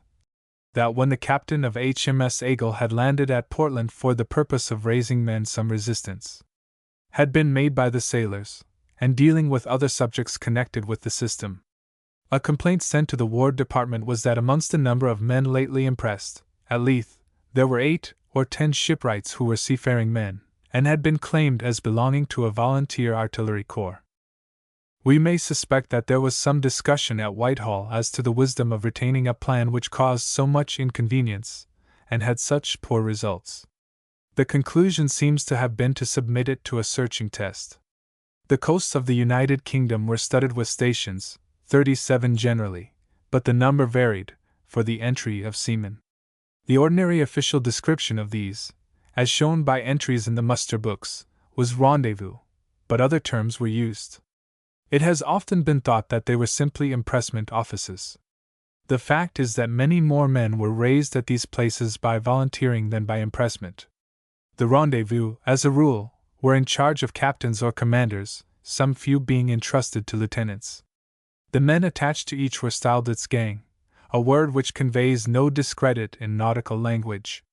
On November 5, 1803, the Admiralty sent to the officers in charge of rendezvous the communication already mentioned, to press men without regard to any protections, the exceptions, indeed, being so many that the officers must have wondered who could legitimately be taken. The order at first sight appeared sweeping enough. It contained the following words: "Whereas we think fit that a general press from all protections as above mentioned shall commence at London and in the neighbourhood thereof on the night of Monday next, the 7th instant, you are therefore, after taking the proper preparatory measures with all possible secrecy, hereby required to impress and to give orders to the lieutenants under your command to impress all persons of the above-mentioned denominations, except as before excepted, and continue to do so until you receive orders from us to the contrary." As it was addressed to officers in all parts of the United Kingdom, the general press was not confined to London and its neighbourhood, though it was to begin in the capital. Though returns of the numbers impressed have not been discovered, we have strong evidence that this general press, notwithstanding the secrecy with which it had been arranged, was a failure. On the December 6, 1803, just a month after it had been tried, the Admiralty formulated the following conclusion, on a consideration of the expense attending the service of raising men on shore for His Majesty's fleet comparatively with the number procured, as well as from other circumstances. There is reason to believe that either proper exertions have not been made by some of the officers employed on that service, or that there have been great abuses and mismanagement in the expenditure of the public money. This means that it was now seen that impressment, though of little use in obtaining men for the Navy, was a very costly arrangement. The Lords of the Admiralty accordingly ordered that the several places of rendezvous should be visited and the conduct of the officers employed in carrying out the above-mentioned service should be inquired into on the spot. Rear Admiral Arthur Phillip, the celebrated first Governor of New South Wales, was ordered to make the inquiry. This was the last duty in which that distinguished officer was employed, and his having been selected for it appears to have been unknown to all his biographers. It is not surprising that after this the proceedings of the press gang occupy scarcely any space in our naval history. Such references to them as there are will be found in the writings of the novelist and the dramatist. Probably individual cases of impressment occurred till nearly the end of the Great War, but they could not have been many. Compulsory service most unnecessarily caused, not much, but still some, unjustifiable personal hardship. It tended to stir up a feeling hostile to the Navy. It required to work at machinery costly out of all proportion to the results obtained. Indeed, it failed completely to effect what had been expected of it. In the great days of old our fleet, after all, was manned not by impressed men, but by volunteers. It was largely due to that we became masters of the sea. 6 projected invasions of the British Isles 62. Footnote 62. Written in 1900. _the_times_. The practice to which we have become accustomed of late, of publishing original documents relating to naval and military history, has been amply justified by the results. These meet the requirements of 2 classes of readers. The publications satisfy, or at any rate go far towards satisfying, the wishes of those who want to be entertained, and also of those whose higher motive is a desire to discover the truth about notable historical occurrences. Putting the public in possession of the materials, previously hidden in more or less inaccessible muniment rooms and record offices, with which the narratives of professed historians have been constructed, has had advantages likely to become more and more apparent as time goes on. It acts as a check upon the imaginative tendencies which even eminent writers have not always been able, by themselves, to keep under proper control. The certainty, nay the mere probability, that you will be confronted with the witnesses on whose evidence you profess to have relied, the sources from which your story is derived, will suggest the necessity of sobriety of statement and the advisability of subordinating rhetoric to veracity. Had the contemporary documents been available for an immediate appeal to them by the reading public, we should long ago have rid ourselves of some dangerous superstitions. We should have abandoned our belief in the fictions that the Armada of 1588 was defeated by the weather, and that the great Herbert of Torrington was a lubber, a traitor, and a coward. It is not easy to calculate the benefit that we should have secured, had the presentation of some important events in the history of our national defense been as accurate as it was effective. Enormous sums of money have been wasted in trying to make our defensive arrangements square with a conception of history based upon misunderstanding or misinterpretation of facts. Pecuniary extravagance is bad enough, but there is a greater evil still. We have been taught to cherish, and we have been reluctant to abandon, a false standard of defense, though adherence to such a standard can be shown to have brought the country within measurable distance of grievous peril. Captain Duro, of the Spanish Navy, in his Armada Invincible, placed within our reach contemporary evidence from the side of the assailants, thereby assisting us to form a judgment on a momentous episode in naval history. The evidence was completed, some being adduced from the other side, by our fellow countryman Sir J. K. Lawton, in his Defeat of the Spanish Armada, published by the Navy Records Society. Others have worked on similar lines, and a healthier view of our strategic conditions and needs is more widely held than it was, though it cannot be said to be, even yet, universally prevalent. Superstition, even the grossest, dies hard. Something deeper than mere literary interest, therefore, is to be attributed to a work which has recently appeared in Paris. 63. To speak strictly, it should be said that only the first volume of 3 which will complete it has been published. It is, however, in the nature of a work of the kind that its separate parts should be virtually independent of each other. Consequently, the volume which we now have may be treated properly as a book by itself. When completed, the work is to contain all the documents relating to the French preparations during the period 1793 to 1805, for taking the offensive against England. _2_les documents _SC rapportant _A preparation _l'offensive contre l'Angleterre The search for, the critical examination and the methodical classification of, the papers were begun in October 1898. The book is compiled by Captain Desbrières, of the French cuirassiers, who was specially authorized to continue his editorial labors even after he had resumed his ordinary military duties. It bears the imprimatur of the staff of the army, and its preface is written by an officer who was, and so signs himself, chief of the historical section of that department. There is no necessity to criticize the literary execution of the work. What is wanted is to explain the nature of its contents, and to indicate the lessons which may be drawn from them. Nevertheless, attention may be called to a curious misreading of history contained in the preface. In stating the periods which the different volumes of the book are to cover, the writer alludes to the Peace of Amiens, which, he affirms, England was compelled to accept by exhaustion, want of means of defense, and fear of the menaces of the great First Consul then disposing of the resources of France, aggrandized, pacified, and reinforced by alliances. The book being what it is and coming whence it does, such a statement ought not to be passed over. The desire for peace, says an author so easily accessible as J. R. Green, sprang from no sense of national exhaustion. On the contrary, wealth had never increased so fast. Nor was there any ground for despondency in the aspect of the war itself. This was written in 1875 by an author so singularly free from all taint of chauvinism that he expressly resolved that his work should never sink into a drum and trumpet history. A few figures will be interesting and, it may be added, conclusive. Between 1793, when the war began, and 1802, when the Peace of Amiens interrupted it, the public income of Great Britain increased from £16,382,000 to £28 millions, the war taxes not being included in the latter sum. The revenue of France, notwithstanding her territorial acquisitions, sank from £18,800,000 to £18 million. The French exports and imports by sea were annihilated, whilst the British exports were doubled and the imports increased more than 50%. The French Navy had at the beginning 73, at the end of the war 39, ships of the line. The British began the contest with 135 and ended it with 202. Even as regards the army, the British force at the end of the war was not greatly inferior numerically to the French. It was, however, much scattered, being distributed over the whole British Empire. In view of the question under discussion, no excuse need be given for adducing these facts.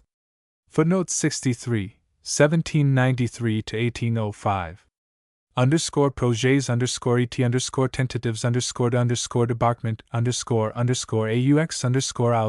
Britanniques par Edouard Desbrières, Capitaine Brevet aux 1 Cuirassiers. Paris, Chapelot et.cie 1900. Publié sous la direction de la section historique de l'état-major de l'armée. Captain Desbrières in the present volume carries his collection of documents down to the date at which the then General Bonaparte gave up his connection with the flotilla that was being equipped in the French Channel ports, and prepared to take command of the expedition to Egypt. The volume, therefore, in addition to accounts of many projected, but never really attempted, descents on the British Isles, gives a very complete history of Hoche's expedition to Ireland, of the less important, but curious, descent in Cardigan Bay known as the Fishguard, or Fishguard, expedition, and of the formation of the First Army of England, a designation destined to attain greater celebrity in the subsequent war, when France was ruled by the great soldier whom we know as the Emperor Napoleon. The various documents are connected by Captain Desbrières with an explanatory commentary, and here and there are illustrated with notes. He has not rested content with the publication of Mrs. selected from the French archives.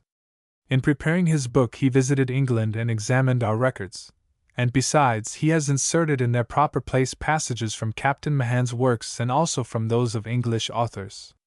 The reader's interest in the book is likely to be almost exclusively concentrated on the detailed, and where Captain Desbrières' commentary appears, lucid, account of Hoche's expedition. Of course, the part devoted to the creation of the Army of England is not uninteresting, but it is distinctly less so than the part relating to the proceedings of Hoche. Several of the many plans submitted by private persons, who here describe them in their own words, are worth examination, and some, it may be mentioned, are amusing in the naivete of their Anglophobia and in their obvious indifference to the elementary principles of naval strategy. In this indifference they have some distinguished companions. We are informed by Captain Desbrières that the idea of a hostile descent on England was during a long time much favored in France. The National Archives and those of the Ministries of War and of Marine are filled with proposals for carrying it out, some dating back to 1710. Whether emanating from private persons or formulated in obedience to official direction, there are certain features in all the proposals so marked that we are able to classify the various schemes by grouping together those of a similar character. In one class may be placed all those which aimed at mere annoyance, to be effected by landing small bodies of men, not always soldiers, to do as much damage as possible. The appearance of these at many different points, it was believed, would so harass the English that they would end the war, or at least so divide their forces that their subjection might be looked for with confidence. In another class might be placed proposals to seize outlying, not distant, British territory, the Channel Islands or the Isle of Wight, for example. A third class might comprise attempts on a greater scale, necessitating the employment of a considerable body of troops and meriting the designation invasion. Some of these attempts were to be made in Great Britain, some in Ireland. In every proposal for an attempt of this class, whether it was to be made in Great Britain or in Ireland, it was assumed that the invaders would receive assistance from the people of the country invaded. Indeed, generally the bulk of the force to be employed was ultimately to be composed of native sympathizers, who were also to provide, at least at the beginning, all the supplies and transport, both vehicles and animals, required. Every plan, no matter to which class it might belong, was based upon the assumption that the British naval force could be avoided. Until we come to the time when General Bonaparte, as he then was, dissociated himself from the First Army of England, there is no trace, in any of the documents now printed, of a belief in the necessity of obtaining command of the sea before sending across it a considerable military expedition.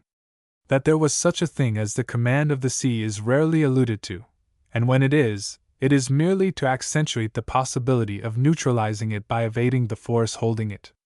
There is something which almost deserves to be styled comical in the absolutely unvarying confidence, alike of amateurs and highly placed military officers, with which it was held that a superior naval force was a thing that might be disregarded. Generals who would have laughed to scorn anyone maintaining that, though there was a powerful Prussian army on the road to one city and an Austrian army on the road to the other, a French army might force its way to either Berlin or Vienna without either fighting or even being prepared to fight. Such generals never hesitated to approve expeditions obliged to traverse a region in the occupation of a greatly superior force, the region being pelagic and the force naval. We had seized the little islands of St. Markov, a short distance from the coast of Normandy, and held them for years.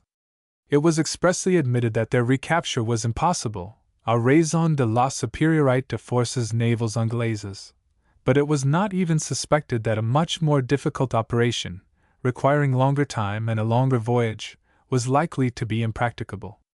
We shall see by and by how far this remarkable attitude of mind was supported by the experience of Hoche's expedition to Ireland. Hoche himself was the inventor of a plan of harassing the English enemy which long remained in favor. He proposed to organize what was called a chouannerie in England. As that country had no chouans of her own, the want was to be supplied by sending over an expedition composed of convicts. Hoche's ideas were approved and adopted by the eminent Carnot. The plan, to which the former devoted great attention, was to land on the coast of Wales from 1,000 to 1,200 forcats, to be commanded by a certain Masturet, of whom Hoche wrote that he was le plus mauvais sujet dont on puisse perdre la France. In a plan accepted and forwarded by Hoche, it was laid down that the band, on reaching the enemy's country, was, if possible, not to fight, but to pillage. Each man was to understand that he was sent to England to steal 100,000 f. Pour insert finer essay. Carrière tranquillement dans la licence, and was to be informed that he would receive a formal pardon from the French government. The plan, extraordinary as it was one of the few put into execution. The famous Fishguard invasion was carried out by some 1,400 convicts commanded by an American adventurer named Tate. The direction to avoid fighting was exactly obeyed by Colonel Tate and the armed criminals under his orders.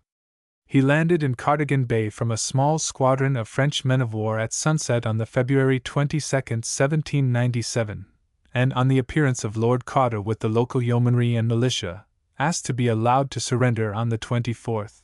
At a subsequent exchange of prisoners, the French authorities refused to receive any of the worthies who had accompanied Tate. At length 512 were allowed to land, but were imprisoned in the forts of Cherbourg. The French records contain many expressions of the dread experienced by the inhabitants of the coast lest the English should put on shore in France the malefactors whom they had captured at Fishguard. A more promising enterprise was that in which it was decided to obtain the assistance of the Dutch, at the time in possession of a considerable fleet. The Dutch fleet was to put to sea with the object of engaging the English. An army of 15,000 was then to be embarked in the ports of Holland, and was to effect a diversion in favor of another and larger body, which, starting from France, was to land in Ireland, repeating the attempt of Hoche in December 1796, which will be dealt with later on. The enterprise was frustrated by the action of Admiral Duncan, who decisively defeated the Dutch fleet off Camperdown in October. It might have been supposed that this would have driven home the lesson that no considerable military expedition across the water has any chance of success till the country sending it has obtained command of the sea. But it did not. To Bonaparte the event was full of meaning, but no other French soldier seems to have learned it, if we may take Captain Desbriere's views as representative, even down to the present day. On the February 23, 1798, Bonaparte wrote, Opère un descente en Angleterre sans être maître de la mer est l'opération la plus hardie et la plus difficile que ait été faite. There has been much speculation as to the reasons which induced Bonaparte to quit the command of the army of England after holding it but a short time, and after having devoted great attention to its organization and proposed methods of transport across the Channel. The question is less difficult than it has appeared to be to many. One of the foremost men in France, Bonaparte was ready to take the lead in any undertaking which seemed likely to have a satisfactory ending, an ending which would redound to the glory of the chief who conducted it. The most important operation contemplated was the invasion of England, and, now that Hoche was no more, Bonaparte might well claim to lead it. His penetrating insight soon enabled him to see its impracticability until the French had won the command of the Channel. Of that there was not much likelihood, and at the first favorable moment he dissociated himself from all connection with an enterprise which offered so little promise of a successful termination that it was all but certain not to be begun. An essential condition, as already pointed out, of all the projected invasions was the receipt of assistance from sympathizers in the enemy's country. Hoche himself expected this even in Tate's case, but experience proved the expectation to be baseless. When the prisoners taken with Tate were being conducted to their place of confinement, the difficulty was to protect them, car la population furieuse contre les Français veulent les lyncher. Captain Desbriere dwells at some length on the mutinies in the British fleet in 1797, and asks regretfully, Tu avais en fait pour profiter de cette chance unique? He remarks on the undoubted and really lamentable fact that English historians have usually paid insufficient attention to these occurrences. One, and perhaps the principal reason of their silence, was the difficulty, at all events till quite lately, of getting materials with which to compose a narrative. The result is that the real character of the great mutinies has been altogether misunderstood. Lord Camperdown's recently published life of his great ancestor, Lord Duncan, has done something to put them in their right light. As regards defense against the enemy, the mutinies affected the security of the country very little. The seamen always expressed their determination to do their duty if the enemy put to sea. Even at the Nore they conspicuously displayed their general loyalty, and, as a matter of fact, discipline had regained its sway some time before the expedition preparing in Holland was ready. How effectively the crews of the ships not long before involved in the mutiny could fight, was proved at Camperdown. Though earlier in date than the events just discussed, the celebrated first expedition to Ireland has been intentionally left out of consideration till now. As to the general features of the undertaking, and even some of its more important details, the documents now published add little to our knowledge. The literature of the expedition is large, and Captain Chevalier had given us an admirable account of it in his Histoire de la Marine Française sous la Première République. The late Vice Admiral Collins submitted it to a most instructive examination in the _journal of the Royal United Service Institution 4 January 1892. We can, however, learn something from Captain Desbriere's collection. The perusal suggests, or indeed compels, the conclusion that the expedition was doomed to failure from the start. It had no money, stores, or means of transport. There was no hope of finding these in a country like the southwestern corner of Ireland.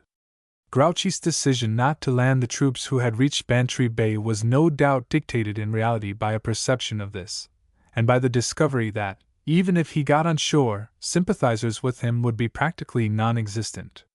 On reading the letters now made public, one is convinced of Hoche's unfitness for the leadership of such an enterprise. The adoration of mediocrities is confined to no one cult and to no one age.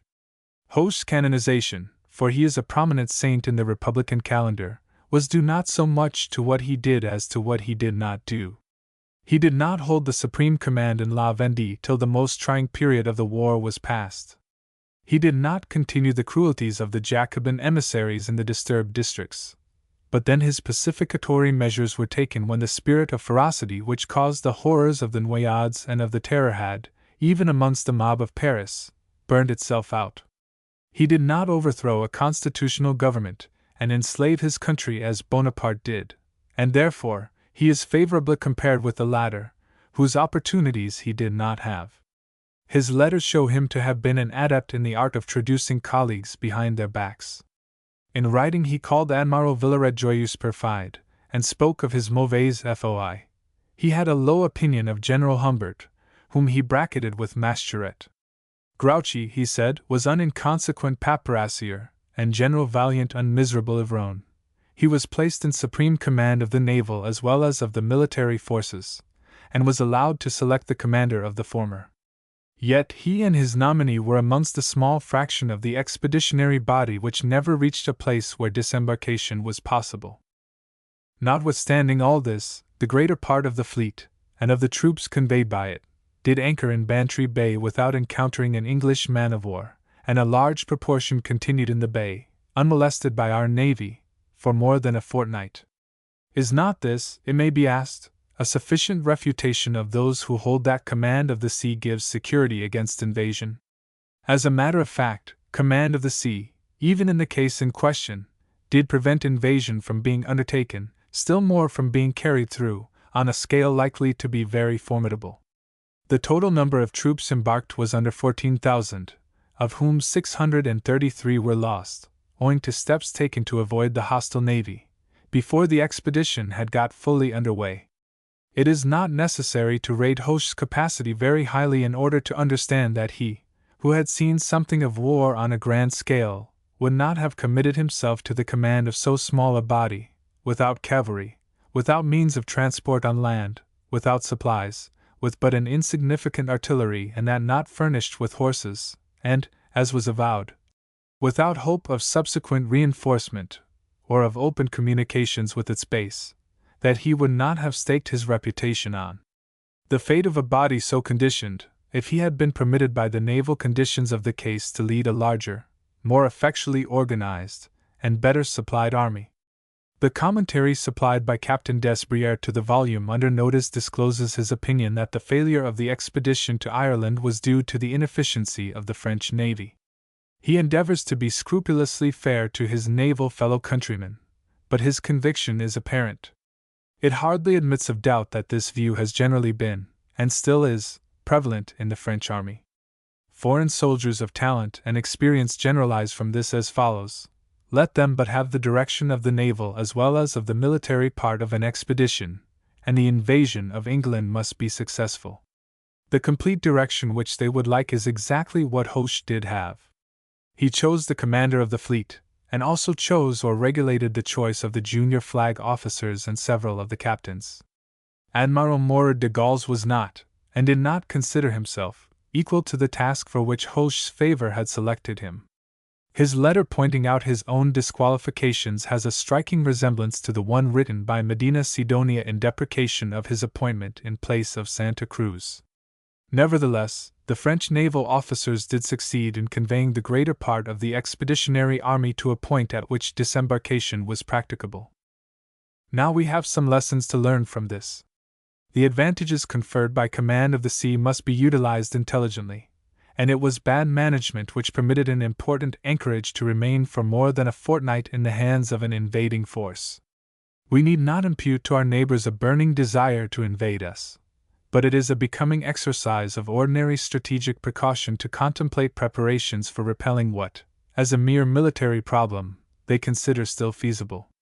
No amount of naval superiority will ever ensure every part of our coast against incursions like that of Tate and his jailbirds.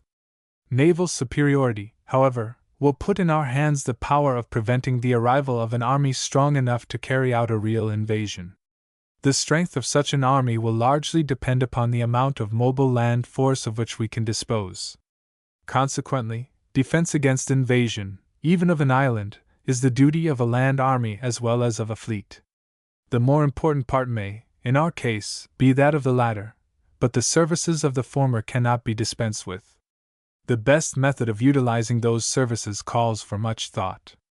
In 1798, when the First Army of England menaced us from the southern coast of the Channel, it was reported to our government that an examination of the plans formerly adopted for frustrating intended invasions showed the advantage of troubling the enemy in his own home, and not waiting till he had come to injure us in ours.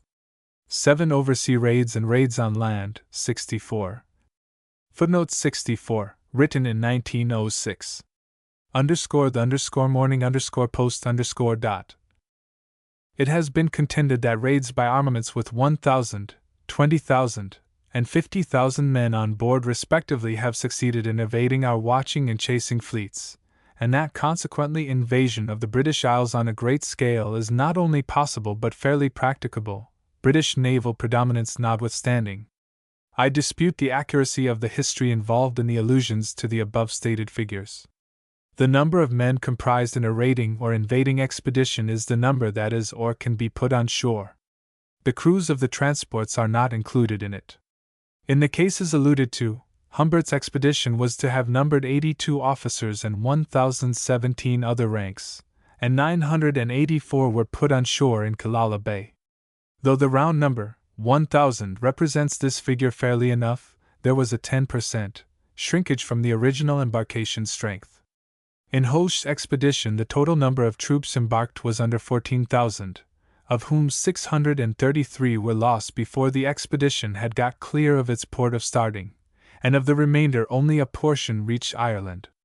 General Bonaparte landed in Egypt not 50,000 men, but about 36,000.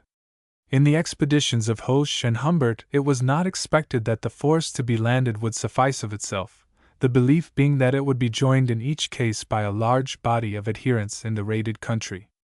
Outside the ranks of the extremists of the dinghy school, whose number is unknown and is almost certainly quite insignificant, no one asserts or ever has asserted that raids in moderate strength are not possible even in the face of a strong defending navy.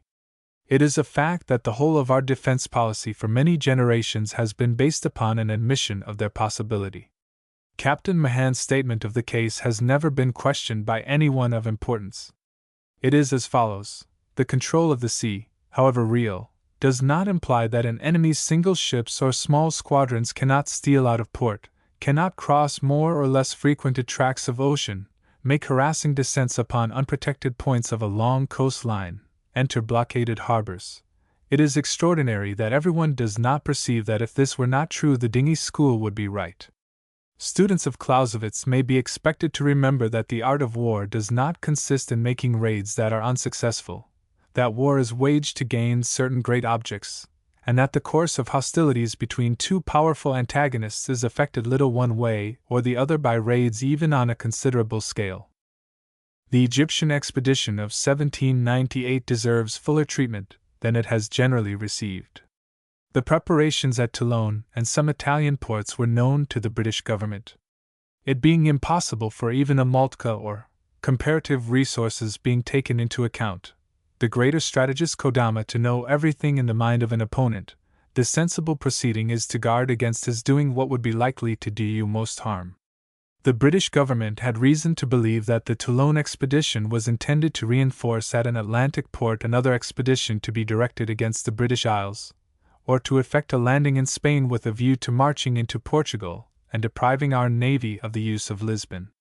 Either, if effected, would probably cause us serious mischief, and arrangements were made to prevent them.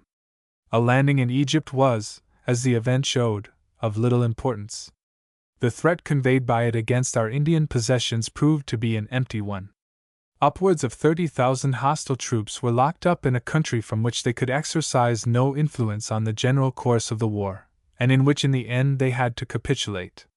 Suppose that an expedition crossing the North Sea with the object of invading this country had to content itself with a landing in Iceland, having eventual capitulation before it, should we not consider ourselves very fortunate, though it may have temporarily occupied one of the Shetland Isles _N_route _?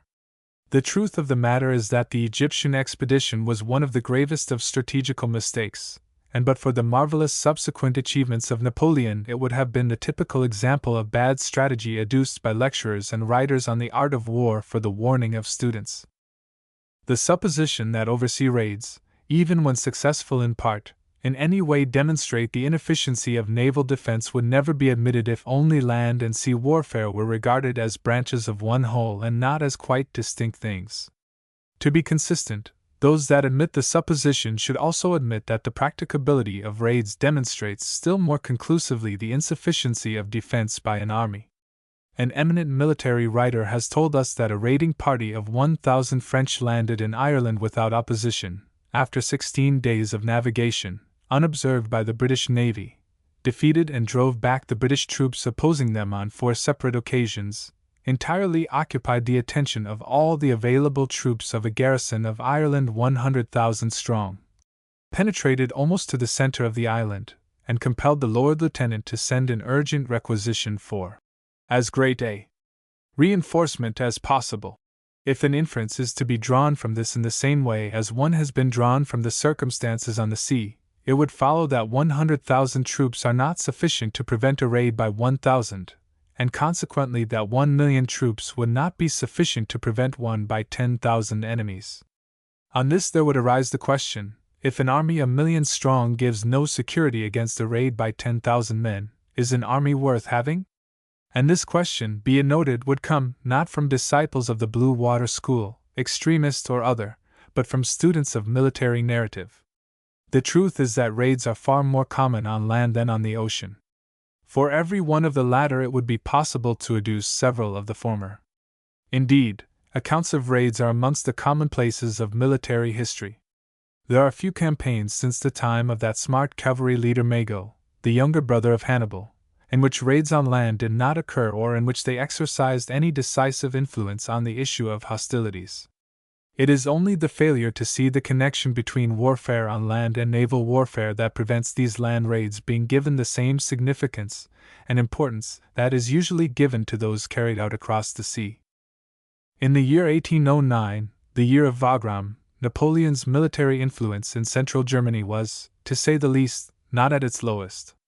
Yet Colonel Schill, of the Prussian cavalry, with 1,200 men, subsequently increased to 2,000 infantry and 12 squadrons, proceeded to Wittenberg, thence to Magdeburg, and next to Stralsund, which he occupied and where he met his death in opposing an assault made by 600 French troops.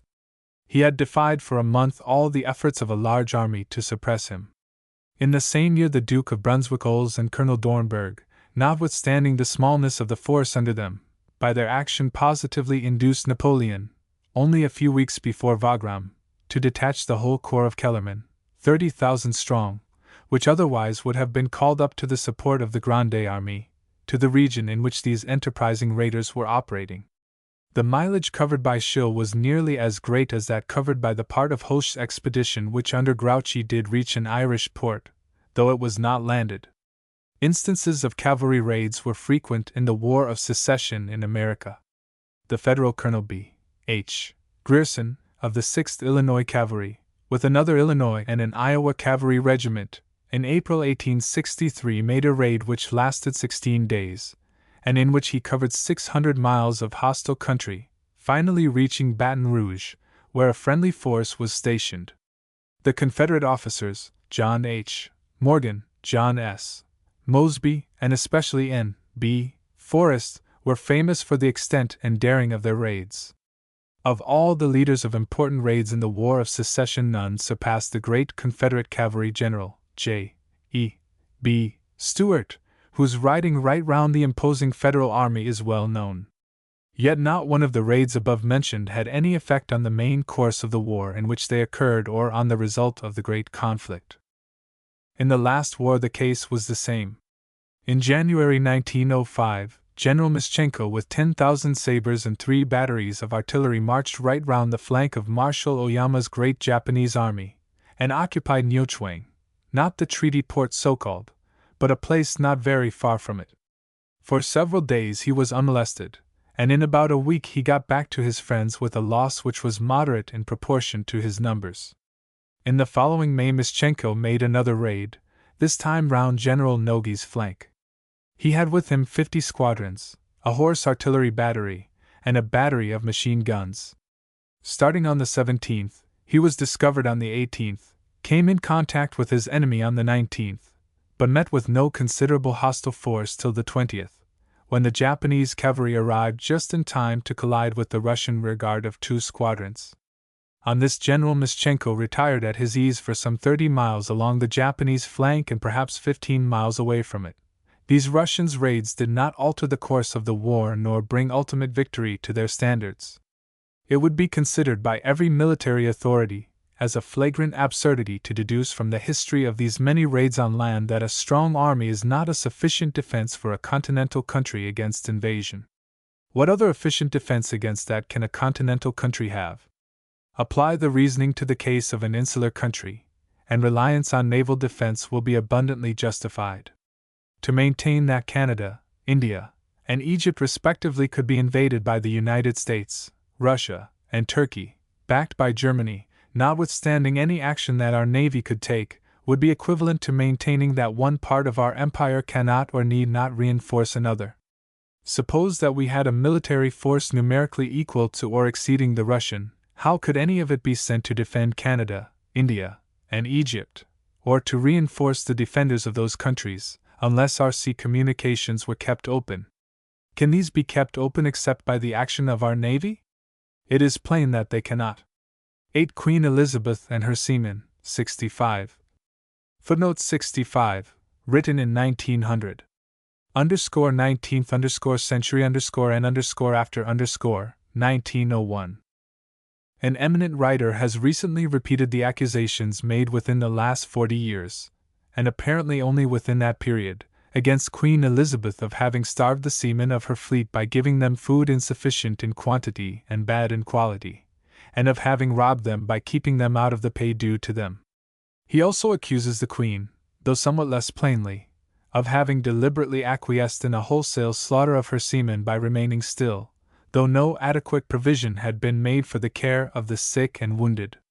There are further charges of obstinately objecting, out of mere stinginess, to take proper measures for the naval defense of the country, and of withholding a sufficient supply of ammunition from her ships when about to meet the enemy. Lest it should be supposed that this is an exaggerated statement of the case against Elizabeth, as formulated by the writer in question, his own words are given. He says, instead of strengthening her armaments to the utmost, and throwing herself upon her Parliament for aid, she clung to her money bags, actually reduced her fleet, withheld ammunition and the more necessary stores, cut off the sailors' food, did, in short, everything in her power to expose the country defenseless to the enemy. The pursuit of the Armada was stopped by the failure of the ammunition, which, apparently, had the fighting continued longer, would have been fatal to the English fleet. The writer makes on this the rather mild comment that treason itself could scarcely have done worse. Why scarcely? Surely the very blackest treason could not have done worse. He goes on to ask, how were the glorious seamen, whose memory will be forever honored by England and the world, rewarded after their victory? This is his answer: their wages were left unpaid, they were docked of their food, and served with poisonous drink, while for the sick and wounded no hospitals were provided. More of them were killed by the Queen's meanness than by the enemy. It is safe to challenge the students of history throughout the world to produce any parallel to conduct so infamous as that which has thus been imputed to an English queen. If the charges are true, there is no limit to the horror and loathing with which we ought to regard Elizabeth. Are they true? That is the question. I respectfully invite the attention of those who wish to know the truth and to retain their reverence for a great historical character, to the following examination of the accusations and of the foundations on which they rest. It will not, I hope, be considered presumptuous if I say that, in making this examination, personal experience of life in the Navy sufficiently extensive to embrace both the present day and the time before the introduction of the great modern changes in system and naval material will be of great help. Many things which have appeared so extraordinary to landsmen that they could account for their occurrence only by assuming that this must have been due to extreme culpability or extreme folly will be quite familiar to naval officers whose experience of the service goes back 40 years or more, and can be satisfactorily explained by them. There is little reason to doubt that the above-mentioned charges against the great Queen are based exclusively on statements in Froude's history. It is remarkable how closely Froude has been followed by writers treating of Elizabeth and her reign.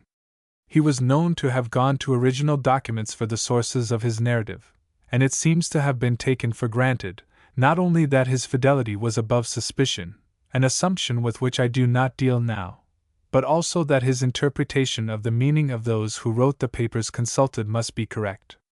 Motley, in his History of the United Netherlands, published in 1860, had dwelt upon the shortness of ammunition and provisions in the Channel fleet commanded by Lord Howard of Effingham, but he attributed this to bad management on the part of officials, and not to downright baseness on that of Elizabeth. Froude has placed beyond doubt his determination to make the Queen responsible for all shortcomings. The Queen, he says, has taken upon herself the detailed arrangement of everything. She and she alone was responsible. She had extended to the dockyards the same hard thrift with which she had pared down her expenses everywhere. She tied the ships to harbor by supplying the stores and driblets. She allowed rations but for a month, and permitted no reserves to be provided in the victualling offices. The ships at Plymouth, furnished from a distance, and with small quantities at a time, were often for many days without food of any kind. Even at Plymouth, short food and poisonous drink had brought dysentery among them. They had to meet the enemy, as it were, with one arm bandaged by their own sovereign.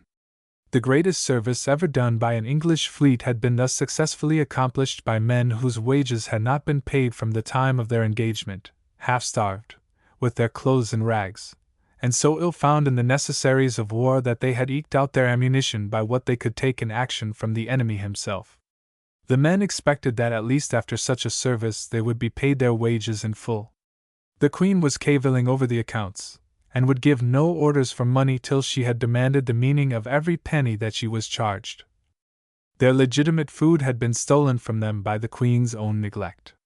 We thus see that Froude has made Elizabeth personally responsible for the short rations, the undue delay in paying wages earned, and the fearful sickness which produced a heavy mortality amongst the crews of her Channel fleet, and also for insufficiently supplying her ships with ammunition. The quotations from the book previously referred to make it clear that it is possible to outdo Froude in his denunciations, even where it is on his statements that the accusers found their charges. In his History of England, which is widely read, especially by the younger generation of Englishmen, the Rev. J. Frank Bright tells us, with regard to the defensive campaign against the Armada, the Queen's avarice went near to ruin the country. The miserable supplies which Elizabeth had alone allowed to be sent them, the ships in the Channel, had produced all sorts of disease, and thousands of the crews came from their great victory only to die. In the midst of privations and wanting in all the necessaries of life, the sailors had fought with unflagging energy, with their wages unpaid, with ammunition supplied to them with so stingy a hand that each shot sent on board was registered and accounted for, with provisions withheld, so that the food of 4 men had habitually to be divided among 6, and that food so bad as to be really poisonous. J. R. Green, in his History of the English People, states that, while England was thrilling with the triumph over the Armada, its Queen was coolly grumbling over the cost and making her profit out of the spoiled provisions she had ordered for the fleet that had saved her. The object of each subsequent historian was to surpass the originator of the calumnies against Elizabeth. In his sketch of her life in the Dictionary of National Biography, Dr. Augustus Jessup asserts that the Queen's ships were notoriously and scandalously ill-furnished with stores and provisions for the sailors, and it is impossible to lay the blame on anyone but the Queen. He had previously remarked that the merchant vessels which came to the assistance of the men of war from London and the smaller ports were as a rule far better furnished than the Queen's ships, which were without the barest necessaries. After these extracts, one from Dr. S. R. Gardiner's Student's History of England will appear moderate. Here it is: Elizabeth having with her usual economy kept the ships short of powder, they were forced to come back from the chase of the Armada.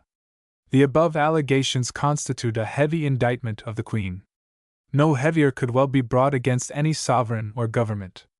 Probably the first thing that occurs to anyone who, knowing what Elizabeth's position was, reads the tremendous charges made against her will be, that, if they are true, she must have been without a rival in stupidity as well as in turpitude. There was no person in the world who had as much cause to desire the defeat of the Armada as she had. If the Duke of Medina Sidonia's expedition had been successful, she would have lost both her throne and her life. She herself and her father had shown that there could be a short way with queens, consort or regnant, whom you had in your power, and whose existence might be inconvenient to you. Yet, if we are to believe her accusers, she did her best to ensure her own dethronement and decapitation. The country saved itself, and its cause in spite of its queen. How did this extraordinary view of Elizabeth's conduct arise? What had Froude to go upon when he came forward as her accuser? These questions can be answered with ease. Every government that comes near going to war, or that has gone to war, is sure to incur one of 2 charges, made according to circumstances. If the government prepares for war and yet peace is preserved, it is accused of unpardonable extravagance in making preparations. Whether it makes these on a sufficient scale or not, it is accused, if war does break out, at least in the earlier period of the contest, of not having done enough. Political opponents and the man in the street agree in charging the administration with panic profusion in one case, and with criminal niggardliness in the other. Elizabeth hoped to preserve peace. She had succeeded in keeping out of an official war for a long time, and she had much justification for the belief that she could do so still longer. She could not be thoroughly persuaded, says Mr. David Hannay, 66, that it was hopeless to expect to avert the Spanish invasion by artful diplomacy. Whilst reasonable precautions were not neglected, she was determined that no one should be able to say with truth that she had needlessly thrown away money in a fright. For the general naval policy of England at the time, Elizabeth, as both the nominal and the real head of the government, is properly held responsible. The event showed the perfect efficiency of that policy. Footnote 66. _A _short _history _of the Royal Navy pages 96, 97. The war having really come, it was inevitable that the government, and Elizabeth as its head, should be blamed sooner or later for not having made adequate provision for it. No one is better entitled to speak on the naval policy of the Armada epoch than Mr. Julian Corbett, 67, who is not disposed to assume that the Queen's action was above criticism. He says that Elizabeth has usually been regarded as guilty of complete and unpardonable inaction. He explains that the event at least justified the Queen's policy. There is no trace of her having been blamed for it at the time at home, nor is there any reason to doubt it was adopted sagaciously and deliberately on the advice of her most capable officers. Mr. David Hannay, who, as an historian, rightly takes into consideration the conditions of the age, points out that Elizabeth was a very poor sovereign, and the maintenance of a great fleet was a heavy drain upon her resources. He adds, there is no reason to suppose that Elizabeth and her Lord Treasurer were careless of their duty, but the government of the time had very little experience in the maintenance of great military forces. Footnote 67, Drake _N the Tudor Navy _ 1898, Volume 2. Page 117. If we take the charges against her in detail, we shall find that each is as ill-founded as that of criminal neglect of naval preparations generally. The most serious accusation is that with regard to the victuals. It will most likely be a surprise to many people to find that the seamen of Elizabeth were victualled on a more abundant and much more costly scale than the seamen of Victoria. Nevertheless, such is the fact. In 1565 the contract allowance for victualling was 4–1 divided by 2d. a day for each man in harbour, and 5d. a day at sea. There was also an allowance of 4d. a man per month at sea and 8d. in harbour for pursers necessaries. Mr. Oppenheim, in whose valuable work, 68, on naval administration the details as to the Elizabethan victualling system are to be found, tells us that in 1586 the rate was raised to 6d. a day in harbour and 6–1 divided by 2d. at sea, and that in 1587 it was again raised, this time to 6–1 divided by 2d. in harbour and 7d. at sea. These sums were intended to cover both the cost of the food and storage, custody, conveyance, and the present-day establishment charges. The repeated raising of the money allowance is convincing proof that the victualling arrangements had not been neglected, and that there was no refusal to sanction increased expenditure to improve them. It is a great thing to have Mr. Oppenheim's high authority for this, because he is not generally favorable to the Queen, though even he admits that it is a moot point how far she was herself responsible. Footnote 68, the administration of the Royal Navy, 1509 to 1660. London, 1896. If necessary, detailed arguments could be adduced to show that to get the present value of the sums allowed in 1588 we ought to multiply them by 669. The sum allowed for each man's daily food and the establishment charges, increased as they had been in 1586, did little more than cover the expenditure, and though it does not appear that the contractor lost money, he nevertheless died a poor man. It will be hardly imputed to Elizabeth for iniquity that she did not consider that the end of government was the enrichment of contractors. The fact that she increased the money payment again in 1587 may be accepted as proof that she did not object to a fair bargain. As has been just said, the Elizabethan scale of victualling was more abundant than the early Victorian, and not less abundant than that given in the earlier years of King Edward VII, 70, as shown by Mr. Hubert Hall and Thorold Rogers, in the price lists which they publish. The cost of a week's allowance of food for a man-of-war's man in 1588, in the money of the time, amounted to about 11 minus 1 divided by 2d, which, multiplied by 6, would be about 9d, of our present money. The so-called savings price of the early 20th century allowance was about 9 minus 1 divided by 2d. A day, or 6 minus 1 divided by 2d. Weekly. The savings price is the amount of money which a man received if he did not take up his victuals, each article having a price attached to it for that purpose. It may be interesting to know that the full allowance was rarely, perhaps never, taken up, and that some part of the savings was till the last, and for many years had been, almost invariably paid.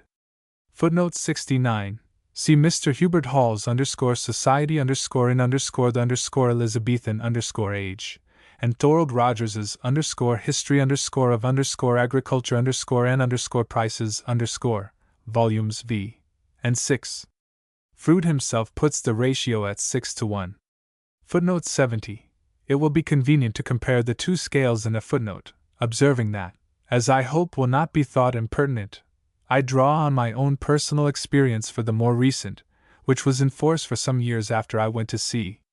Weekly.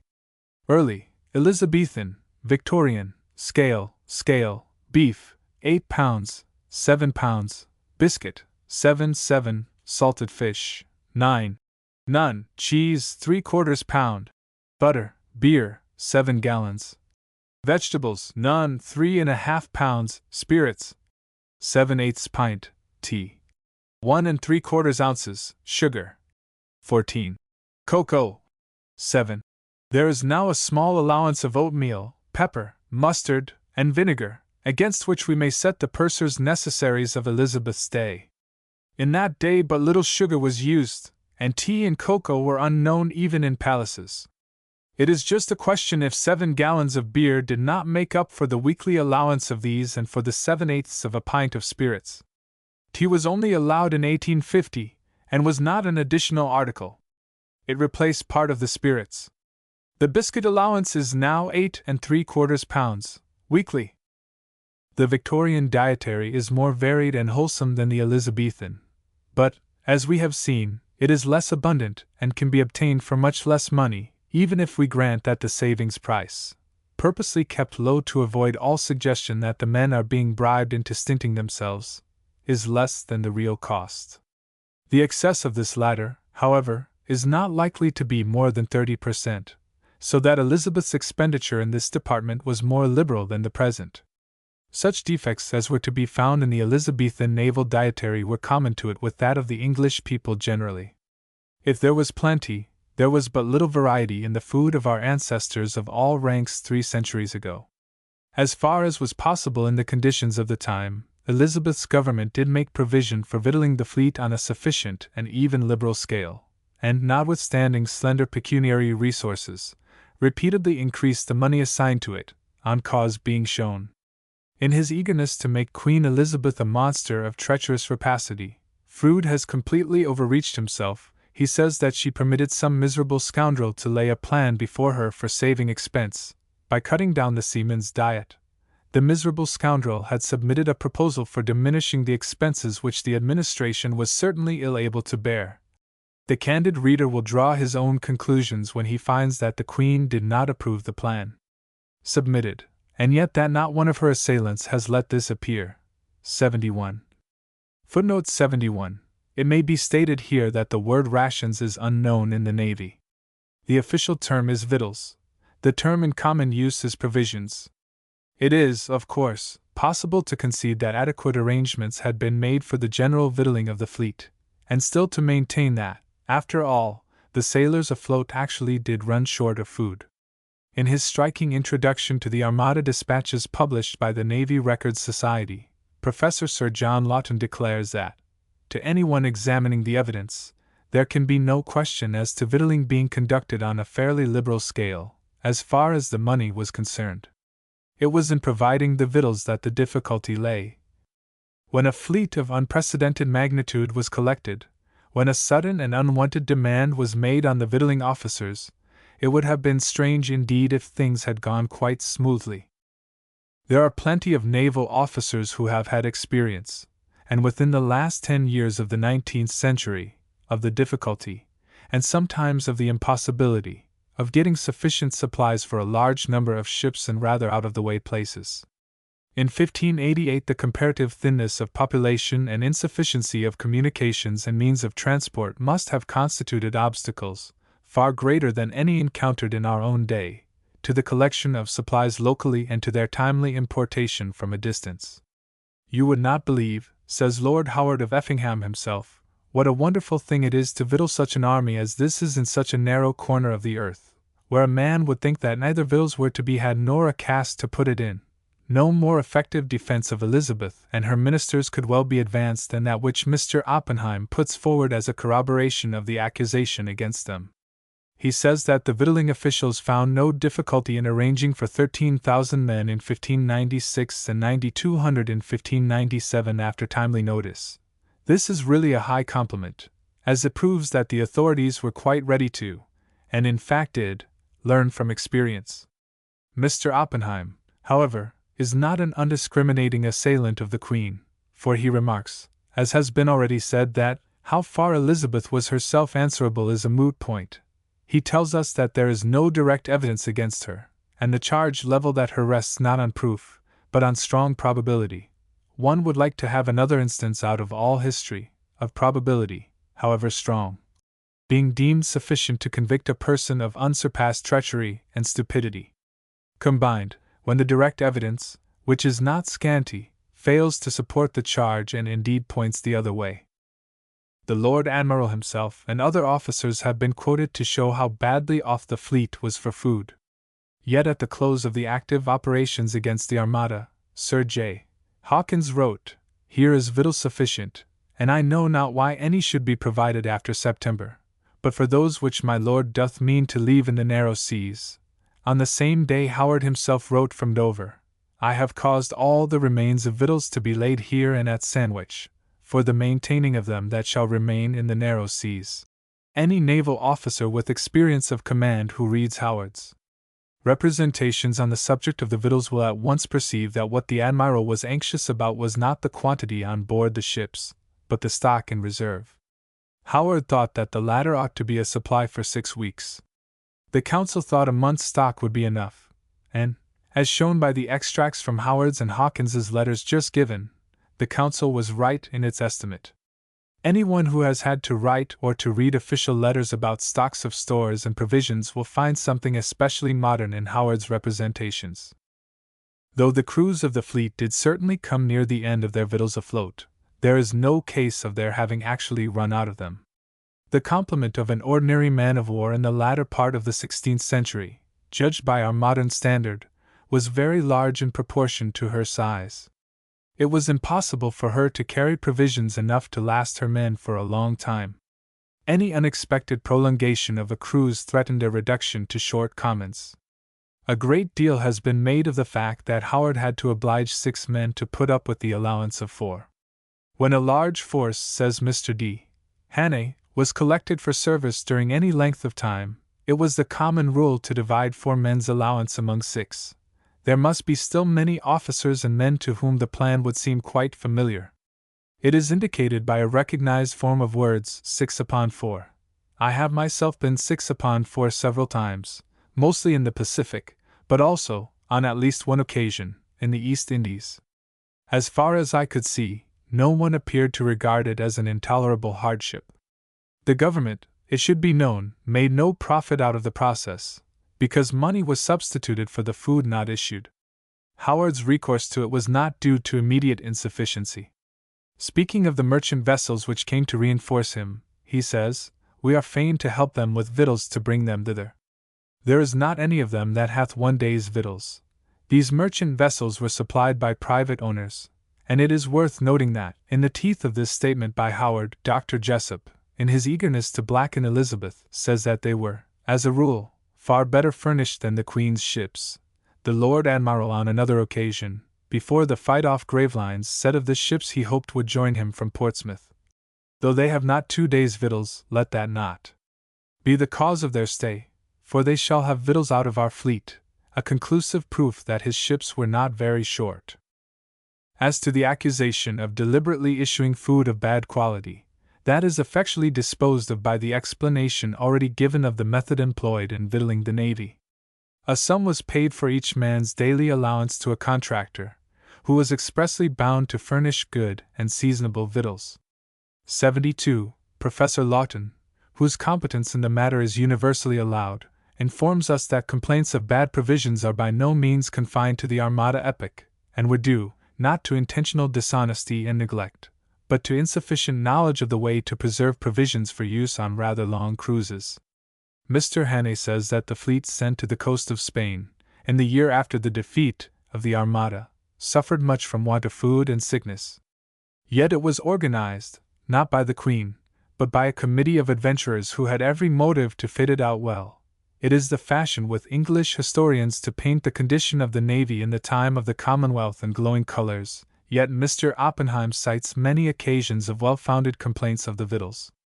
He says, "The quality of the food supplied to the men and the honesty of the victualling agents both steadily deteriorated during the Commonwealth. Lord Howard's principal difficulty was with the beer, which would go sour. The beer was the most frequent subject of protest in the Commonwealth times." Also, in 1759, Lord then Sir Edward Hawke reported, "Our daily employment is condemning the beer from Plymouth. The difficulty of brewing beer that would stand a sea voyage seemed to be insuperable." The authorities, however, did not soon abandon attempts to get the right article. Complaints continued to pour in, but they went on with their brewing till 1835, and then gave it up as hopeless. Footnote 72. See The Mariners of England Before the Armada, by Mr. H. Halliday Sparling, in the English Illustrated Magazine July 1, 1891. One must have had personal experience of the change to enable one to recognize the advance that has been made in the art of preserving articles of food within the last half-century. In the first Drury Lane pantomime that I can remember, about a year before I went to sea, a practical illustration of the quality of some of the food supplied to the Navy was offered during the harlequinade by the clown, who satisfied his curiosity as to the contents of a large tin of preserved meat by pulling out a dead cat. On joining the service I soon learned that, owing to the badness of the preserved food that had been supplied, the idea of issuing tinned meat had been abandoned. It was not resumed till some years later. It is often made a joke against naval officers of a certain age that, before eating a biscuit, they have a trick of rapping the table with it. We contracted the habit as midshipmen when it was necessary to get rid of the weevils in the biscuit before it could be eaten, and a fairly long experience taught us that rapping the table with it was an effectual plan for expelling them. There is no more justification for accusing Queen Elizabeth of failure to provide well-preserved food to her sailors than there is for accusing her of not having sent supplies to Plymouth by railway. Steam transport and efficient food preservation were equally unknown in her reign and for long after. It has been intimated above that, even had she wished to, she could not possibly have made any money out of bad provisions. The victualling system did not permit of her doing so. The austere republican virtue of the Commonwealth authorities enabled them to do what was out of Elizabeth's power. In 1653, beer and other provisions, decayed and unfit for use, were licensed for export free of customs. Mr. Oppenheim, who reports this fact, makes the remarkable comment that this was done perhaps in the hope that such stores would go to Holland, with whose people we were at war. As the heavy mortality in the Navy had always been ascribed to the use of bad provisions, we cannot refuse to give to the sturdy Republicans who governed England in the 17th century the credit of contemplating a more insidious and more effective method of damaging their enemy than poisoning his wells. One would like to have it from some jurist if the sale of poisonously bad food to your enemy is disallowed by international law. That there was much sickness in the fleet, and that many seamen died is, unfortunately, true. If Howard's evidence is to be accepted, as it always is when it seems to tell against the Queen, it is impossible to attribute this to the bad quality of the food then supplied. The Lord Admiral's official report is that the ships of themselves be so infectious and corrupted as it is thought to be a very plague, and we find that the fresh men that we draw into our ships are infected one day and die the next. The least restrained asserter of the poisonous food theory does not contend that it killed men within 24 hours. The Armada reached the Channel on the 20th of July, 30th, New Style. A month earlier Howard had reported that several men have fallen sick and by thousands fain to be discharged. And, after the fighting was over, he said of the Elizabeth Jonas she hath had a great infection in her from the beginning. Lord Henry Seymour, who commanded the division of the fleet stationed in the Straits of Dover, noted that the sickness was a repetition of that of the year before, and attributed it not to bad food, but to the weather. Our men, he wrote, fall sick by reason of the cold nights and cold mornings we find, and I fear me they will drop away faster than they did last year with Sir Henry Palmer, which was thick enough. The sickness, says Professor Lawton, was primarily and chiefly due to infection from the shore and ignorance or neglect of what we now know as sanitary laws. Similar infections continued occasionally to scourge our ship's companies, and still more frequently French and Spanish ships' companies, till near the close of the 18th century. It is not likely that any evidence would suffice to divert from their object writers eager to hurl calumny at a great sovereign, but a little knowledge of naval and of military history also would have saved their readers from a belief in their accusations.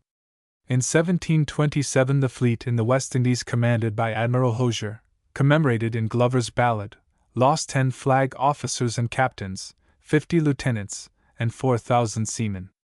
In the 7 Years' War the total number belonging to the fleet killed in action was 1512, whilst the number that died of disease and were missing was 133,708. From 1778 to 1783, out of 515,000 men voted by Parliament for the Navy, 132,623 were sent sick. In the summer, 1779, the French fleet cruising at the mouth of the English Channel, after landing 500, had still about 2,000 men sick. At the beginning of autumn the number of sick had become so great that many ships had not enough men to work them. The Ville Paris had 560 sick, and lost 61. The Auguste had 500 sick, and lost 44. On board the Intrepide 70 died out of 529 sick. These were the worst cases, but other ships also suffered heavily. It is, perhaps, not generally remembered till what a very late date armies and navies were more than decimated by disease. In 1810 the House of Commons affirmed by a resolution, concerning the Walcheren expedition, that on the 19th of August a malignant disorder showed itself amongst HM troops, and that on the 8th of September the number of sick amounted to upwards of 10,948 men. That of the army which embarked for service in the Scheldt 60 officers and 3,900 men, exclusive of those killed by the enemy, had died before the 1st of February last. In a volume of military, medical, and surgical essays 73, prepared for the United States Sanitary Commission, and edited by Dr. W.M. A. Hammond, Surgeon General of the U.S. Army, it is stated that, in our Peninsular Army, averaging a strength of 64,227 officers and men, the annual rate of mortality from the 25th of December 1810 to the 25th of May 1813 was 10% of the officers and 16% of the men. We may calculate from this that some 25,000 officers and men died. There were 22.5%, or over 14,000, constantly sick. Out of 309,268 French soldiers sent to the Crimea in 1855-6, the number of killed and those who died of wounds was 7,500. The number who died of disease was 61,700. At the same date navies also suffered. Dr. Stylen Menz, in his Life of his Father, 74, Admiral Sir William Menz prints a letter in which the Admiral, speaking of the cholera in the fleets at Varna, says, the mortality on board the Montebello, _Ville _Paris _Valmy, French ships, and Britannia, British, has been terrible. The first lost 152 in 3 days. The second 120 in 3 days, the third 80 in 10 days, but the last lost 50 in 1 night and 10 the subsequent day. Kinglake tells us that in the end the Britannia's loss went up to 105. With the above facts before us, we are compelled to adopt one of two alternatives. We must either maintain that sanitary science made no advance between 1588 and 1855, or admit that the mortality in Elizabeth's fleet became what it was owing to ignorance of sanitary laws and not to intentional bad management. As regards care of the sick, it is to be remembered that the establishment of naval and military hospitals for the reception of sick soldiers and sailors is of recent date. For instance, the 2 great English military hospitals, Netley and the Herbert, are only about 60 years old. Footnote 73, Philadelphia, 1864. Footnote 74, London, 1899. So far from our fleet in 1588 having been ill-supplied with ammunition, it was in reality astonishingly well equipped, considering the age. We learn from Mr. Julian Corbett, 75, that during the few years immediately preceding the outbreak of the war, the Queen's Navy had been entirely rearmed with brass guns, and in the process of rearmament a great advance in simplicity had been secured. Froude, without seeing where the admission would land him, admits that our fleet was more plentifully supplied than the Armada, in which, he says, the supply of cartridges was singularly small. The King, Philip II, probably considered that a single action would decide the struggle, and it amounted to but 50 rounds for each gun. Our own supply therefore exceeded 50 rounds. In his Life of Vice Admiral Lord Lyons, 76, Sir S. Eardley Wilmot tells us that the British ships which attacked the Sebastopol forts in October 1854 could only afford to expend 70 rounds per gun. At the close of the 19th century, the regulated allowance for guns mounted on the broadside was 85 rounds each. Consequently, the Elizabethan allowance was nearly, if not quite, as much as that which our authorities, after an experience of naval warfare during 3 centuries, thought sufficient. The full explanation, says Professor Lawton, of the want of ammunition, seems to lie in the rapidity of fire which has already been mentioned. The ships had the usual quantity on board, but the expenditure was more, very many times more, than anyone could have conceived. Mr. Julian Corbett considers it doubtful if the ammunition, in at least one division of the fleet, was nearly exhausted. Footnote 75, _ Spanish _ war _ 1585-87, Navy Records Society, 1898, page 323.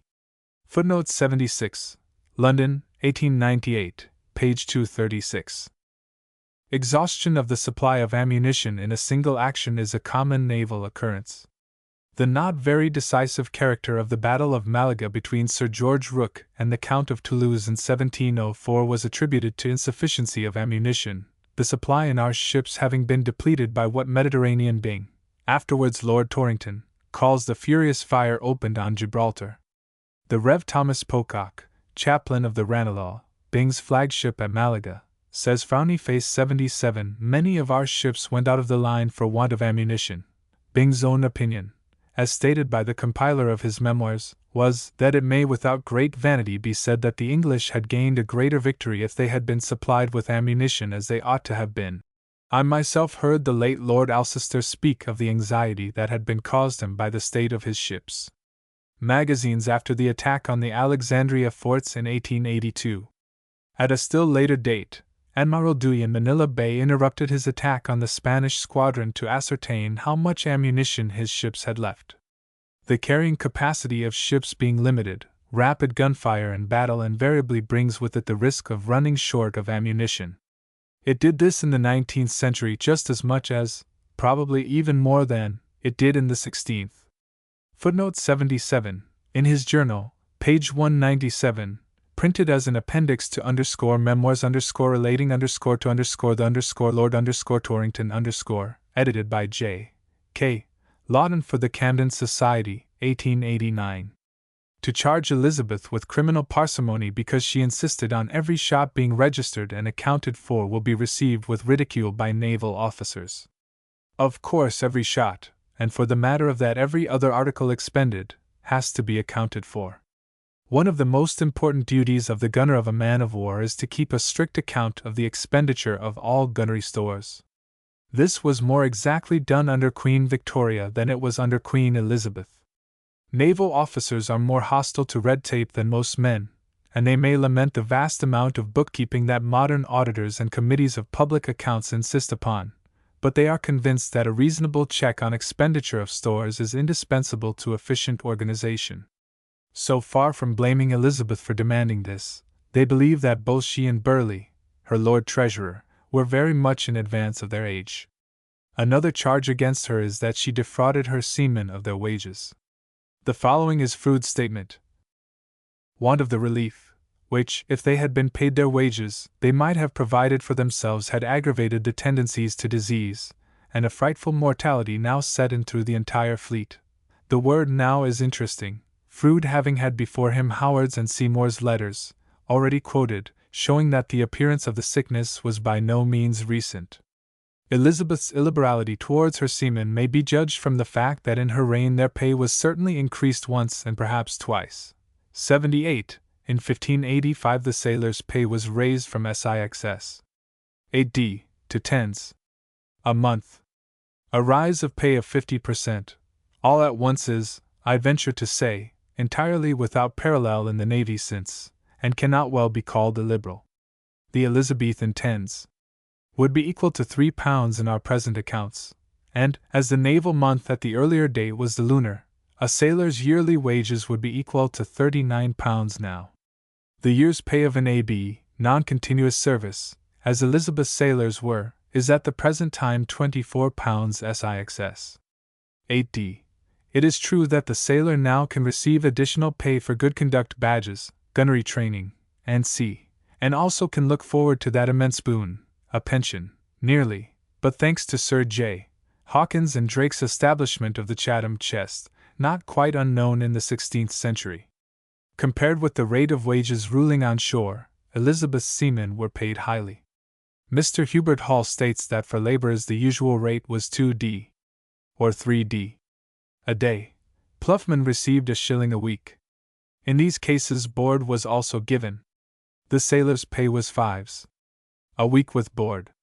Even compared with skilled labor on shore, the sailor of the Armada epoch was well paid. Thorold Rogers gives, for 1588, the wages, without board, of carpenters and masons at 10d and 1s a day. A plumber's wages varied from 10-1 divided by 2d to 1s, but there's one case of a plumber receiving as much as 1s 4d, which was probably for a single day. Footnote 78. Mr. Halliday Sparling, in the article already referred to, page 651, says twice. But Mr. Oppenheim seems to think that the first increase was before Elizabeth's accession. Delay in the payment of wages was not peculiar to the Elizabethan system. It lasted very much longer, down to our own times in fact. In 1588 the seamen of the fleet were kept without their pay for several months. In the great majority of cases, and most likely in all, the number of these months was less than 6. Even within the 19th century men of war's men had to wait for their pay for years. Commander C. N. Robinson, in his British Fleet, 79, a book that ought to be in every Englishman's library, remarks, all through the 17th and 18th centuries it was the rule not to pay anybody until the end of the commission, and to a certain degree the practice obtained until some 50 years ago. As to the 19th century, Lord Dundonald, speaking in Parliament, may be quoted. He said that of the ships on the East Indies station, the Centurion's men had been unpaid for 11 years, the Rattlesnakes for 14, the Foxes for 15. The Elizabethan practice compared with this will look almost precipitate instead of dilatory. To draw again on my personal experience, I may say that I have been kept without pay for a longer time than most of the people in Lord Howard's fleet, as, for the first 2 years that I was at sea, young officers were paid only once in 6 months, and then never in cash, but always in bills. The reader may be left to imagine what happened when a naval cadet tried to get a bill for some £7 or £8 cashed at a small Spanish-American port. Footnote 79, London, 1894.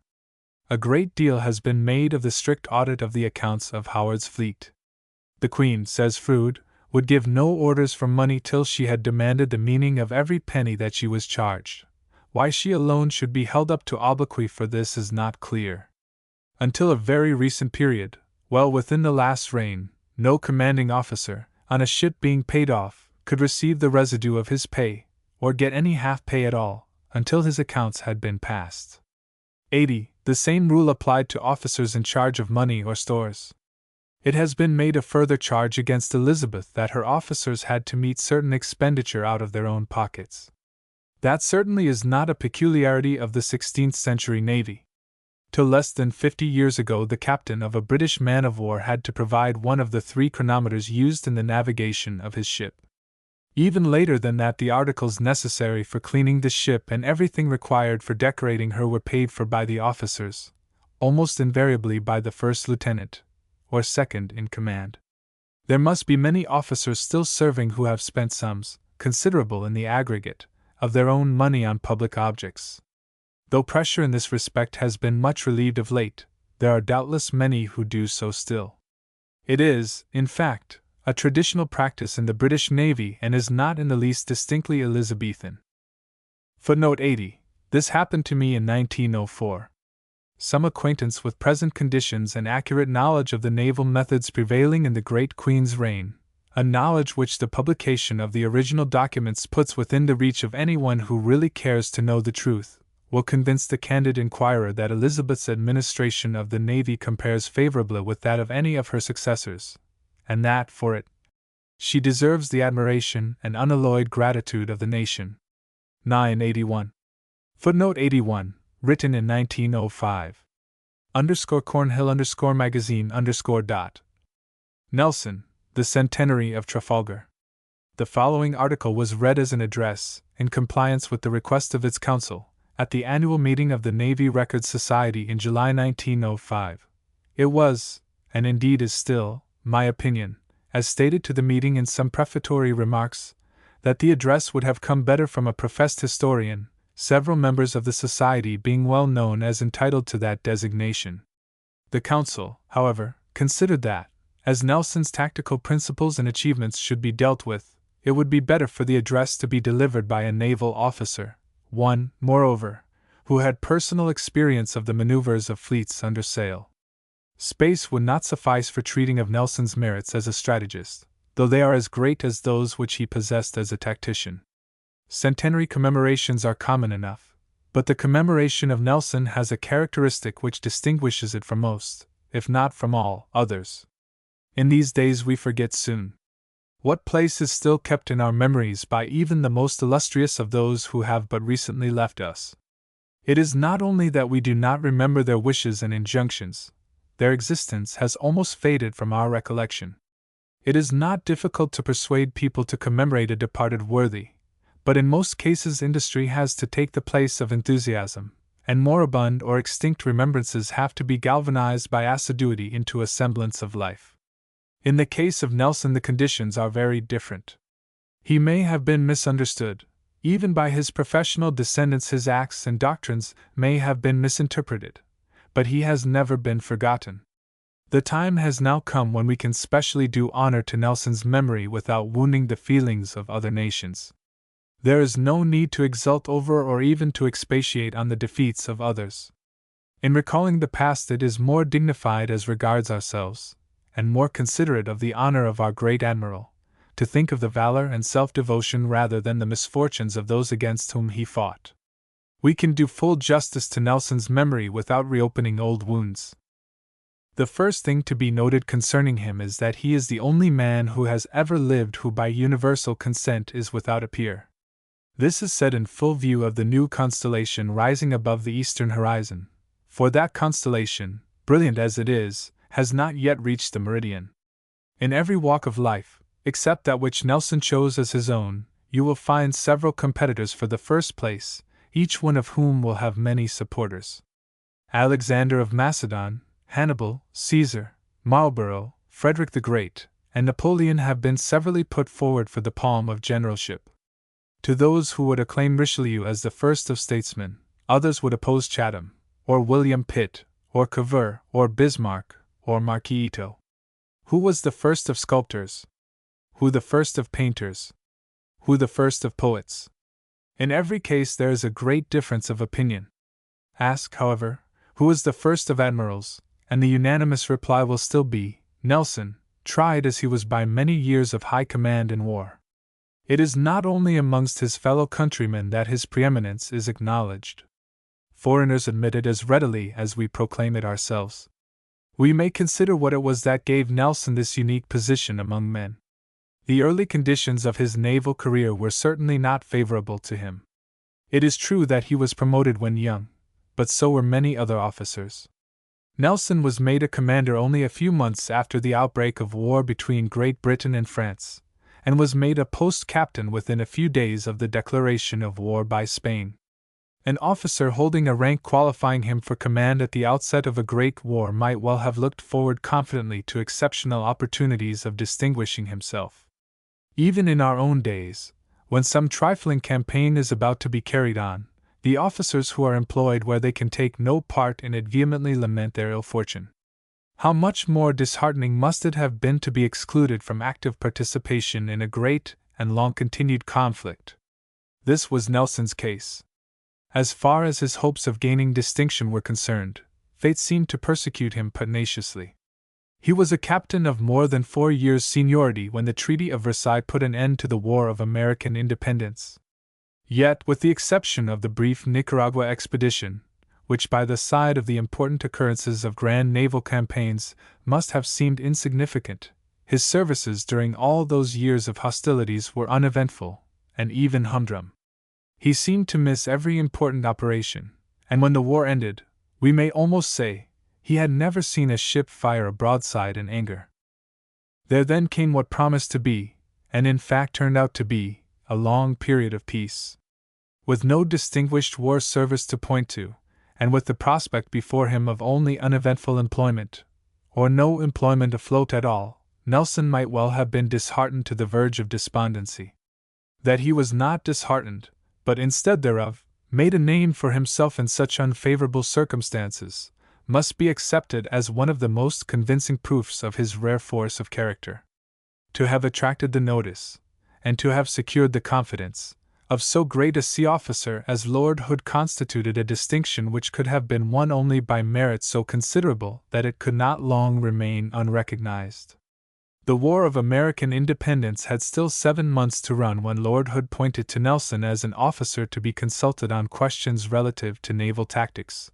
Professor Lawton tells us that at that time Nelson had never served with the fleet.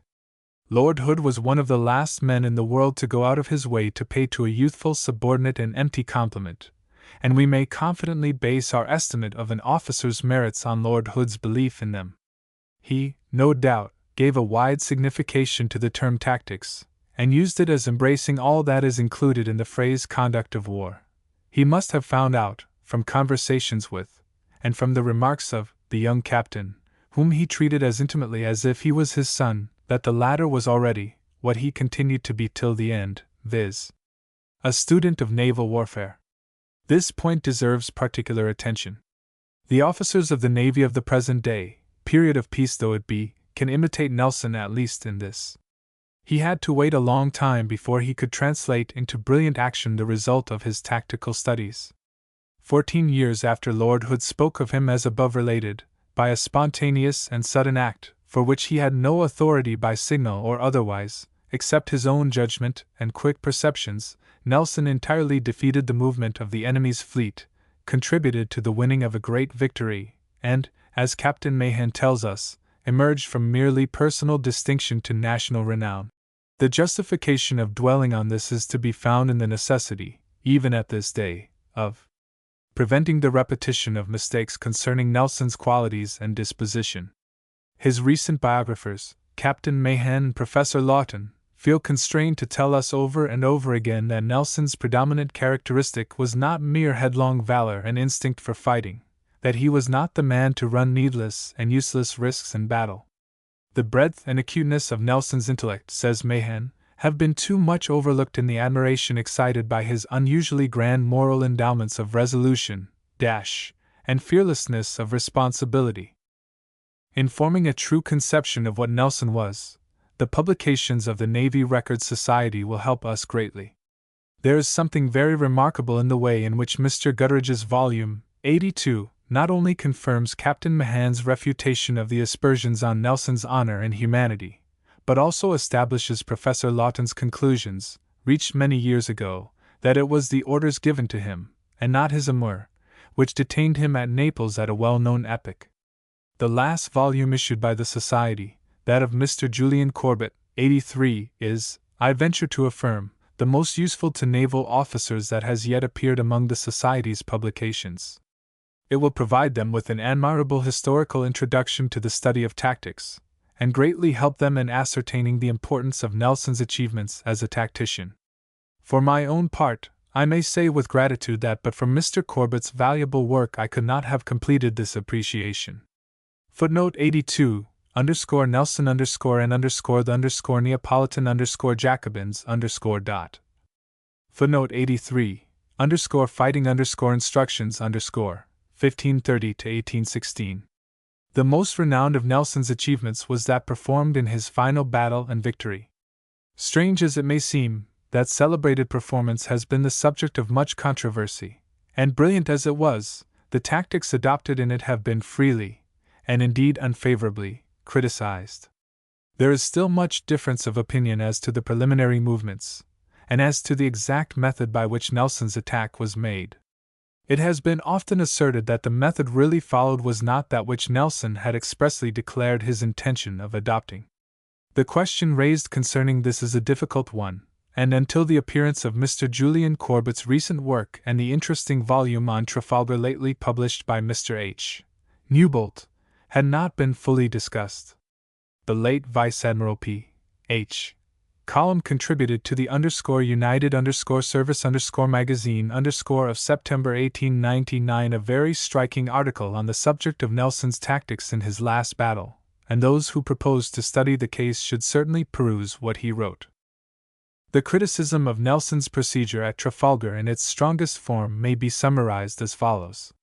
It is affirmed that he drew up and communicated to the officers under his orders a certain plan of attack, that just before the battle he changed his plan without warning, that he hurried on his attack unnecessarily, that he exposed his fleet to excessive peril, and because of all this, that the British loss was much heavier and much less evenly distributed among the ships of the fleet than it need have been. The most formidable arraignment of the mode of Nelson's last attack is, undoubtedly, to be found in the paper published by Sir Charles Ekins in his book on naval battles, and vouched for by him as the work of an eyewitness, almost certainly, as Mr. Julian Corbett holds, an officer on board the Conqueror in the battle. It is a remarkable document. Being critical rather than instructive, it is not to be classed with the essay of Clerk of Eldon, but it is one of the most important contributions to the investigation of tactical questions ever published in the English tongue. On it are based nearly, or quite, all the unfavorable views expressed concerning the British tactics at Trafalgar. As it contains a respectfully stated, but still sharp, criticism of Nelson's action, it will not be thought presumptuous if we criticize it in its turn. Notwithstanding the fact that the author of the paper actually took part in the battle, and that he was gifted with no mean tactical insight, it is permissible to say that his remarks have an academic tinge. In fact, they are very much of the kind that a clever professor of tactics, who had not felt the responsibilities inseparable from the command of a fleet, would put before a class of students. Between a professor of tactics, however clever, and a commanding genius like Nelson the difference is great indeed. The writer of the paper in question perhaps expressed a more general opinion of his day. He has certainly suggested opinions to later generations of naval officers.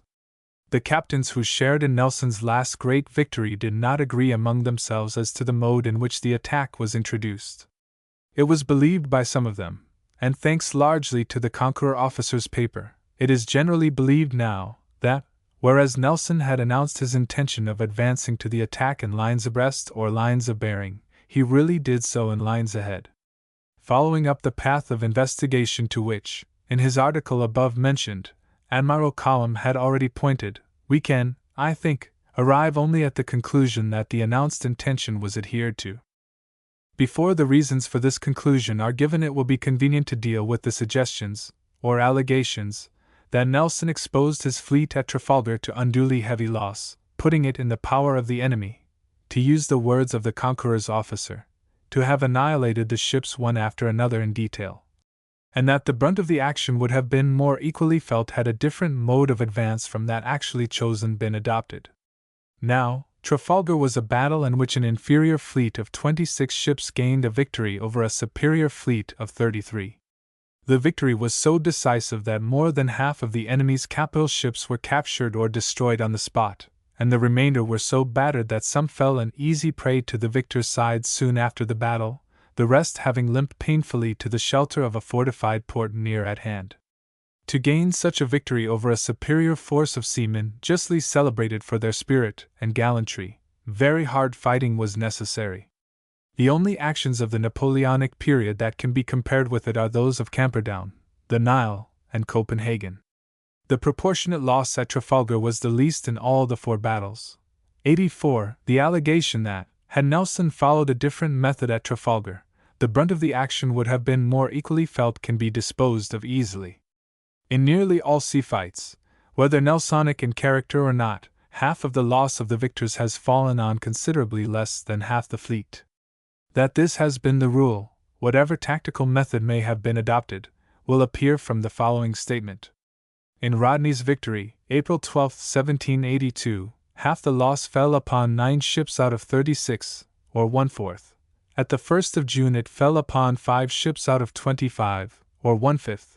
At St. Vincent it fell upon 3 ships out of 15, also 1/5. At Trafalgar half the loss fell on 5 ships out of 27, or very little less than an exact fifth. It has, therefore, been conclusively shown that, faulty or not faulty, long announced or hastily adopted, the plan on which the Battle of Trafalgar was fought did not occasion excessive loss to the victors or confine the loss, such as it was, to an unduly small portion of their fleet. As bearing on this question of the relative severity of the British loss at Trafalgar, it may be remarked that in that battle there were several British ships which had been in other great sea fights. Their losses in these latter were in nearly every case heavier than their Trafalgar losses. 85. Authoritative and undisputed figures show how baseless are the suggestions that Nelson's tactical procedure at Trafalgar caused his fleet to suffer needlessly heavy loss. Footnote 84. Camperdown 825 loss out of 8,221, 10%. The Nile 896, 7,401, 12.1. Copenhagen 941, 6,892, 13.75. Trafalgar 1,690, 17,256, 9.73. Footnote 85. Trafalgar, ship, action, killed, wounded, total, killed, wounded, total. Ajax, Rodney's, 9, 10, 19, 2, 9, 11, AP 12, 1782, Agamemnon. 15, 22, 37, 2, 8, 10, Conqueror. 7, 22, 29, 3, 9, 12, Defense, June 1st, 17, 36, 53, 7, 29, 36, Bellerophon, the Nile, 49, 148, 197, 27, 123, 150, Swiftsa. 7, 22, 29, 9, 8, 17, Defiance, Copenhagen, 24, 21, 45, 17, 53, 70, Polyphemus. 6, 25, 31, 2, 4, 6. In only one case was the Trafalgar total loss greater than the total loss of the same ship in an earlier fight, and in this case, the Defiance, the number of killed at Trafalgar was only about 2/3 of the number killed in the other action. It is now necessary to investigate the statement that Nelson, hastily and without warning, changed his plan for fighting the battle. This investigation is much more difficult than that into the losses of the British fleet, because, whilst the latter can be settled by arithmetic, the former must proceed largely upon conjecture. How desirable it is to make the investigation of the statement mentioned will be manifest when we reflect on the curious fact that the very completeness of Nelson's success at Trafalgar checked, or, indeed, virtually destroyed, the study of tactics in the British Navy for more than 3/4 of a century. His action was so misunderstood, or, at any rate, so variously represented, that it generally passed for gospel in our service that Nelson's method consisted merely in rushing at his enemy as soon as he saw him. Against this conception his biographers, one after another, have protested in vain. At the outset of this investigation it will be well to call to mind 2 or 3 things, simple enough, but not always remembered. One of these is that advancing to the attack and the attack itself are not the same operations. Another is that, in the order of sailing in 2 or more columns, if the ships were by the wind or close-hauled, the column leaders were not abeam of each other, but bore from one another in the direction of the wind. Also, it may be mentioned that by simple alterations of course a line abreast may be converted into a line of bearing and a line of bearing into a line ahead, and that the reverse can be effected by the same operation. Again, adherence to a plan which presupposes the enemy's fleet to be in a particular formation after he is found to be in another is not to be expected of a consummate tactician. This remark is introduced here with full knowledge of the probability that it will be quoted as an admission that Nelson did change his plan without warning. No admission of the kind is intended. In all cases of anticipated battle, says Mahan, Nelson was careful to put his subordinates in possession both of his general plans and, as far as possible, of the underlying ideas. The same biographer tells us, what is well worth remembering, that no man was ever better served than Nelson by the inspiration of the moment, no man ever counted on it less. The plan announced in the celebrated memorandum of October 9, 1805 indicated, for the attack from to windward, that the British fleet, in what would be called on shore an echelon of 2 main divisions and an advance squadron, would move against an enemy assumed to be in single line ahead. The advance squadron, it should be noted, was not to be ahead of the 2 main divisions, but in such a position that it could be moved to strengthen either. The name seems to have been due to the mode in which the ships composing the squadron were employed in, so to speak, feeling for the enemy. On October 19, 6 ships were ordered to go ahead during the night, and besides the frigates, 2 more ships were so stationed as to keep up the communication between the 6th and the Commander-in-Chief's flagship. Thus 8 ships in effect composed an advance squadron, and did not join either of the main divisions at first. When it was expected that the British fleet would comprise 40 sail of the line and the enemy's fleet 46, each British main division was to be made up of 16 ships, and 8 two-deckers added to either division would increase the strength of the latter to 24 ships. It is interesting to note that, omitting the Africa, which ship came up late, each British main division on the morning of October 21, 1805 had 9 ships, a number which, by the addition of the 8 already mentioned as distinct from the divisions, could have been increased to 17, thus, except for a fraction, exactly maintaining the original proportion as regards the hostile fleet, which was now found to be composed of 33 ships. During the night of 20th to 21st October the Franco-Spanish fleet, which had been sailing in 3 divisions and a squadron of observation, formed line and stood to the southward, heading a little to the eastward of south. The squadron of observation was parallel to the main body and to windward, in this case to the westward of it, with the leading ships rather more advanced. The British main division steered WSW. Till 1 a.m. After that they steered SW till 4 a.m. There are great difficulties about the time, as the notation of it, 86, differed considerably in different ships, but the above hours are taken from the Victory's log. At 4 a.m. the British fleet, or rather its main divisions, wore and stood in, by E. As the wind was about NW by W, the ships were close-hauled, and the leader of the lee line, i.e. Collingwood's flagship, was when in station 2 points abaft the Victory's beam as soon as the order of sailing in 2 columns, which was to be the order of battle, had been formed. Footnote 86. Except the chronometers, which were instruments of navigation so precious as always to be kept under lock and key, there were no clocks in the Navy till some years after I joined it.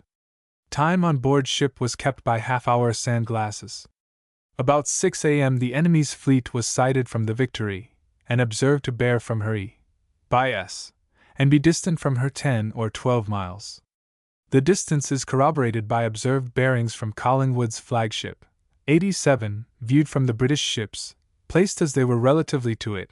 The enemy's fleet must have appeared as a long single line ahead, perhaps not very exactly formed. As soon as the hostile force was clearly made out, the British divisions bore up and stood to the eastward, steering by the Victory's compassine. The position and formation of the British main divisions were by this made exactly those in which they are shown in the diagram usually attached to the celebrated memorandum of October 9, 1805. The enemy must have appeared to the British, who were 10 or 12 miles to windward of him, and on his beam, as if he were formed in line ahead. He therefore was also in the position and formation assigned to him in that diagram. Footnote 87. It would necessitate the use of some technicalities to explain it fully, but it may be said that the bearings of the extremes of the enemy's line observed from his flagship prove that Collingwood was in the station that he ought to have occupied when the British fleet was in the order of sailing and close to the wind. At a time which, because of the variety in the notations of it, it is difficult to fix exactly, but somewhere between 7 and 8 a.m., the enemy's ships wore together and endeavored to form a line to the northward, which, owing to the direction of the wind, must have been about N by E and S by W, or N and E and SSW. The operation, not merely of wearing, but of both wearing and reforming the line, such as it was, took more than an hour to complete. The wind was light, there was a westerly swell, the ships were under easy sail, consequently there must have been a good deal of leeway, and the hostile or combined fleet headed in the direction of Cadiz, towards which, we are expressly told by a high French authority, Chevalier, it advanced. Nelson had to direct the course of his fleet so that its divisions, when about to make the actual attack, would be just opposite the points to which the respective hostile ships had advanced in the meantime. In a light wind varying in force, a direct course to those points could not be settled once for all, but that first chosen was very nearly right, and an alteration of a point, viz. T by N, was for a considerable time all that was necessary. Collingwood later made a signal to his division to alter course 1 point to port, which brought them back to the earlier course, which by the Victory's compass had been E. The 8 ships of what has been referred to as the advance squadron were distributed between the 2 main British divisions, 6 being assigned to Collingwood's and 2 to Nelson's. They did not all join their divisions at the same time, some, probably owing to the distance at which they had been employed from the rest of the fleet and the feebleness of the breeze, not till several hours after the combined fleet had been sighted. Collingwood preserved in his division a line of bearing apparently until the very moment when the individual ships pushed on to make the actual attack. The enemy's fleet is usually represented as forming a curve. It would probably be more correct to call it a very obtuse re-entering angle. This must have been largely due to Gravina's squadron of observation keeping away in succession, to get into the wake of the rest of the line, which was forming towards the north. About the center of the combined fleet there was a gap of a mile. Ahead and astern of this the ships were not all in each other's wake. Many were to leeward of their stations, thus giving the enemy's formation the appearance of a double line, or rather of a string of groups of ships. It is important to remember this, because no possible mode of attack, the enemy's fleet being formed as it was, could have prevented some British ships from being doubled on when they cut into the enemy's force. On the 1st of June, notwithstanding that the advance to the attack was intended to be in line abreast, several British ships were doubled on, and even trebled on, as will be seen in the experiences on that day of the Brunswick, Marlborough, _Royal Sovereign and Queen Charlotte herself. Owing to the shape of the hostile line at Trafalgar, and the formation in which he kept his division, Collingwood brought his ships, up till the very moment when each proceeded to deliver her attack, in the formation laid down in the oft-quoted memorandum. By the terms of that document, Nelson had specifically assigned to his own division the work of seeing that the movements of Collingwood's division should be interrupted as little as possible. It would, of course, have been beyond his power to do this if the position of his own division in the echelon formation prescribed in the memorandum had been rigorously adhered to after Collingwood was getting near his objective point. In execution, therefore, of the service allotted to his division, Nelson made a feint at the enemy's van. This necessitated an alteration of course to port, so that his ships came into a line of bearing so very oblique that it may well have been loosely called a line ahead. Sir Charles Ekins says that the two British lines afterwards fell into line ahead, the ships in the wake of each other, and that this was in obedience to signal. Collingwood's line certainly did not fall into line ahead. At the most it was a rather oblique line of bearing almost parallel to that part of the enemy's fleet which he was about to attack. In Nelson's line there was more than one alteration of course, as the Victory's log expressly states that she kept standing for the enemy's van, which we learn from the French accounts was moving about N, by E, or N and E. In the light wind prevailing, the alterations of course must have rendered it, towards the end of the forenoon, impossible to keep exact station, even if the Victory were to shorten sail, which we know she did not. As Admiral Colomb pointed out, several later signals are recorded which were proper to make in lines of bearing, but not in lines ahead.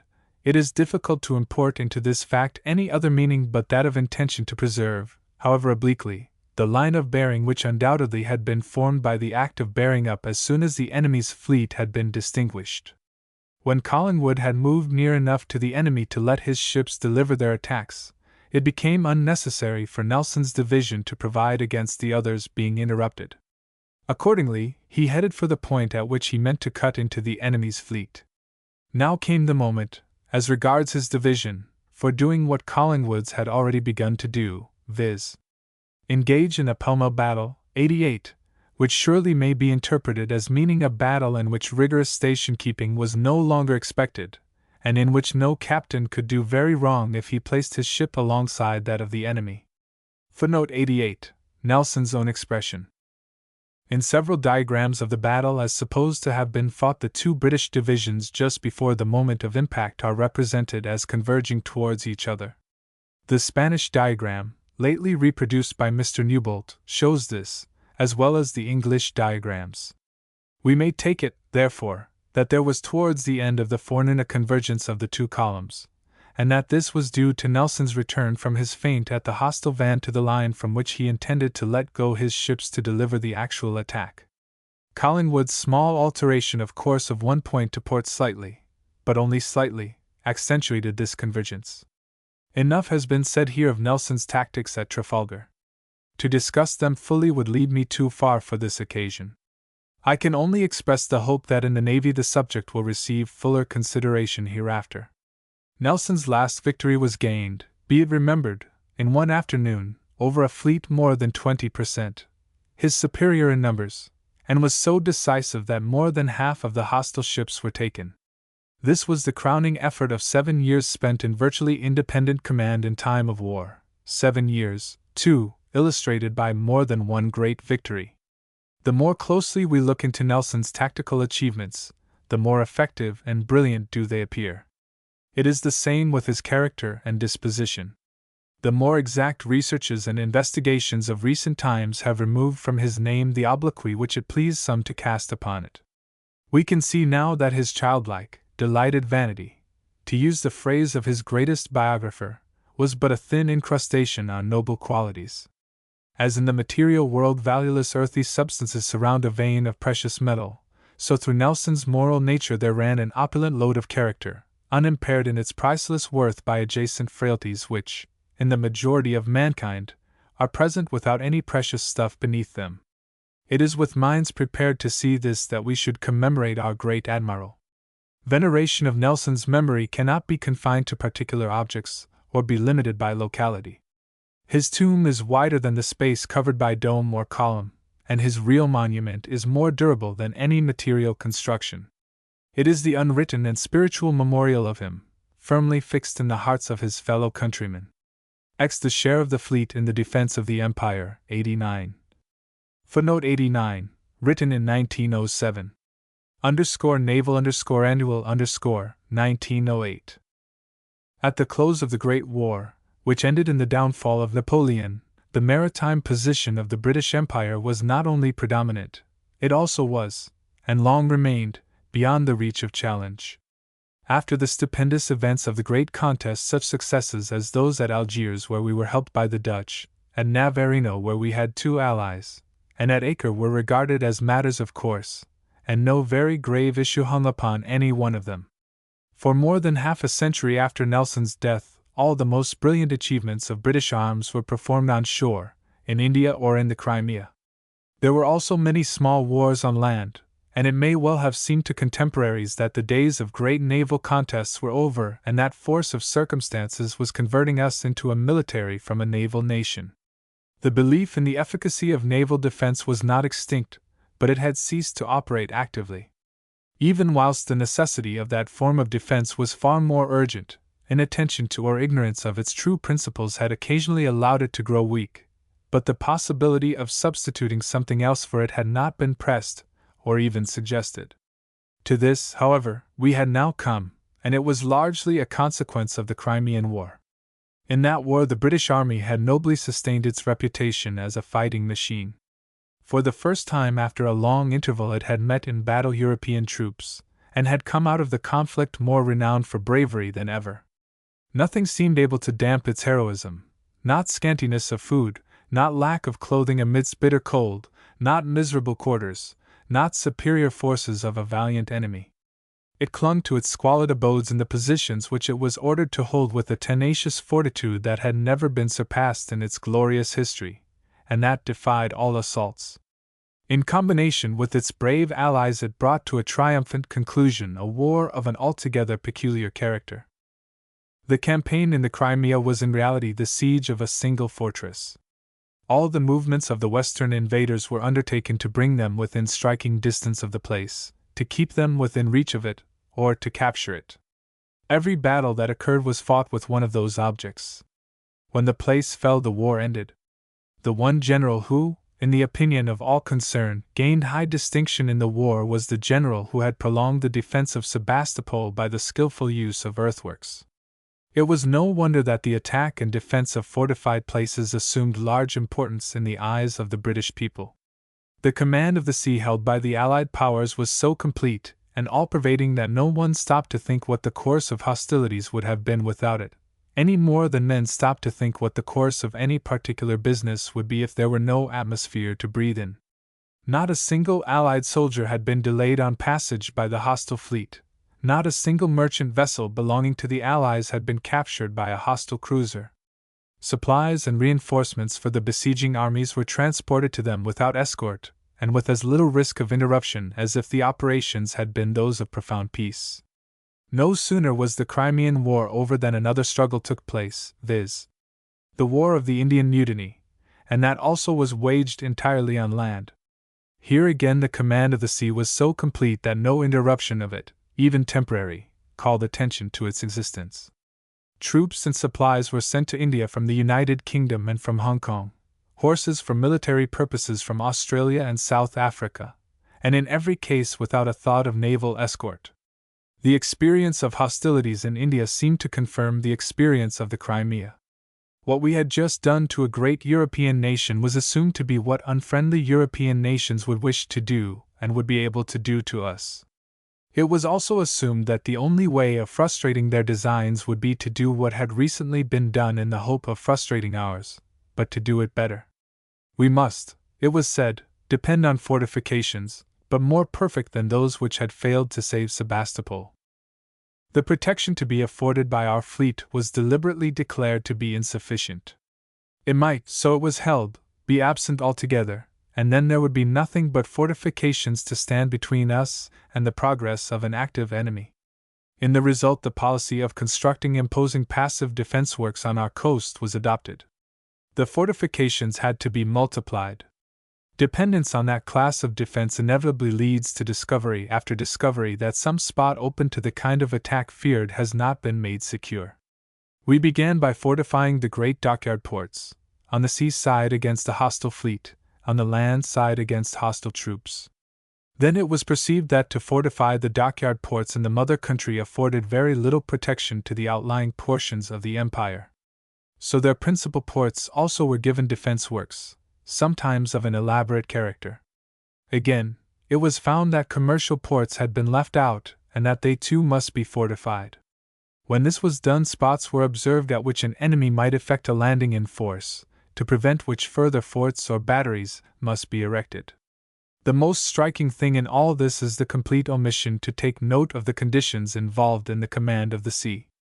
Evidently it had not been understood that it was that very command which alone had enabled the armies of Western Europe to proceed, not only without serious interruption, but also without encountering an attempt at obstruction, to the field in the Crimea on which their victories had been won, and that the same command would be necessary before any hostile expedition, large enough to justify the construction of the fortifications specially intended to repel it, could cross the sea and get within striking distance of our shores.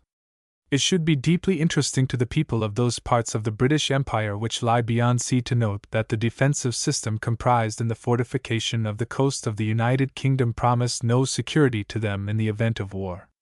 Making all proper allowance for the superior urgency of defending the heart of the empire, we must still admit that no system of defense is adequate which does not provide for the defense of other valuable parts of the great body politic as well. Again, the system of defense proved to be imperfect.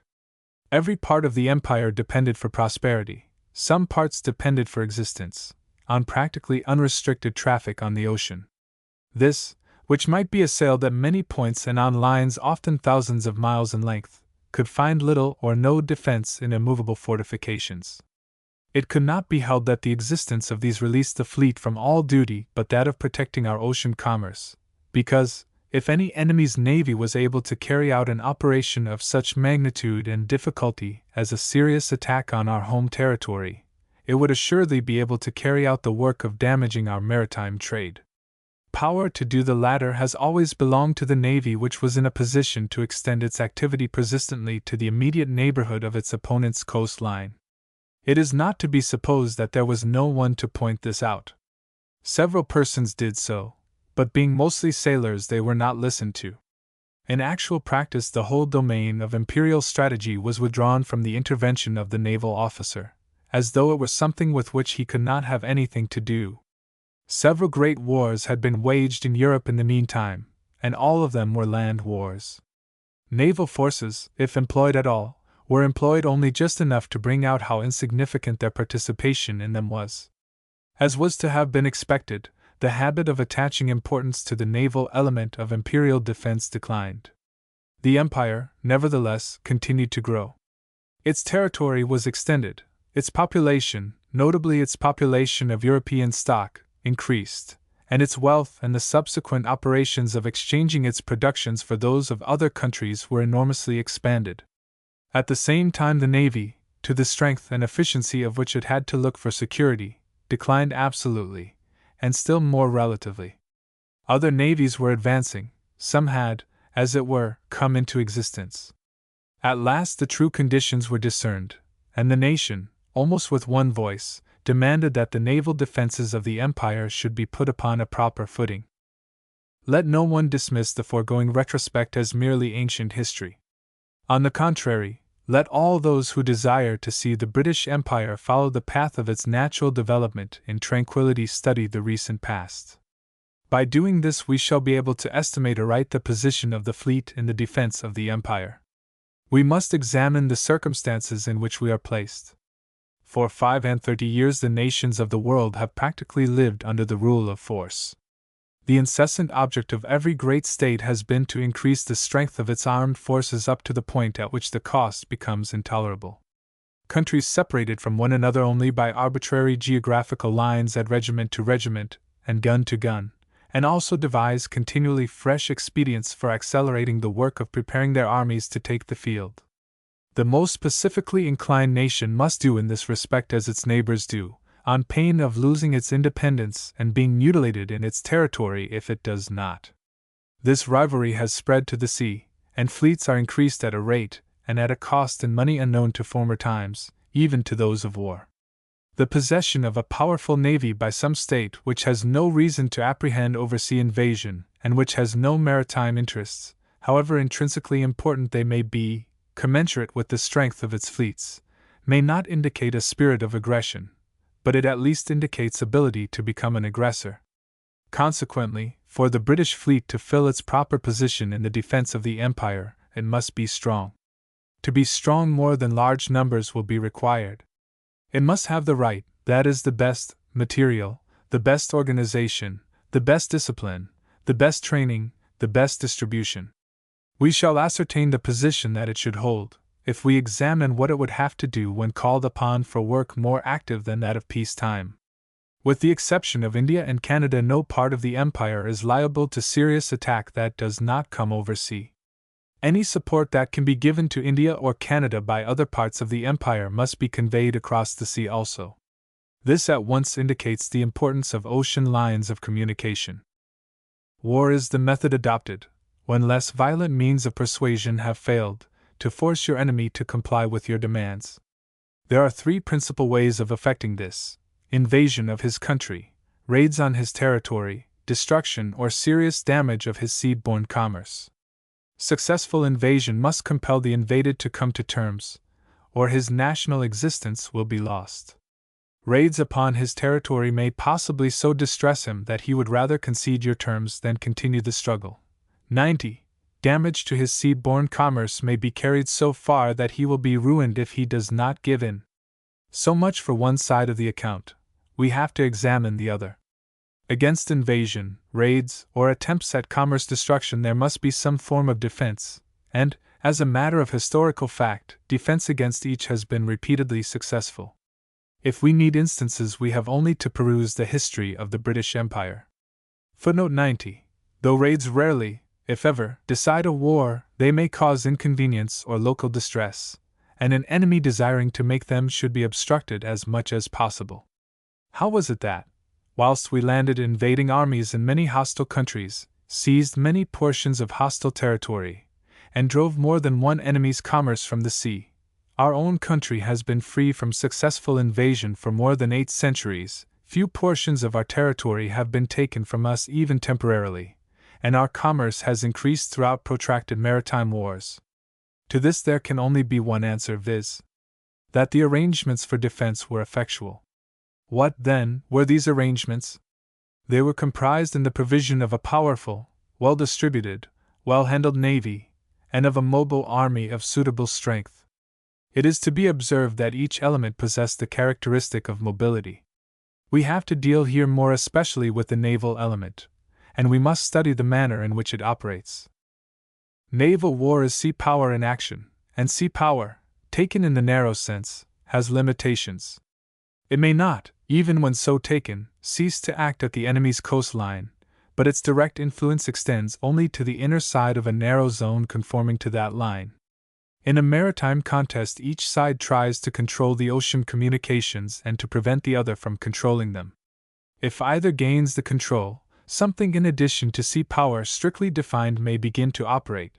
The other side's territory may be invaded or harassed by considerable raids, and its commerce may be driven from the sea. It will be noticed that control of ocean communications is the needful preliminary to these. It is merely a variant of the often employed expression of the necessity, in war, of obtaining command of the sea. In the case of the most important portion of the British Empire, viz., the United Kingdom, our loss of control of the ocean communications would have a result which scarcely any foreign country would experience. Other countries are dependent on importations for some part of the food of their population and of the raw material of their industry. But much of the importation is, and perhaps all of it may be, effected by land. Here, we depend upon imports from abroad for a very large part of the food of our people, and of the raw material essential to the manufacture of the commodities by the exchange of which we obtain necessary supplies, and the whole of these imports come, and must come to us, by sea. Also, if we had not freedom of exportation, our wealth and the means of supporting a war would disappear. Probably all the greater colonies in India could feed their inhabitants for a moderately long time without sea-borne imports. But unless the sea were open to them, their prosperity would decline. This teaches us the necessity to the British Empire of controlling our maritime communications, and equally teaches those who may one day be our enemies the advisability of preventing us from doing so. The lesson in either case is driven farther home by other considerations connected with communications.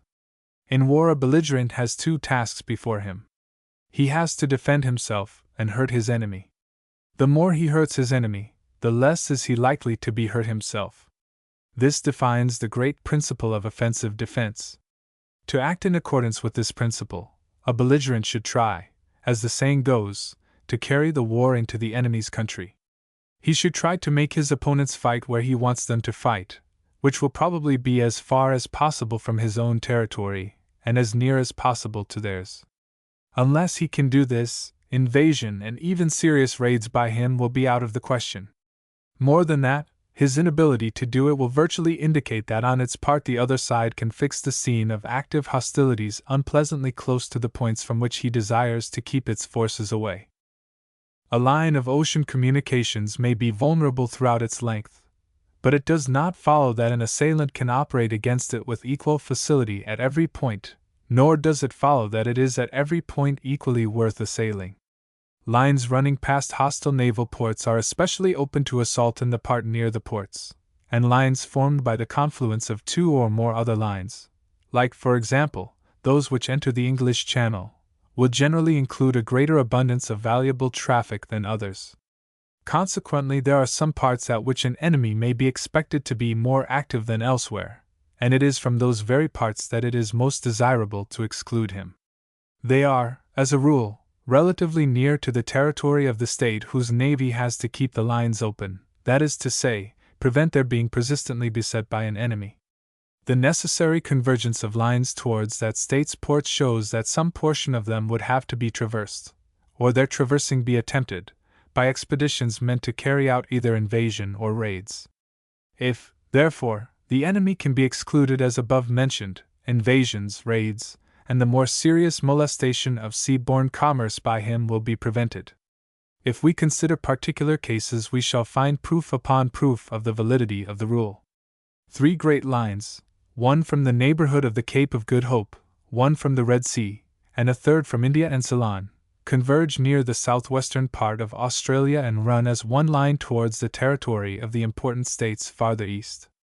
If an assailant can be excluded from the latter or combined line, he must either divide his force or operate on only one of the confluence, leaving the rest free. The farther he can be pushed back from the point of confluence, the more effectually will he be limited to a single line, because the combining lines, traced backwards, trend more and more apart, and it is, therefore, more and more difficult for him to keep detachments of his force within supporting distance of each other if they continue to act against 2 or more lines. The particular case of the approaches to the territory of the United Kingdom has the same features, and proves the rule with equal clearness. This latter case is so often adduced without mention of others, that there is some risk of its being believed to be a solitary one. It stands, however, exactly on all fours with all the rest as regards the principle of the rule. A necessary consequence of an enemy's exclusion from the combined line as it approaches the territory to be defended is, as already suggested, that invasion of that territory and serious raids upon it will be rendered impracticable. Indeed, if the exclusion be absolutely complete and permanent, raids of every kind and depredations on commerce in the neighborhood will be prevented altogether. It should be explained that though lines and communications are spoken of, it is the area crossed by them which is strategically important. A naval force, either guarding or intending to assail a line, does not necessarily station itself permanently upon it. All that it has to do is to remain, for the proper length of time, within the strategic area across which the defended or threatened line runs. The strategic area will be of varying extent, its boundaries being determined by circumstances. The object of the defense will be to make the area from which the enemy's ships are excluded as extensive as possible. When the enemy has been pushed back into his own waters and into his own ports, the exclusion is strategically complete. The sea is denied to his invading and important raiding expeditions, and indeed to most of his individual cruisers. At the same time, it is free to the other belligerent. To effect this, a vigorous offensive will be necessary. The immediate theater of operations, the critical strategic area, need not be, and often ought not to be, near the territory defended by our navy. It is necessary to dwell upon this, because no principle of naval warfare has been more frequently or more seriously misapprehended. Misapprehension of it has led to mischievous and dangerous distribution of naval force and to the squandering of immense sums of money on local defense vessels, that is, vessels only capable of operating in the very waters from which every effort should be made to exclude the enemy. Failure to exclude him from them can only be regarded as, at the very least, yielding to him an important point in the great game of war. If we succeed in keeping him away, the local defense craft of every class are useless, and the money spent on them has been worse than wasted, because, if it had not been so spent, it might have been devoted to strengthening the kind of force which must be used to keep the enemy where he ought to be kept, viz., at a distance from our own waters. The demand that ships be so stationed that they will generally, and except when actually cruising, be within sight of the inhabitants, is common enough in the mother country, and perhaps even more common in the oversea parts of the British Empire. Nothing justifies it but the honest ignorance of those who make it. Nothing explains compliance with it but the deplorable weakness of authorities who yield to it. It was not by hanging about the coast of England, when there was no enemy near it, with his fleet, that Hawke or Nelson saved the country from invasion, nor was it by remaining where they could be seen by the fellow countrymen of their crews that the French and English fleets shut up their enemy in the Baltic and Black Sea, and thus gained and kept undisputed command of the sea which enabled them, without interruption, to invade their enemy's territory.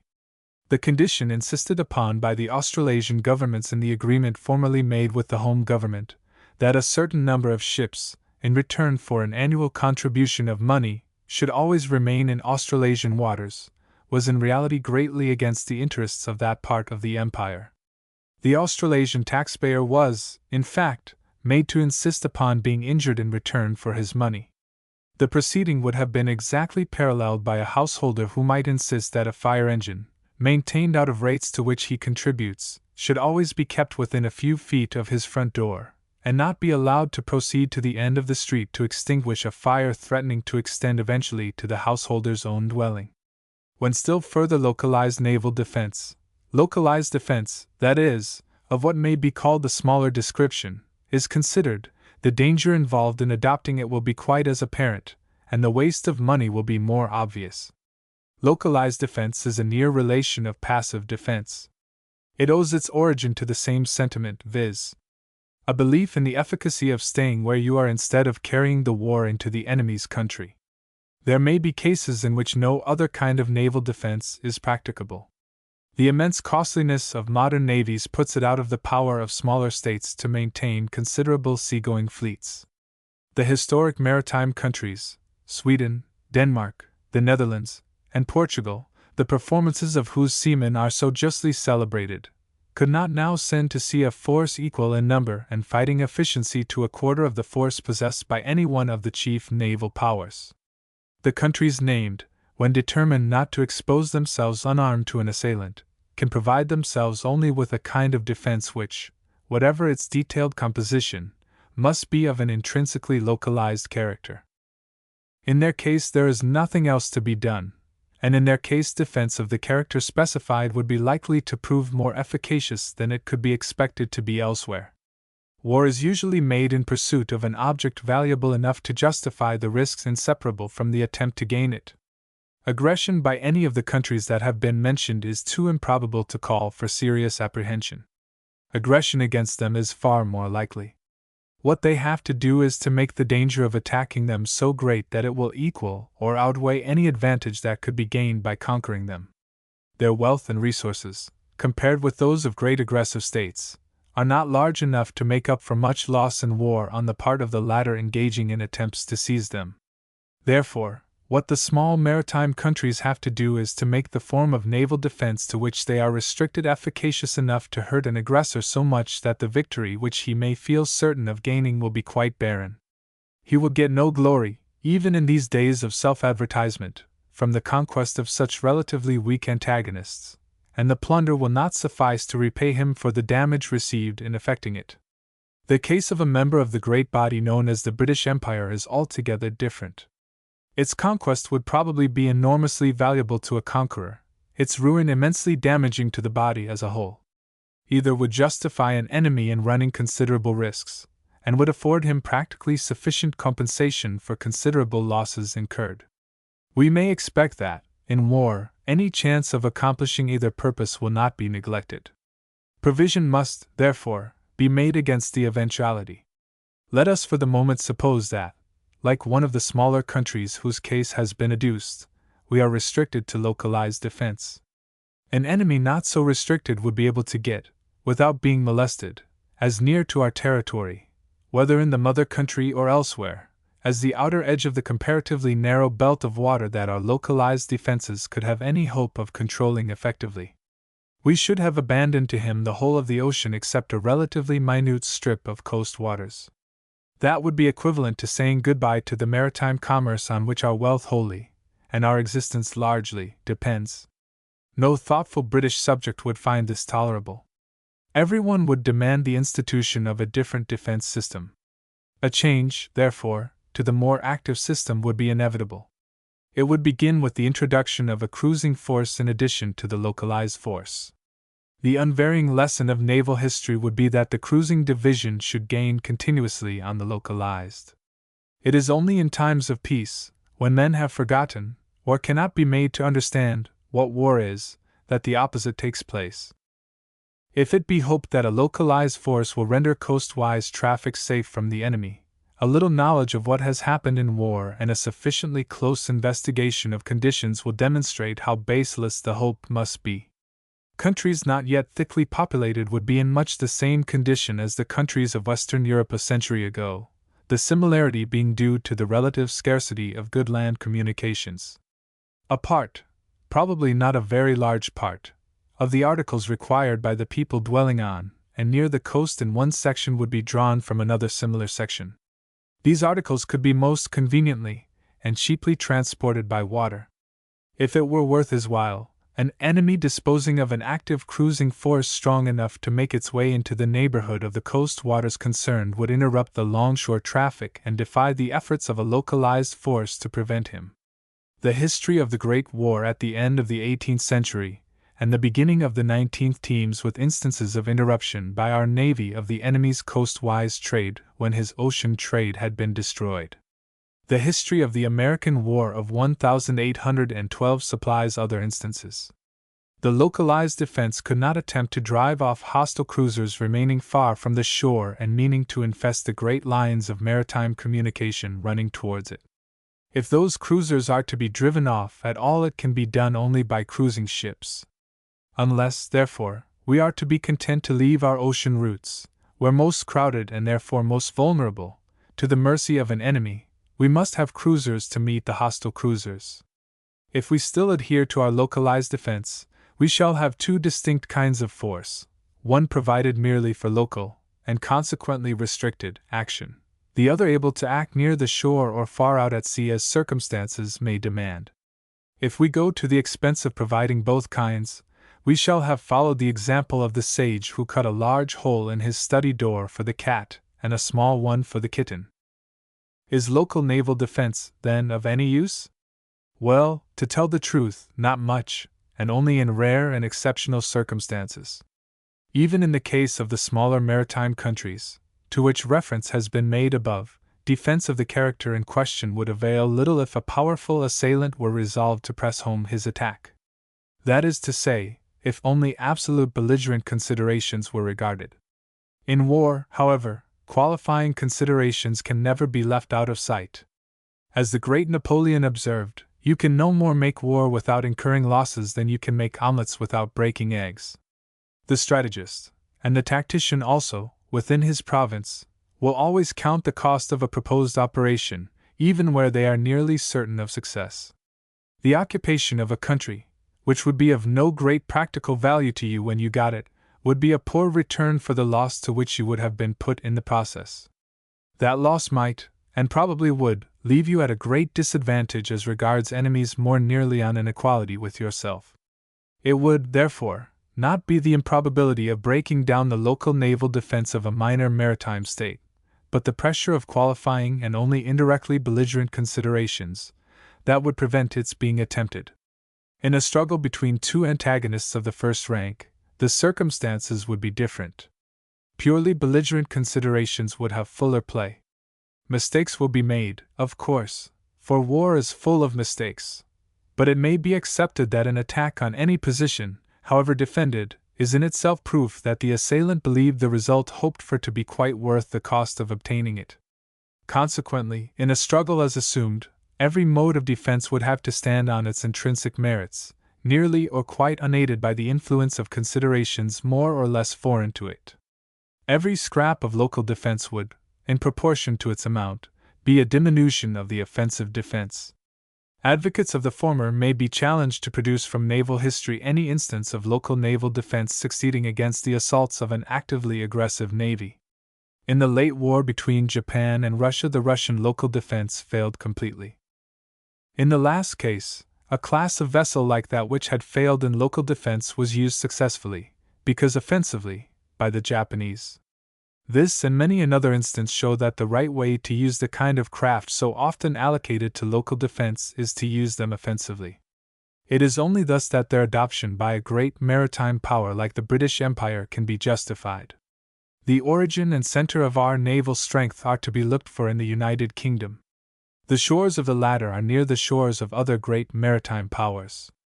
Its ports, especially those at which its fleets are equipped and would be likely to assemble on the imminence of war, are within reach of more than one foreign place from which small swift craft to be used offensively might be expected to issue.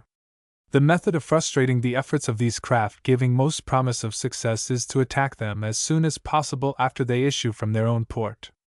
To the acceptance of this principle we owe the origin of the destroyer, devised to destroy hostile torpedo boats, before they could reach a position from which they would be able to discharge with effect their special weapon against our assembled ships. It is true that the destroyer has been gradually converted into a larger torpedo boat.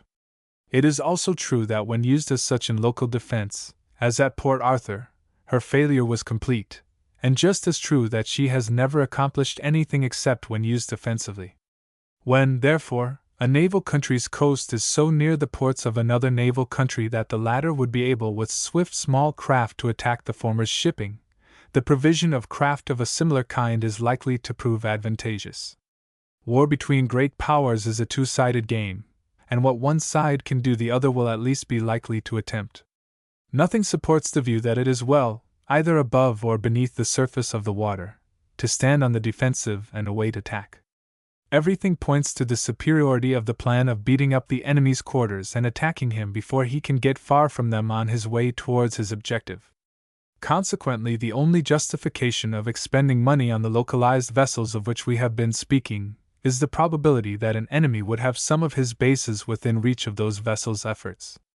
Where this condition does not exist, the money expended is, from the belligerent point of view, thrown away. Here comes in the greatest foe of belligerent efficiency, viz., political expediency. In time of peace it is thought better to conciliate voters than to prepare to meet an enemy. If local defense is thought to be pleasing to an inexpert electorate, it is only too likely to be provided, no matter how ineffectual and how costly in reality it will turn out to be.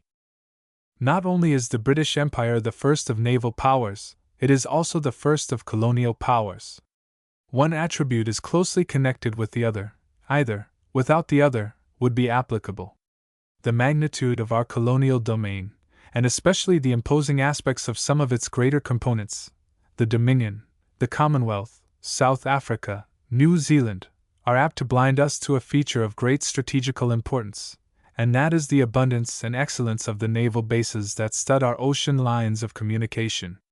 In thinking of the great daughter states, we are liable to forget these, yet our possession of them helps greatly to strengthen our naval position, because it facilitates our assuming a far-reaching offensive.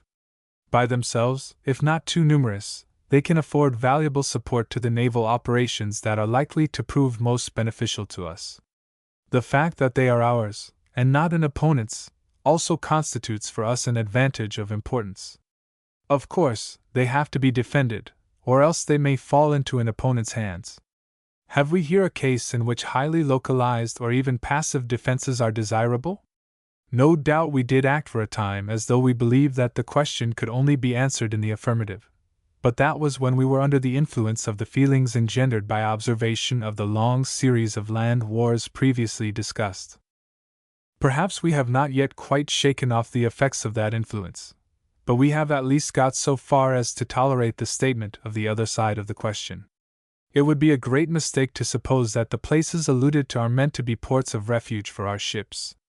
Though they were to serve that purpose occasionally in the case of isolated merchant vessels, it would be but an accident, and not the essence, of their existence.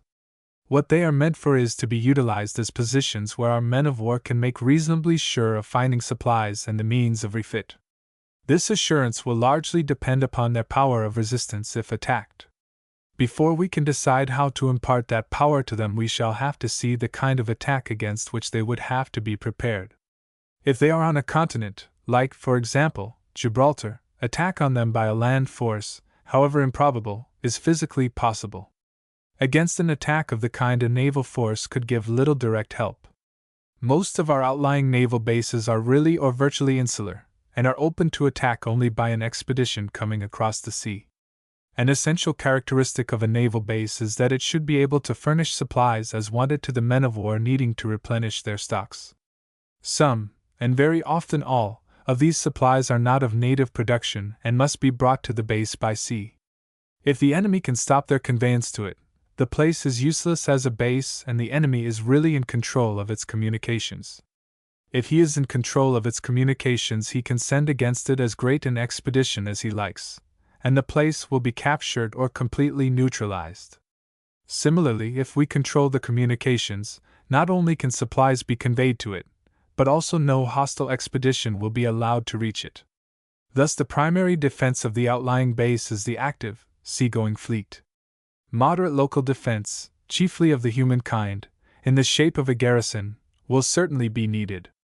Though the enemy has not been able to obtain control of the communications of the place, fitful raids on it will be possible, and the place should be fortified enough and garrisoned enough to hold out against the inconsiderable assaults comprised in these till our own ships can drive the enemies away.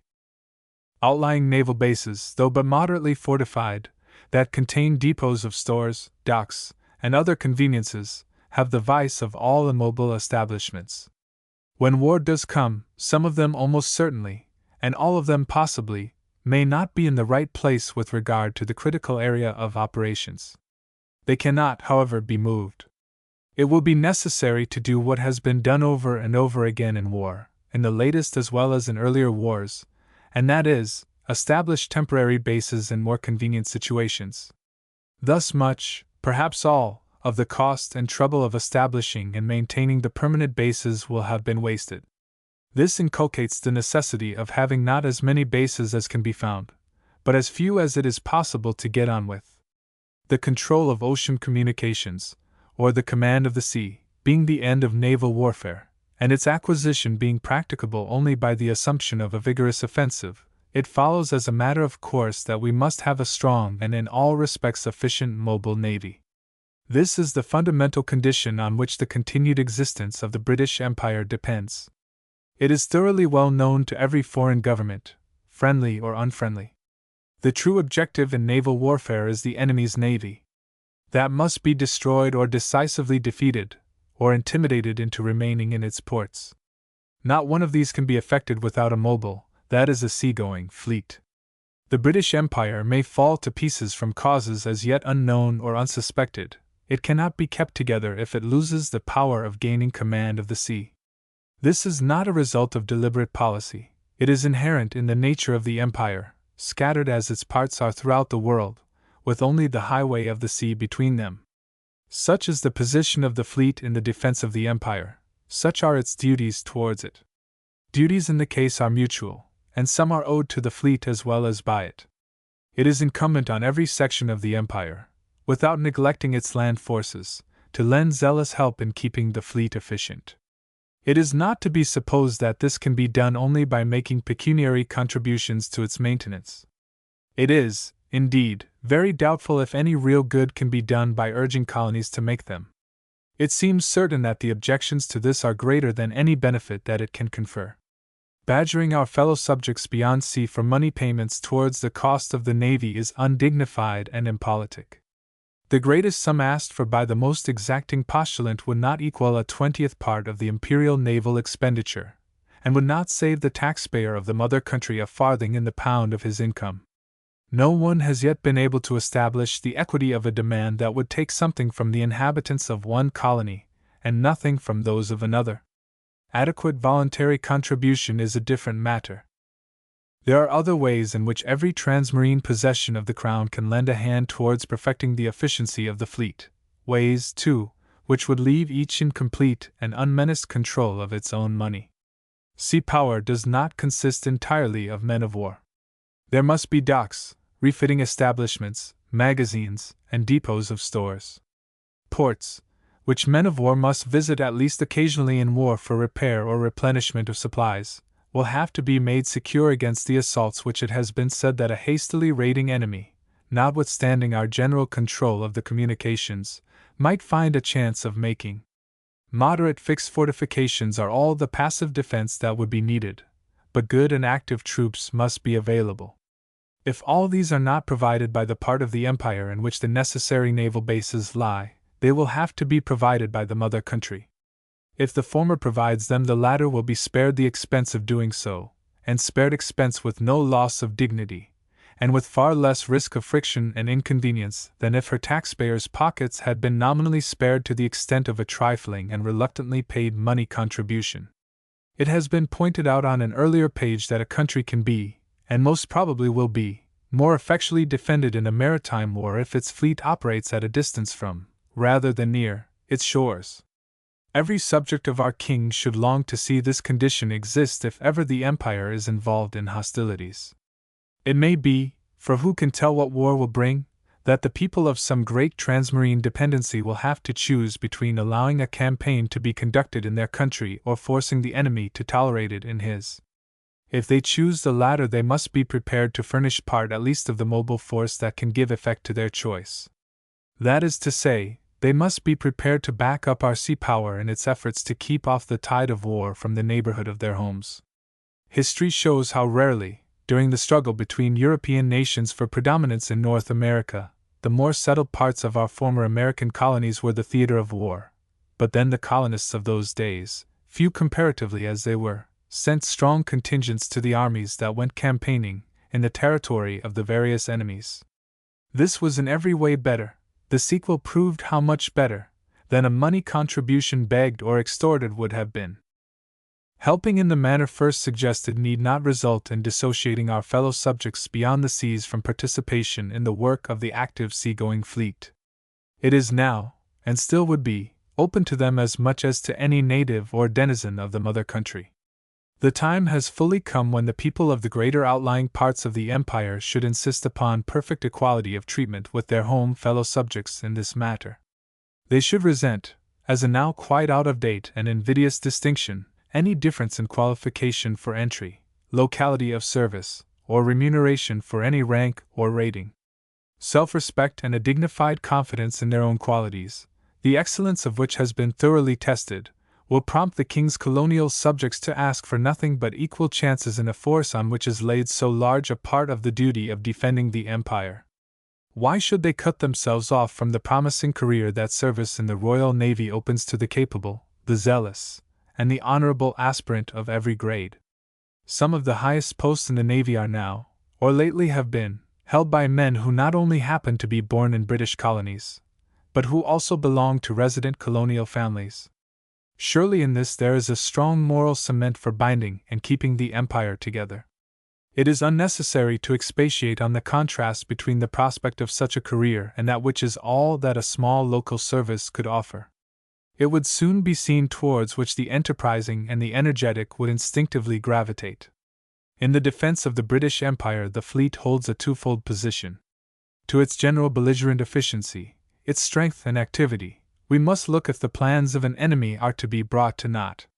It, and it only, can secure for us the control of the ocean communications, on the freedom of which from serious interruptions the prosperity, indeed, the existence, of a scattered body must depend. In time of peace it can be made a great consolidating force, fostering every sentiment of worthy local patriotism whilst obliterating all inclination to mischievous narrow particularism, and tending to perfect the unity which gives virtue to national grandeur and is the true secret of national independence and strength. 11. Naval Strategy and Tactics at the time of Trafalgar, 91. Footnote 91, written in 1905. Read at Institute of Naval Architects.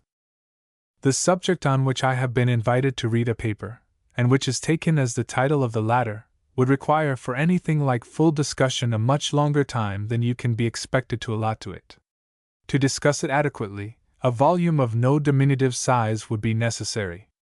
It may, however, be possible to indicate with the brevity appropriate to the occasion the main outlines of the subject, and to suggest for your consideration certain points which, over and above their historical interest, may furnish us with valuable guidance at the present day.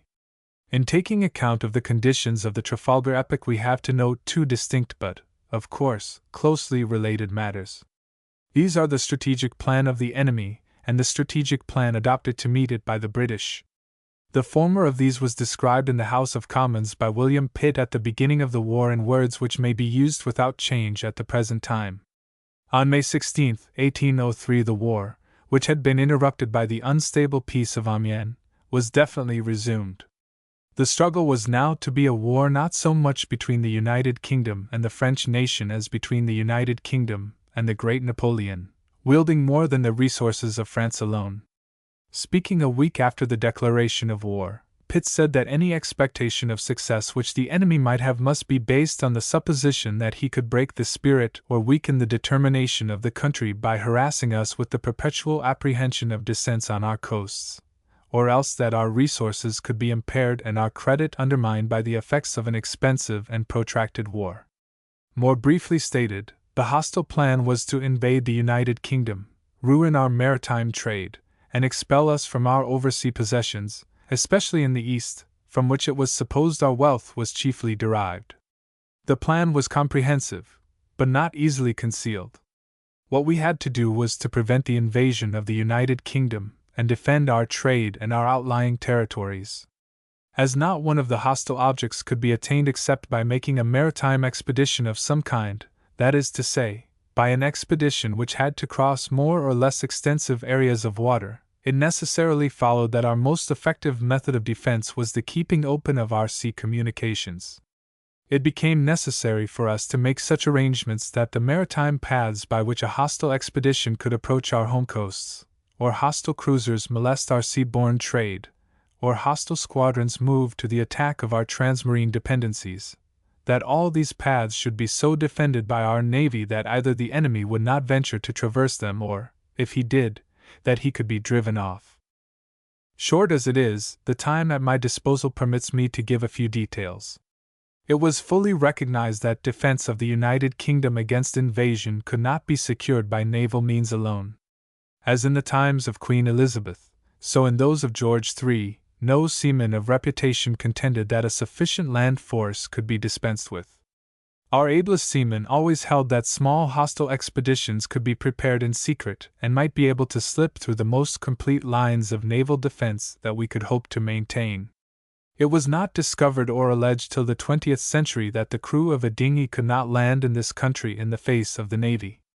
Therefore, an essential feature of our defensive strategy was the provision of land forces in such numbers that an invader would have no chance of succeeding except he came in strength so great that his preparations could not be concealed and his expedition could not cross the water unseen. As our mercantile marine was to be found in nearly every sea, though in greater accumulation in some areas than in others, its defense against the assaults of an enemy could only be ensured by the virtual ubiquity of our cruising force. This, of course, involved the necessity of employing a large number of cruisers, and of arranging the distribution of them in accordance with the relative amount and value of the traffic to be protected from molestation in different parts of the ocean. It may be mentioned here that the term cruiser, at the time with which we are dealing, was not limited to frigates and smaller classes of vessels. It included also ships of the line, it being the old belief of the British Navy, justified by the experience of many campaigns and consecrated by the approval of our greatest admirals, that the value of a ship of war was directly proportionate to her capacity for cruising and keeping the sea. If the ocean paths used by our merchant ships, the trade routes or sea communications of the United Kingdom with friendly or neutral markets and areas of production, could be kept open by our navy, that is, made so secure that our trade could traverse them with so little risk of molestation that it could continue to be carried on, it resulted as a matter of course that no sustained attack could be made on our outlying territory. Where this was possible, it was where we had failed to keep open the route or line of communications, in which case the particular trade following it was, at least temporarily, destroyed, and the territory to which the route led was either cut off or seized. Naturally, when this was perceived, efforts were made to reopen and keep open the endangered or interrupted communication line. Napoleon, notwithstanding his supereminent genius, made some extraordinary mistakes about warfare on the sea. The explanation of this has been given by a highly distinguished French admiral. The great emperor, he says, was wanting in exact appreciation of the difficulties of naval operations. He never understood that the naval officer, alone of all men in the world, must be master of two distinct professions. The naval officer must be as completely a seaman as an officer in any mercantile marine, and in addition to this, he must be as accomplished in the use of the material of war entrusted to his charge as the members of any aimed force in the world. The emperor's plan for the invasion of the United Kingdom was conceived on a grand scale. A great army, eventually 130,000 strong, was collected on the coast of northeastern France, with its headquarters at Boulogne. The numerical strength of this army is worth attention. By far the larger part of it was to have made the first descent on our territory. The remainder was to be a reserve to follow as quickly as possible. It has been doubted if Napoleon really meant to invade this country, the suggestion being that his collection of an army on the shores of the Straits of Dover and the English Channel was merely a blind to cover another intended movement. The overwhelming weight of authoritative opinion is in favor of the view that the project of invasion was real. It is highly significant that he considered so large a number of troops necessary. It could not have been governed by any estimate of the naval obstruction to be encountered during the sea passage of the expedition, but only by the amount of the land force likely to be met if the disembarkation on our shores could be effected. The numerical strength in troops which Napoleon thought necessary compelled him to make preparations on so great a scale that concealment became quite impossible. Consequently, an important part of his plan was disclosed to us betimes, and the threatened locality indicated to us within comparatively narrow limits of precision. Notwithstanding his failure to appreciate all the difficulties of naval warfare, the great emperor had grasped one of its leading principles. Before the Peace of Amiens, indeed before his campaign in Egypt, and even his imposing triumphs in Italy, he had seen that the invasion of the United Kingdom was impracticable without first obtaining the command of the sea. His strategic plan, therefore, included arrangements to secure this. The details of the plan were changed from time to time as conditions altered, but the main object was adhered to until the final abandonment of the whole scheme under pressure of circumstances as embodied in Nelson and his victorious brothers-in-arms. The gunboats, transport boats, and other small craft, which to the number of many hundreds filled the ports of northeastern France and the Netherlands, were not the only naval components of the expedition. Fleets of line-of-battle ships were essential parts of it, and on their effective action the success of the scheme was largely made to depend. This feature remained unaltered in principle when, less than 12 months before Trafalgar, Spain took part in the war as Napoleon's ally, and brought him a great reinforcement of ships and important assistance in money. We should not fail to notice that, before he considered himself strong enough to undertake the invasion of the United Kingdom, Napoleon found it necessary to have at his disposal the resources of other countries besides France, notwithstanding that by herself France had a population more than 60% greater than that of England. By the alliance with Spain he had added largely to the resources on which he could draw. Moreover, his strategic position was geographically much improved. With the exception of that of Portugal, the coast of western continental Europe, from the Texel to Leghorn, and somewhat later to Taranto also, was united in hostility to us. This complicated the strategic problem which the British Navy had to solve, as it increased the number of points to be watched, and it facilitated the junction of Napoleon's Mediterranean naval forces with those assembled in his Atlantic ports by supplying him with allied ports of refuge and refit on Spanish territory, such as Cartagena or Cadiz, between Toulon and the Bay of Biscay. Napoleon, therefore, enforced upon us by the most convincing of all arguments the necessity of maintaining the British Navy at the two-power standard at least. The lesson had been taught us long before by Philip II, who did not venture on an attempt at invading this country till he was master of the resources of the whole Iberian Peninsula as well as of those of the Spanish dominions in Italy, in the Burgundian heritage, and in the distant regions across the Atlantic Ocean. At several points on the long stretch of coast of which he was now the master, Napoleon equipped fleets that were to unite and win for him the command of the sea during a period long enough to permit the unobstructed passage of his invading army across the water which separated the starting points of his expedition from the United Kingdom. Command of the sea to be won by a powerful naval combination was thus an essential element in Napoleon's strategy at the time of Trafalgar. It was not in deciding what was essential that this soldier of stupendous ability erred. It was in choosing the method of gaining the essential that he went wrong. The British strategy adopted in opposition to that of Napoleon was based on the acquisition and preservation of the command of the sea. Formulated and carried into effect by seamen, it differed in some important features from his. We may leave out of sight for the moment the special arrangements made in the English Channel to oppose the movements of Napoleon's flotillas of gunboats, transport boats, and other small craft. The British strategy at the time of Trafalgar, as far as it was concerned with opposition to Napoleon's seagoing fleets, may be succinctly described as stationing off each of the ports in which the enemy's forces were lying a fleet or squadron of suitable strength.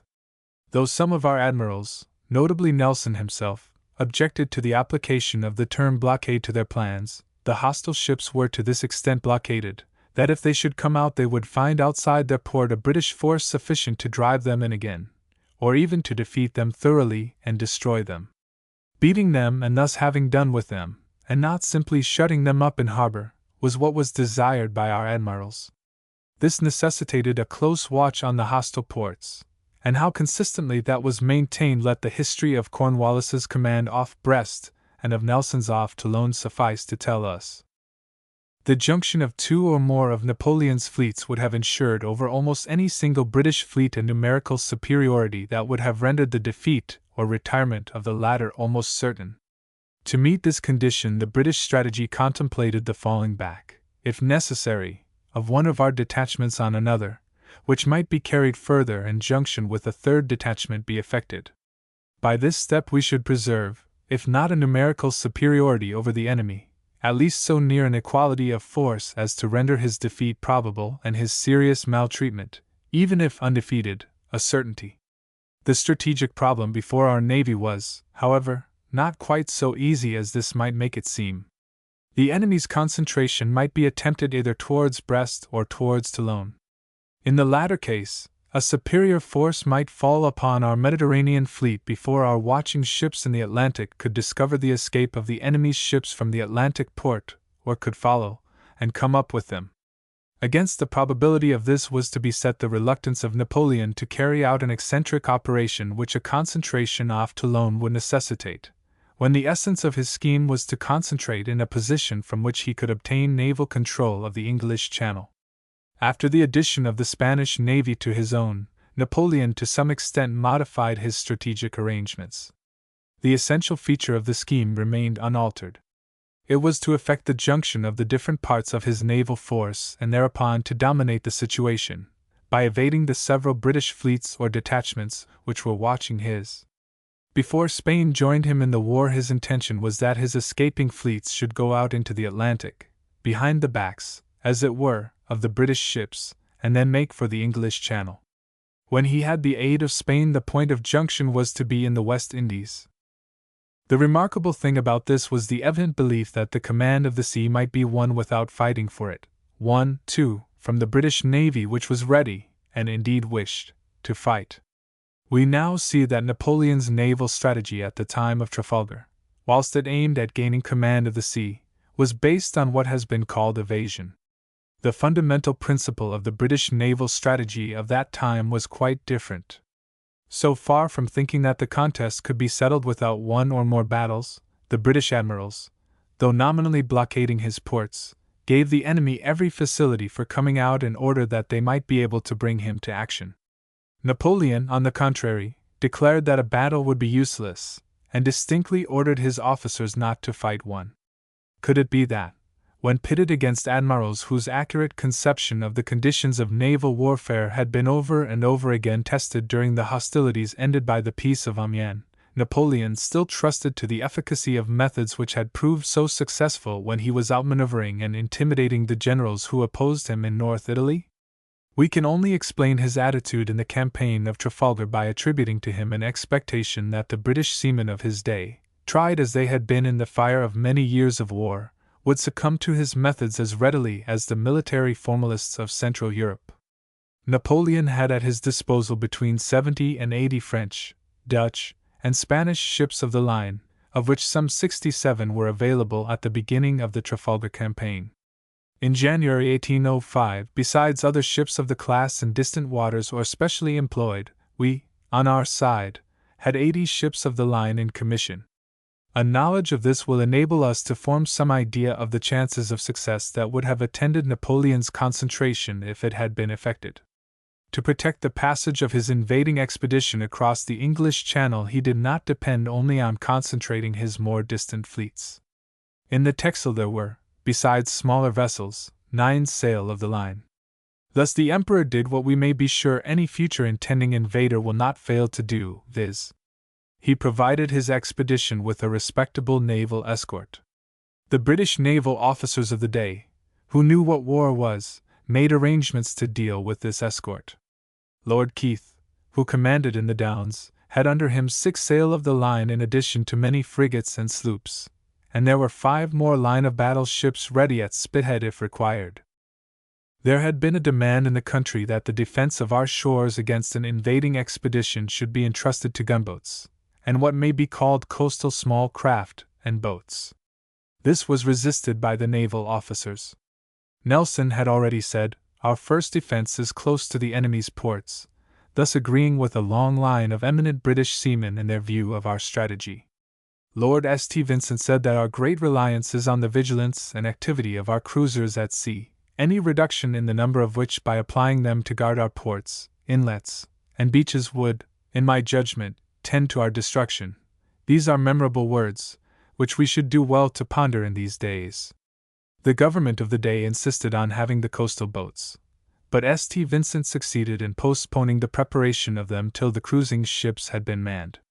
His plan of defense has been described by his biographer as a triple line of barricade, 50 gun ships, frigates, sloops of war, and gun vessels upon the coast of the enemy, in the Downs opposite France another squadron, but of powerful ships of the line, continually disposable, to support the former or attack any force of the enemy which, it might be imagined possible, might slip through the squadron hanging over the coast, and a force on the beach on all the shores of the English ports, to render assurance doubly sure. This last item was the one that St. Vincent had been compelled to adopt, and he was careful that it should be in addition to those measures of defense in the efficacy of which he and his brother seamen believed. Concerning it, his biographer makes the following remark: "It is to be noted that Lord St. Vincent did not contemplate repelling an invasion of gunboats by gunboats, and he objected to the force of sea fencibles, or longshore organization, because he considered it more useful to have the seagoing ships manned." Speaking of this coastal defense scheme, he said, "It would be a good bone for the officers to pick, but a very dear one for the country." The defense of our ocean trade entered largely into the strategy of the time. An important part was played by our fleets and groups of line-of-battle ships which gave usually indirect, but sometimes direct, protection to our own merchant vessels, and also to neutral vessels carrying commodities to or from British ports.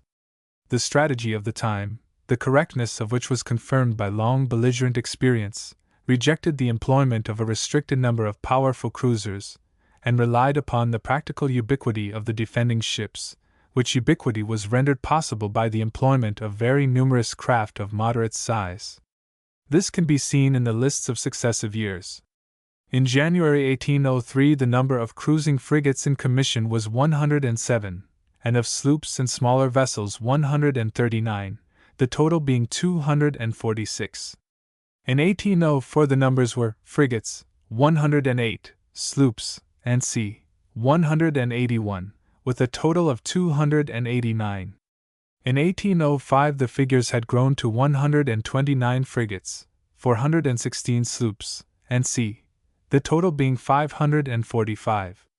Most of these were employed in defending commerce. We all know how completely Napoleon's project of invading the United Kingdom was frustrated.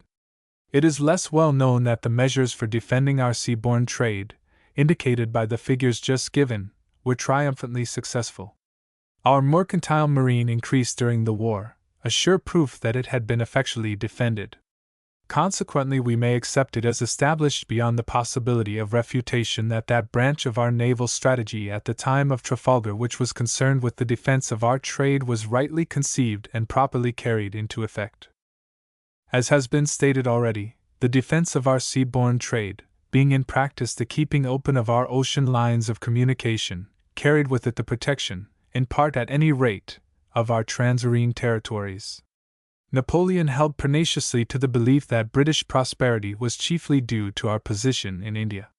We owe it to Captain Mahan that we now know that the eminent American Fulton, a name of interest to the members of this institution, told Pitt of the belief held abroad that the fountains of British wealth are in India and China. In the great scheme of naval concentration which the Emperor devised, seizure of British colonies in the West Indies had a definite place. We kept in that quarter, and varied as necessary, a force capable of dealing with a naval raid as well as guarding the neighboring lines of communication. In 1803 we had 4 ships of the line in the West Indian area. In 1804 we had 6 of the same class, and in 1805, while the line of battle ships were reduced to 4, the number of frigates was increased from 9 to 25. Whether our government divined Napoleon's designs on India or not, it took measures to protect our interests there. In January 1804 we had on the Cape of Good Hope and the East Indies stations, both together, 6 sail of the line, 3 smaller 2-deckers, 6 frigates, and 6 sloops, or 21 ships of war in all. This would have been sufficient to repel a raiding attack made in some strength. By the beginning of 1805 our East Indies force had been increased, and in the year 1805 itself we raised it to a strength of 41 ships in all, of which 9 were of the line and 17 were frigates. Had, therefore, any of the hostile ships managed to get to the East Indies from the Atlantic or the Mediterranean ports, in which they were being watched by our navy, their chances of succeeding in their object would have been small indeed. When we entered the domain of tactics strictly so-called, that is to say, when we discussed the proceedings of naval forces, whether single ships, squadrons, or fleets, in hostile contact with one another, we find the time of Trafalgar full of instructive episodes. Even with the most recent experience of naval warfare vividly present to our minds, we can still regard Nelson as the greatest of tacticians. Naval tactics may be roughly divided into 2 great classes or sections, viz. the tactics of groups of ships, that is to say, fleet actions, and the tactics of what the historian James calls single ship actions, that is to say, fights between 2 individual ships. In the former the achievements of Nelson stand out with incomparable brilliancy. It would be impossible to describe his method fully in such a paper as this. We may, however, say that Nelson was an innovator, and that his tactical principles and methods have been generally misunderstood down to this very day. If ever there was an admiral who was opposed to an unthinking, headlong rush at an enemy, it was he.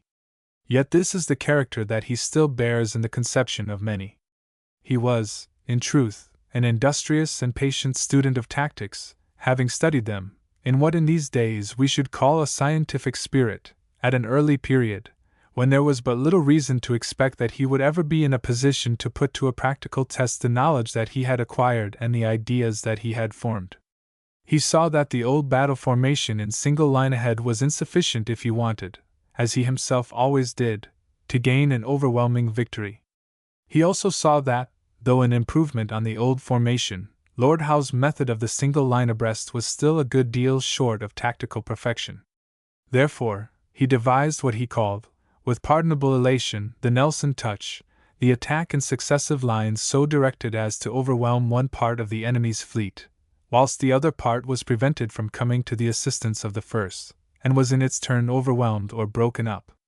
His object was to bring a larger number of his own ships against a smaller number of the enemy's. He would by this method destroy the part attacked, suffering in the process so little damage himself that with his whole force he would be able to deal effectively with the hostile remnant if it ventured to try conclusions with him. It is of the utmost importance that we should thoroughly understand Nelson's fundamental tactical principle, viz., the bringing of a larger number of ships to fight against a smaller number of the enemies.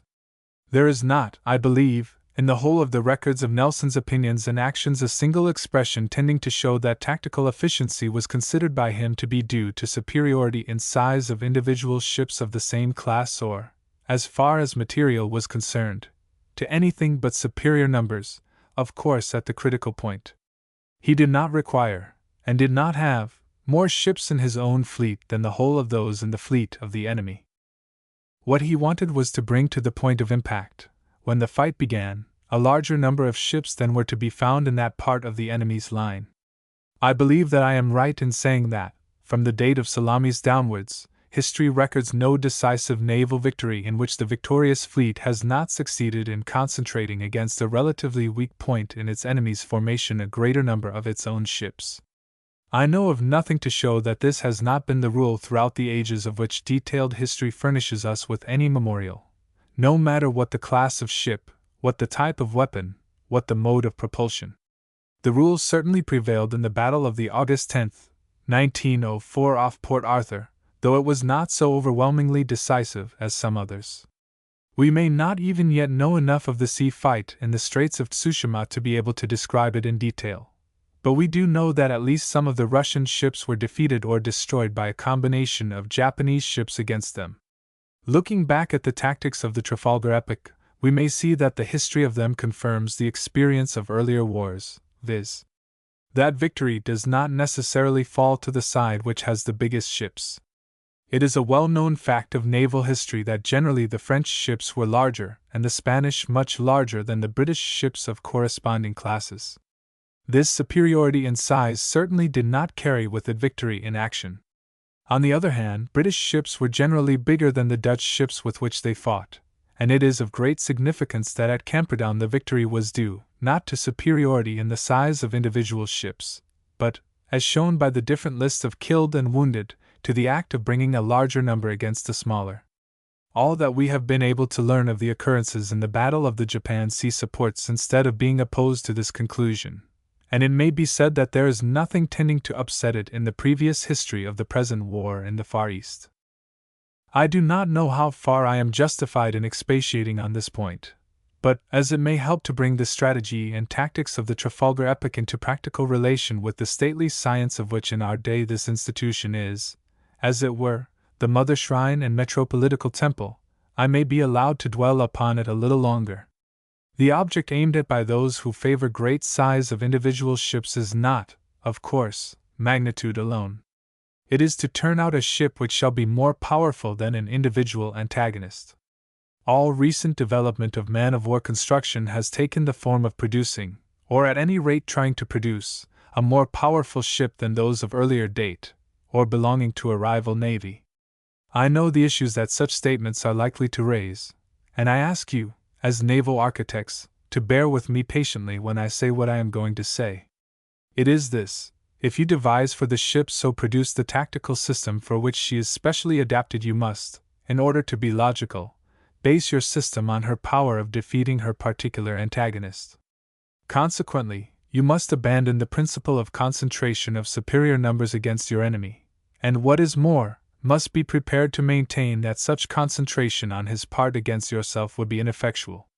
This will compel a reversion to tactical methods which made a fleet action a series of duels between pairs of combatants, and, a thing to be pondered on seriously, never enabled anyone to win a decisive victory on the sea. The position will not be made more logical if you demand both superior size and also superior numbers, because if you adopt the tactical system appropriate to one of the things demanded, you will rule out the other. You cannot employ at the same time two different and opposed tactical systems. It is not necessary to the line of argument above indicated to ignore the merits of the battleship class. Like their predecessors, the ships of the line, it is really battleships which in a naval war dominate the situation. We saw that it was so at the time of Trafalgar, and we see that it has been so in the war between Russia and Japan, at all events throughout the 1904 campaign.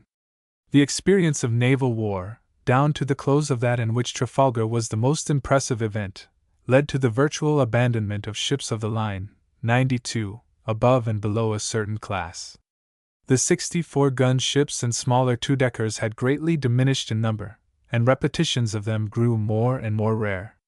It was the same with the three-deckers, which, as the late Admiral Collum pointed out, continued to be built, though in reduced numbers, not so much for their tactical efficiency as for the convenient manner in which they met the demands for the accommodation required in flagships. The tactical condition which the naval architects of the Trafalgar period had to meet was the employment of an increased number of two-deckers of the medium classes. Footnote 92. Experience of war, as regards increase in the number of medium-sized men of war of the different classes, tended to the same result in both the French Revolutionary War, 1793 to 1801, and the Napoleonic War, which began in 1803, taking both contests down to the end of the Trafalgar year. The following table will show how great was the development of the line of battleship class below the three-decker and above the 64-gun ship. It will also show that there was no development of, but a relative decline in, the three-deckers and the 64s, the small additions, where there were any, being generally due to captures from the enemy. The two-deckers not fit to lie in a line were at the end of the Trafalgar year about half what they were when the first period of the Great War began. When we come to the frigate classes, we find the same result. In the earlier war, 11 frigates of 44 and 40 guns were introduced into our navy. It is worth notice that this number was not increased, and by the end of the Trafalgar year had, on the contrary, declined to 10. The smallest frigates, of 28 guns, were 27 in 1793, and 13 at the end of the Trafalgar year. On the other hand, the increase in the medium frigate classes, 38, 36, and 32 guns, was very large. From 1793 to the end of the Trafalgar year, the 38-gun frigates increased from 8 to 50, and the 36-gun frigates from 16 to 54.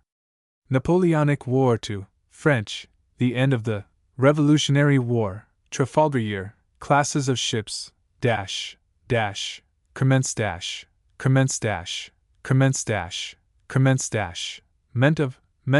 meant of 1793, 1801, 1803, 1806, three-deckers, 31, 32, 29, two-deckers of 74, 76, 111, 105, 123 guns and above, 64 and 60-gun ships, 46, 47, 38, two-deckers not fit, 43, 31, 21, 22, to lie in a line, frigates 44 guns 0, 6, 40, 5, 4, 38, 8, 32, 50, 36, 16, 49, 54, 32, 48, 41, 38, 56, 28, 27, 11, 13. The liking for three-deckers, professed by some officers of Nelson's time, seems to have been due to a belief, not in the merit of their size as such, but in the value of the increased number of medium guns carried on a middle deck. There is, I believe, nothing to show that the two-deckers Gibraltar, 2,185 tons, and Cossar, 2,003, were considered more formidable than the three-deckers Barfleur, 1947, Glory, 1944, or Queen, 1876. All these ships were in the same fleet, and fought in the same battle. A fleet of ships of the line as long as it could keep the sea, that is, until it had to retreat into port before a stronger fleet, controlled a certain area of water. Within that area smaller men of war as well as friendly merchant ships were secure from attack. As the fleet moved about, so the area moved with it. Skillful disposition and maneuvering added largely to the extent of sea within which the maritime interests that the fleet was meant to protect would be safe. It seems reasonable to expect that it will be the same with modern fleets of suitable battleships. The tactics of single-ship actions at the time of Trafalgar were based upon pure seamanship backed up by good gunnery. The better a captain handled his ship, the more likely he was to beat his antagonist. Superior speed, where it existed, was used to gain the weather gauge, not in order to get a suitable range for the faster ship's guns, but to compel her enemy to fight. Superior speed was also used to run away, capacity to do which was not then, and ought not to be now, reckoned a merit in a ship expressly constructed for fighting, not fleeing. It is sometimes claimed in these days that superior speed will enable a modern ship to keep at a distance from her opponent, which will be the best range for her own guns. It has not been explained why a range which best suits her guns should not be equally favorable for the guns of her opponent, unless, indeed, the latter is assumed to be weakly armed, in which case the distance at which the faster ship might engage her would be a matter of comparative indifference. There is nothing in the tactics of the time of Trafalgar to make it appear that, when a fight had once begun, superior speed, of course within moderate limits, conferred any considerable tactical advantage in single-ship actions, and still less in general or fleet actions. Taking up a position ahead or astern of a hostile ship so as to be able to rake her was not facilitated by originally superior speed so much as by the more damaged state of the ship to be raked, raking, as a rule, occurring rather late in an action. A remarkable result of long experience of war made itself clearly apparent in the era of Trafalgar. I have already alluded to the tendency to restrict the construction of line-of-battle ships to those of the medium classes. The same thing may be noticed in the case of the frigates, 93, those of 44, 40, and 28 guns relatively or absolutely diminished in number, whilst the number of the 38-gun, 36-gun, and 32-gun frigates increased. The officers who had personal experience of many campaigns were able to impress on the naval architects of the day the necessity of recognizing the sharp distinction that really exists between what we should now call the battleship and what we should now call the cruiser. In the earlier time there were ships which were intermediate between the ship of the line and the frigate. These were the two-deckers of 56, 54, 50, 44, and even 40 guns. They had long been regarded as not fit to lie in a line, and they were never counted in the frigate classes. They seem to have held a nondescript position, for no one knew exactly how to employ them in war any more than we now know exactly how to employ our armored cruisers, as to which it is not settled whether they are fit for general actions or should be confined to commerce, defending, or other cruiser service. The two-deckers just mentioned were looked upon by the date of Trafalgar as forming an unnecessary class of fighting ships. Some were employed, chiefly because they existed, on special service, but they were being replaced by true battleships on one side and true frigates on the other. 94. Footnote 93, see footnote 92. Footnote 94, see footnote 92. In conclusion, I would venture to say that the strategical and tactical lessons taught by a long series of naval campaigns had been mastered by our Navy by the time of the Trafalgar campaign. The effect of those lessons showed itself in our shipbuilding policy, and has been placed on permanent record in the history of maritime achievement, and of the adaptation of material means to belligerent ends. 12. The supply and communications of a fleet, 95. Footnote 95, written in 1902. Read at the Hong Kong United Service Institution. A problem which is not an attractive one, but which has to be solved, is to arrange the proper method of supplying a fleet and maintaining its communications. In time of peace as well as in time of war there is a continuous consumption of the articles of various kinds used on board ship, viz. Naval stores, ordnance stores, engineers' stores, victualling stores, coal, water, and sea.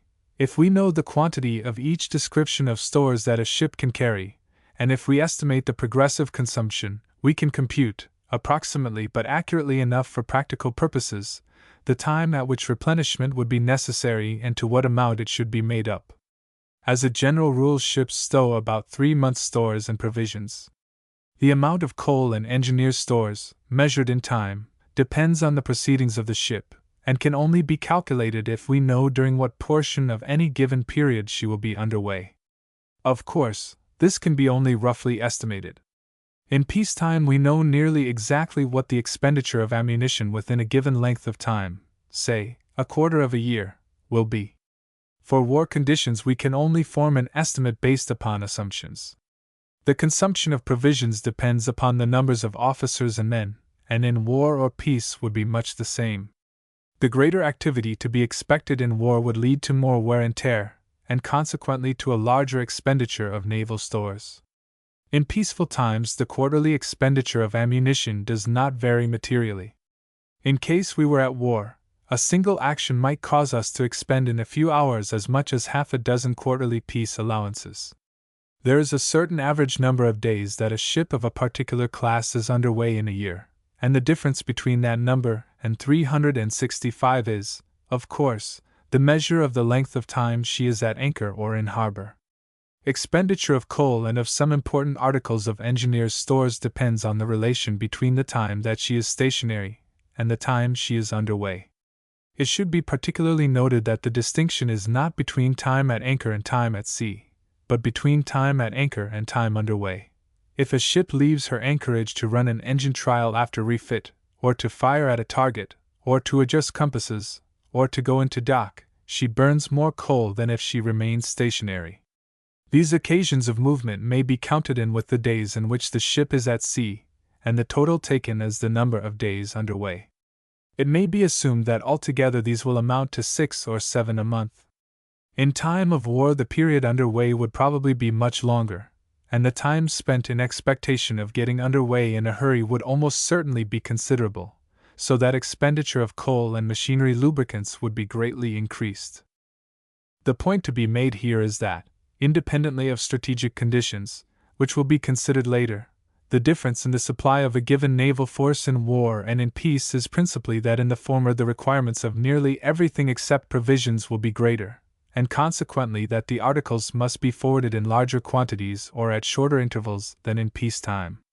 If, therefore, we have arranged a satisfactory system of peace supply, that system, defense of the line of communications being left out of consideration for the present, will merely have to be expanded in time of war.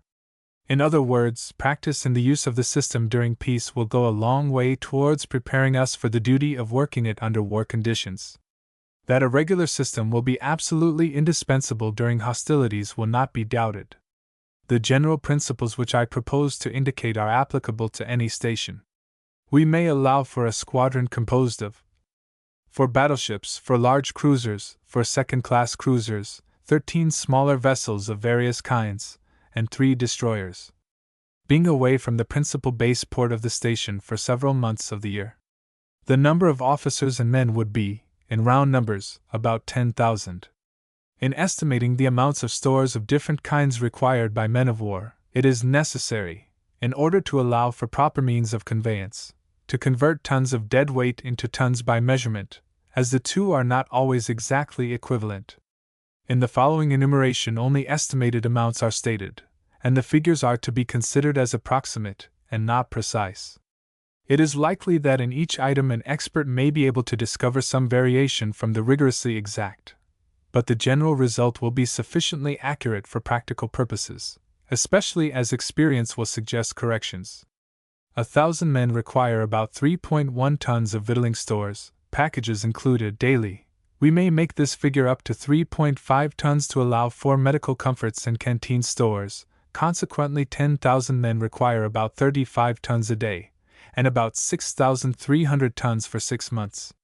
The assumed squadron, judging from experience, would require in peacetime about 600 tons of engineers' stores, about 400 tons of naval stores, and, if the ships started with only their exact allowance on board and then carried out a full quarterly practice twice, the quantity of ordnance stores and ammunition required would be about 1140 tons, to meet the ordinary peace rate of expenditure.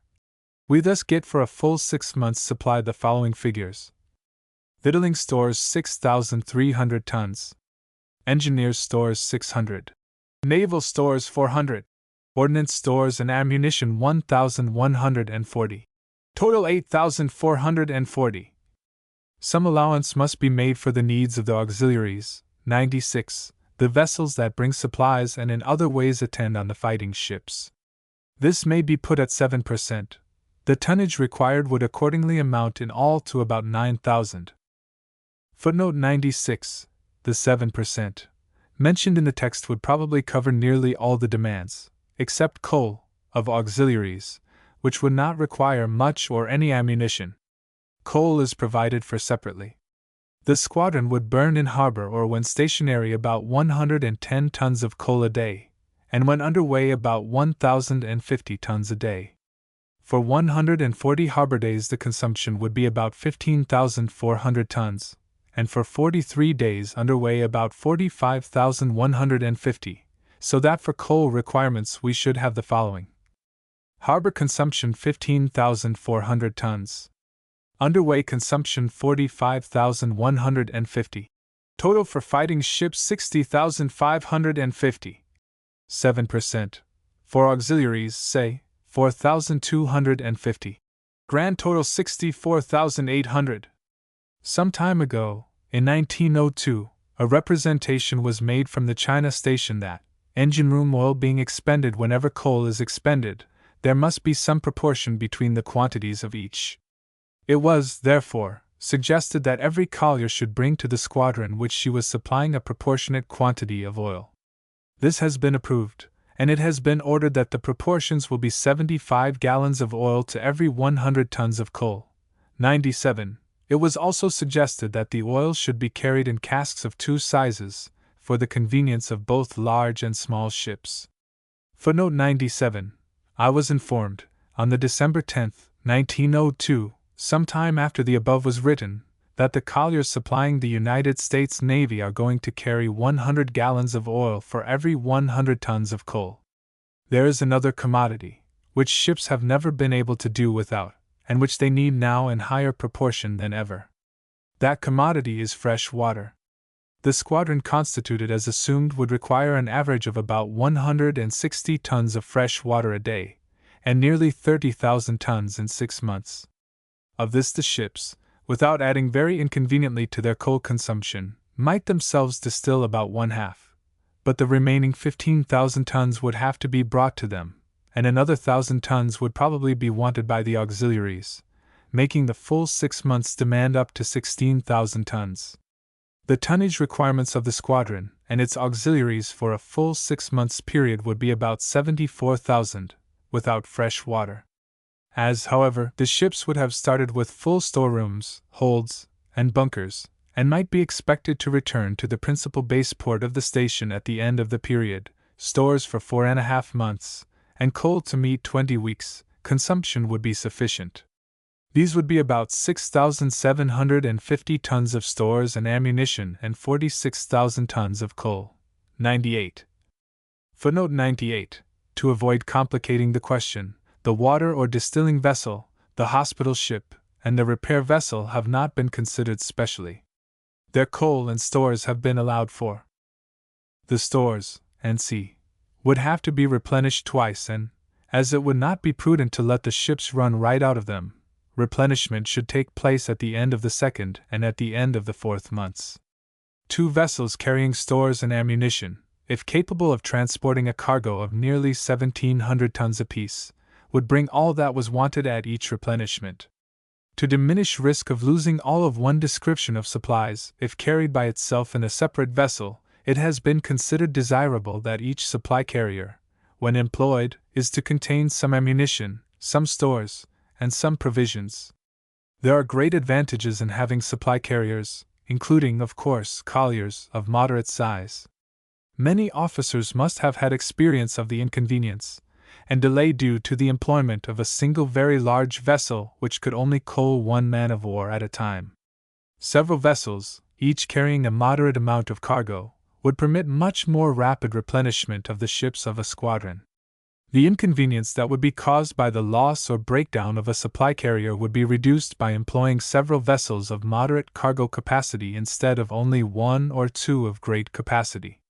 Each battleship and large cruiser of the assumed squadron may be expected to burn about 1,000 tons of coal in 5 weeks, so that the quantity to be used in that time by all those ships would be 8,000 tons. The remaining ships, scattered between different places as most of them would probably be, would require about 3,500 tons. Therefore, every 5 weeks or so 11,500 tons of coal would be required. 4 replenishments would be necessary in the whole period, making a total of 46,000 tons. Each replenishment could be conveyed in 5 colliers with 2,300 tons apiece. Moderate dimensions in store and coal carriers would prove convenient, not only because it would facilitate taking in stores and coaling, if all the squadron were assembled at one place, but also if part were at one place and part at another. Division into several vessels, instead of concentration in a few, would give great flexibility to the system of supply. A single very capacious cargo carrier might have to go first to one place and supply the ships there, and then go to supply the remaining ships lying at another anchorage. This would cause loss of time. The same amount of cargo distributed amongst 2 or more vessels would permit the ships at 2 or more places to be supplied simultaneously. You may have noticed that I have been dealing with the question as though stores and coal were to be transported direct to the men of war wherever they might be and put straight on board them from the carrying vessels. There is, as you all know, another method, which may be described as that of secondary bases. Speaking generally, each of our naval stations has a principal base at which considerable, or even extensive repairs of the ships can be effected and at which stores are accumulated.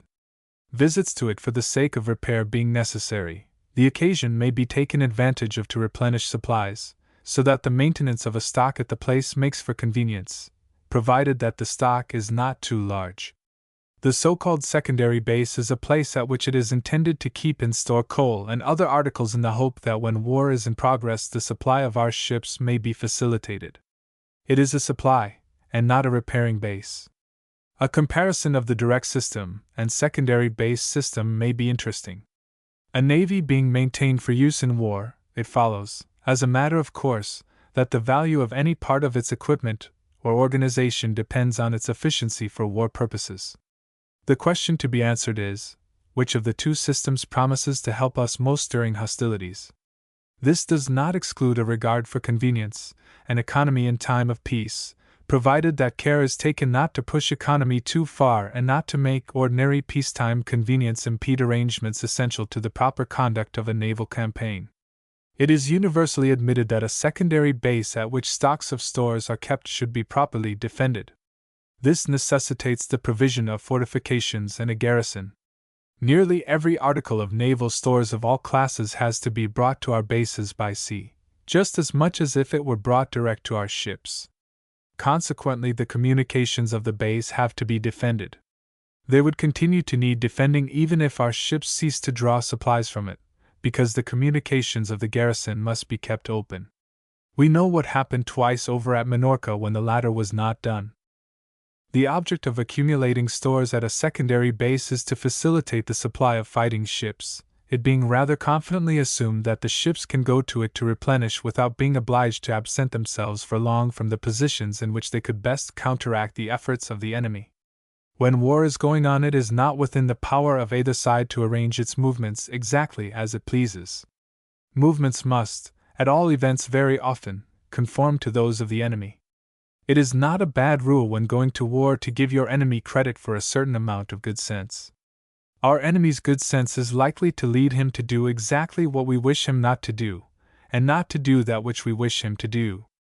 We should, of course, like him to operate so that our ships will not be employed at an inconvenient distance from our base of supplies. If we have created permanent bases in time of peace, the enemy will know their whereabouts as well as we do ourselves. And unless he is a greater fool than it is safe to think he is, he will try to make us derive as little benefit from them as possible. He is likely to extend his operations to localities at a distance from the places to which, if we have the secondary base system of supply, he knows for certain that our ships must resort. We shall have to do one of two things, either let him carry on his operations undisturbed, or conform to his movements. To this is due the common, if not invariable, experience of naval warfare, that the fleet which assumes the offensive has to establish what are sometimes called flying bases, to which it can resort at will. This explains why Nelson rarely used Gibraltar as a base, why we occupied Balaclava in 1854, and why the Americans used Guantanamo Bay in 1898. The flying base is not fortified or garrisoned in advance. It is merely a convenient anchorage, in a good position as regards the circumstances of the war, and it can be abandoned for another, and resumed, if desirable, as the conditions of the moment dictate. It is often argued that maintenance of stocks of stores at a secondary base gives a fleet a free hand and at least relieves it from the obligation of defending the line of communications. We ought to examine both contentions. It is not easy to discover where the freedom comes in if you must always proceed to a certain place for supplies, whether convenient or not. It may be, and very likely will be, of the utmost importance in war for a ship to remain on a particular station.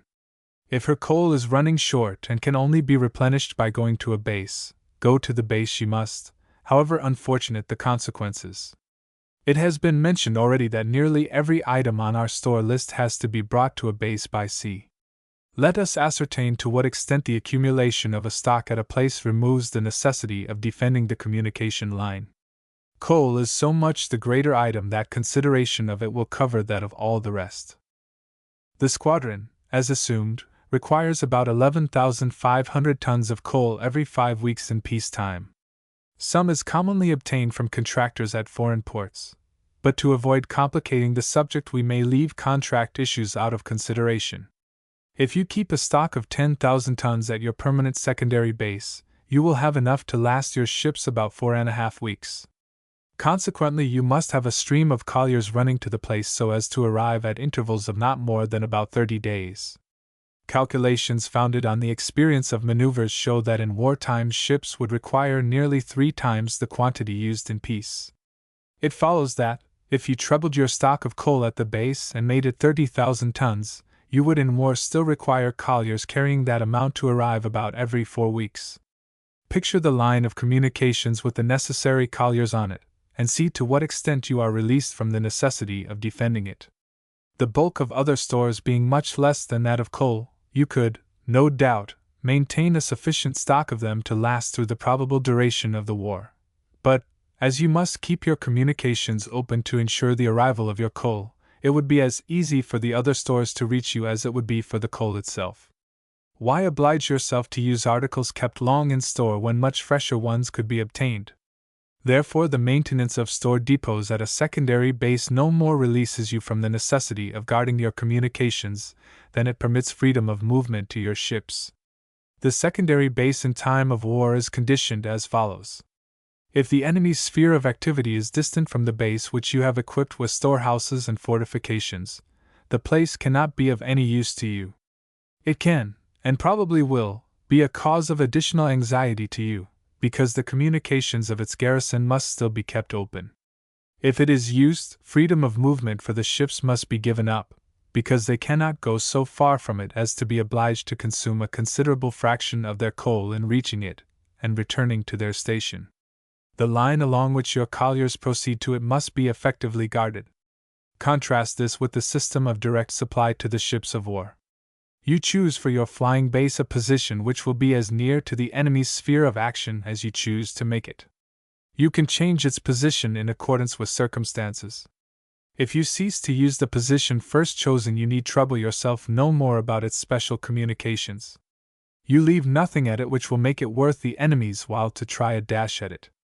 The power of changing the flying base from one place to another gives almost perfect freedom of movement to the fighting ships. Moreover, the defense of the line communicating with the position selected is not more difficult than that of the line to a fixed base. The defense of a line of communication ought to be arranged on the same plan as that adopted for the defense of a trade route, viz., making unceasing efforts to attack the intending assailant. Within the last few years a good deal has been written about the employment of cruisers. The favorite idea seems to be that peacetime preparation for the cruiser operations of war ought to take the form of scouting and attendance on fleets. The history of naval warfare does not corroborate this view. We need not forget Nelson's complaint of paucity of frigates, but had the number attached to his fleet been doubled, the general disposition of vessels of the class then in commission would have been virtually unaltered. At the beginning of 1805, the year of Trafalgar, we had, besides other classes, 232 frigates and sloops in commission. At the beginning of 1806 we had 264. It is doubtful if 40 of these were attached to fleets. It is sometimes contended that supply carriers ought to be vessels of great speed, apparently in order that they may always keep up with the fighting ships when at sea.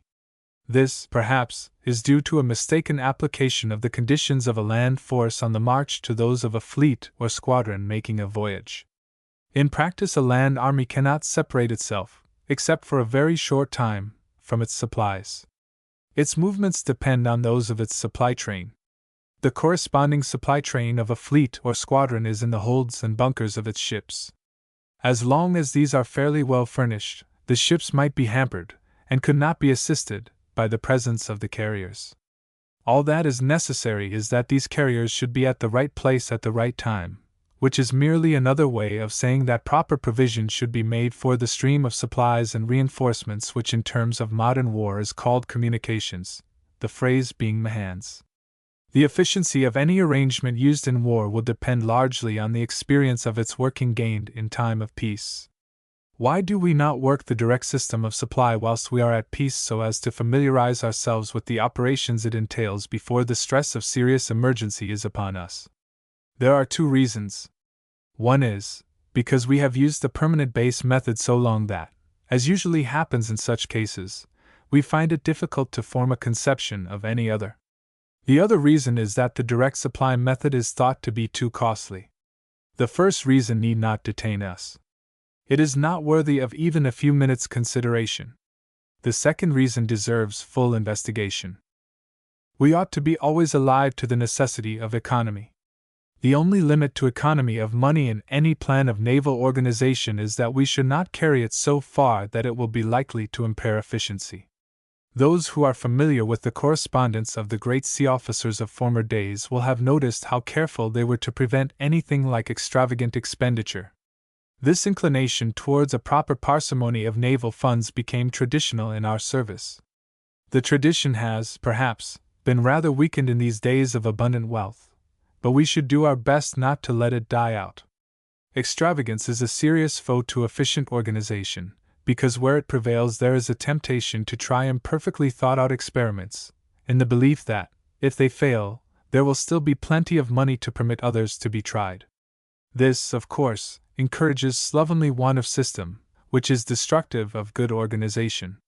We may assume, for the purposes of our investigation, that our permanently equipped secondary base contains a stock of 10,000 tons of coal. Any proportionate quantity, however, may be substituted for this, as the general argument will remain unaffected. As already intimated, coal is so much greater in bulk and aggregate cost than any other class of stores that, if we arrange for its supply, the provision of the rest is a comparatively small matter. The squadron which we have had in view requires an estimated amount of 46,000 tons of coal in 6 months' period specified, and a further quantity of 4,600 tons may be expected to suffice for the ships employed in the neighboring waters during the remainder of the year. This latter amount would have to be brought in smaller cargoes, say, 5 of 920 tons each. Allowing for the colliers required during the 6 months whilst the whole squadron has to be supplied an average cargo of 2,300 tons, we should want 20 arrivals with an aggregate of 46,000 tons, and later on 5 arrivals of smaller colliers with an aggregate of 4,600 tons to complete the year. The freight or cost of conveyance to the place need not be considered here, as it would be the same in either system. If we keep a stock of supplies at a place, we must incur expenditure to provide for the storage of the articles. There would be what may be called the capital charges for sites, buildings, residences, jetties, tram lines, and sea, for which £20,000 would probably not be enough, but we may put it at that so as to avoid the appearance of exaggeration. A further charge would be due to the provision of tugs or steam launches, and perhaps lighters. This would hardly be less than £15,000. Interest on money sunk, cost of repairs, and maintenance, would not be excessive if they amounted to £3,500 a year. There must be some allowance for the coal used by the tugs and steam launches. It is doubtful if £500 a year would cover this, but we may put it at that. Salaries and wages of staff, including persons employed in tugs and steam launches, would reach quite £2,500 a year. It is to be noted that the items which these charges are assumed to cover cannot be dispensed with. If depots are established at all, they must be so arranged that the stores deposited in them can be securely kept and can be utilized with proper expedition. The total of the charges just enumerated is £6,500 a year. There are other charges that cannot be escaped. For example, landing a ton of coal at Way Highway, putting it into the depot, and taking it off again to the man of war requiring it, costs $1.20, or at average official rate of exchange 2 shillings. At Hong Kong the cost is about 2s.5d a ton. The charge at 2s per ton on 50,600 tons would be £5,060. I am assured by every engineer officer to whom I have spoken on the subject that the deterioration in coal due to the 4 different handlings which it has to undergo if landed in lighters and taken off again to ships from the coal store cannot be put at less than 10%. Note that this is over and above such deterioration as would be due to passing coal direct from the hold of a collier alongside into a ship's bunkers. If anyone doubts this deterioration, it would be well for him to examine reports on coal and steam trials. He will be unusually fortunate if he finds so small a deterioration as 10%. The lowest that I can remember having seen reported is 20%. Reports of 30 and even 40% are quite common. Some of it is for deterioration due to climate and length of time in store. This, of course, is one of the inevitable conditions of the secondary base system, the object of which is to keep in stock a quantity of the article needed. Putting the purchase price of the coal as low as 15s a ton, a deterioration due to repeated handling only of 10%, on 50,600 tons would amount to £3,795. There is nearly always some loss of coal due to moving it. I say nearly always because it seems that there are occasions on which coal being moved increases in bulk.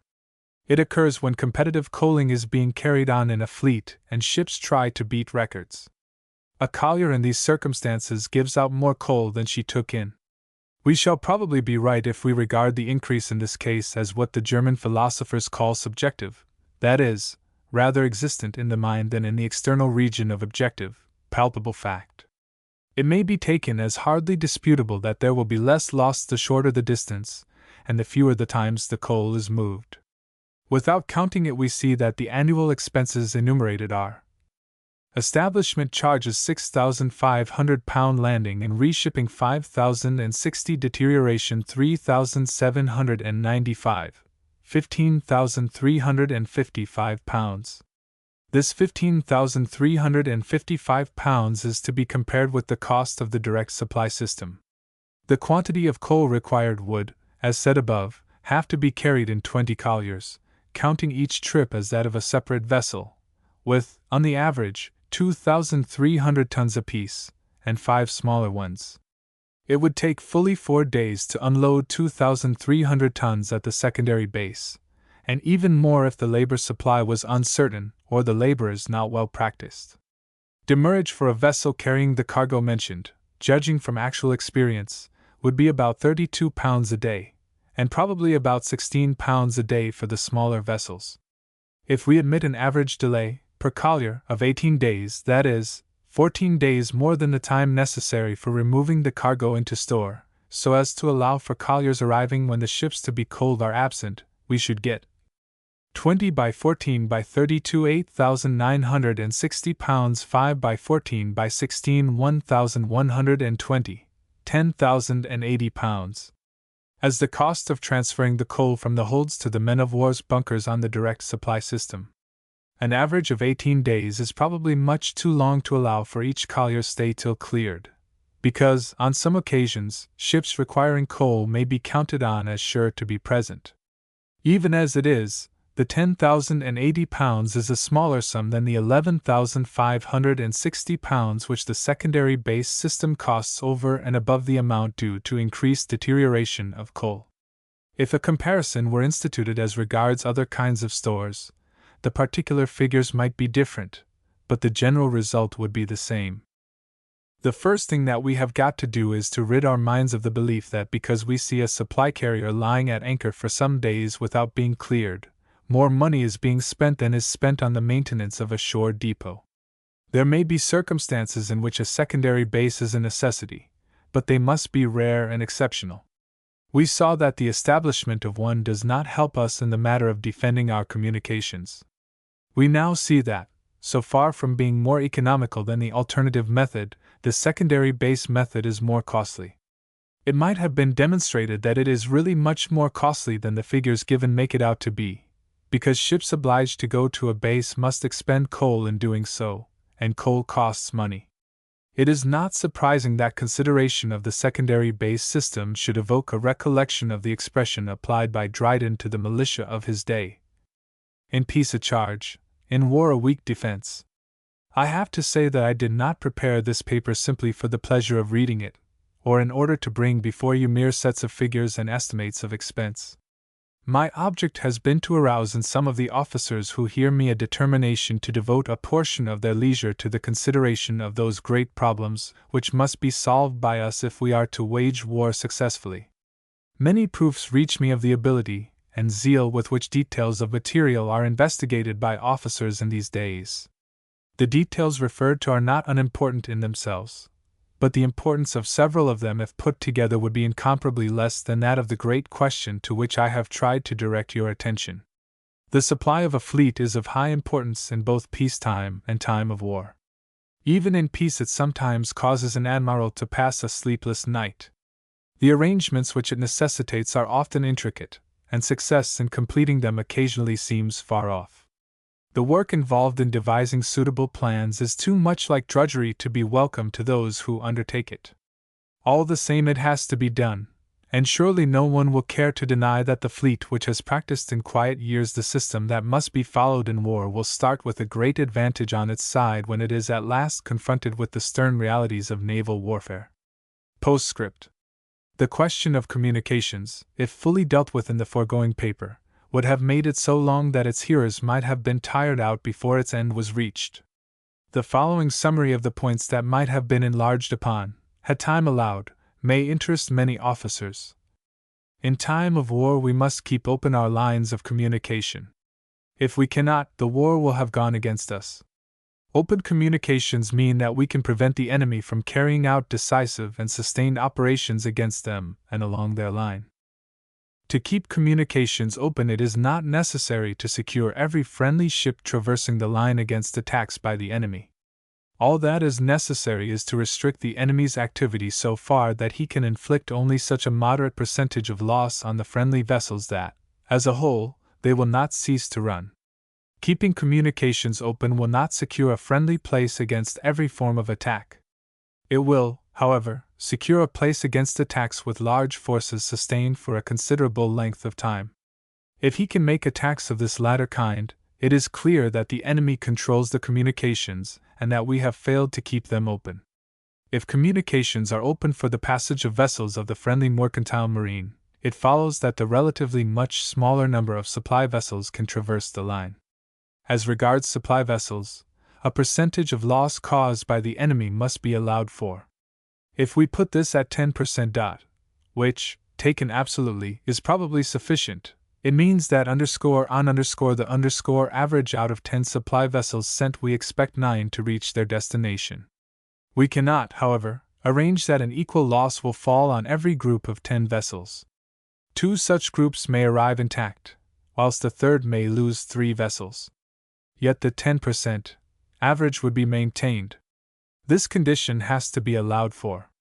Investigations some years ago led to the conclusion that it would be prudent to send 5 carriers for every 4 wanted. The word group has been used above only in a descriptive sense. Supply carriers will often be safer if they proceed to their destinations separately. This, however, depends on circumstances. The end.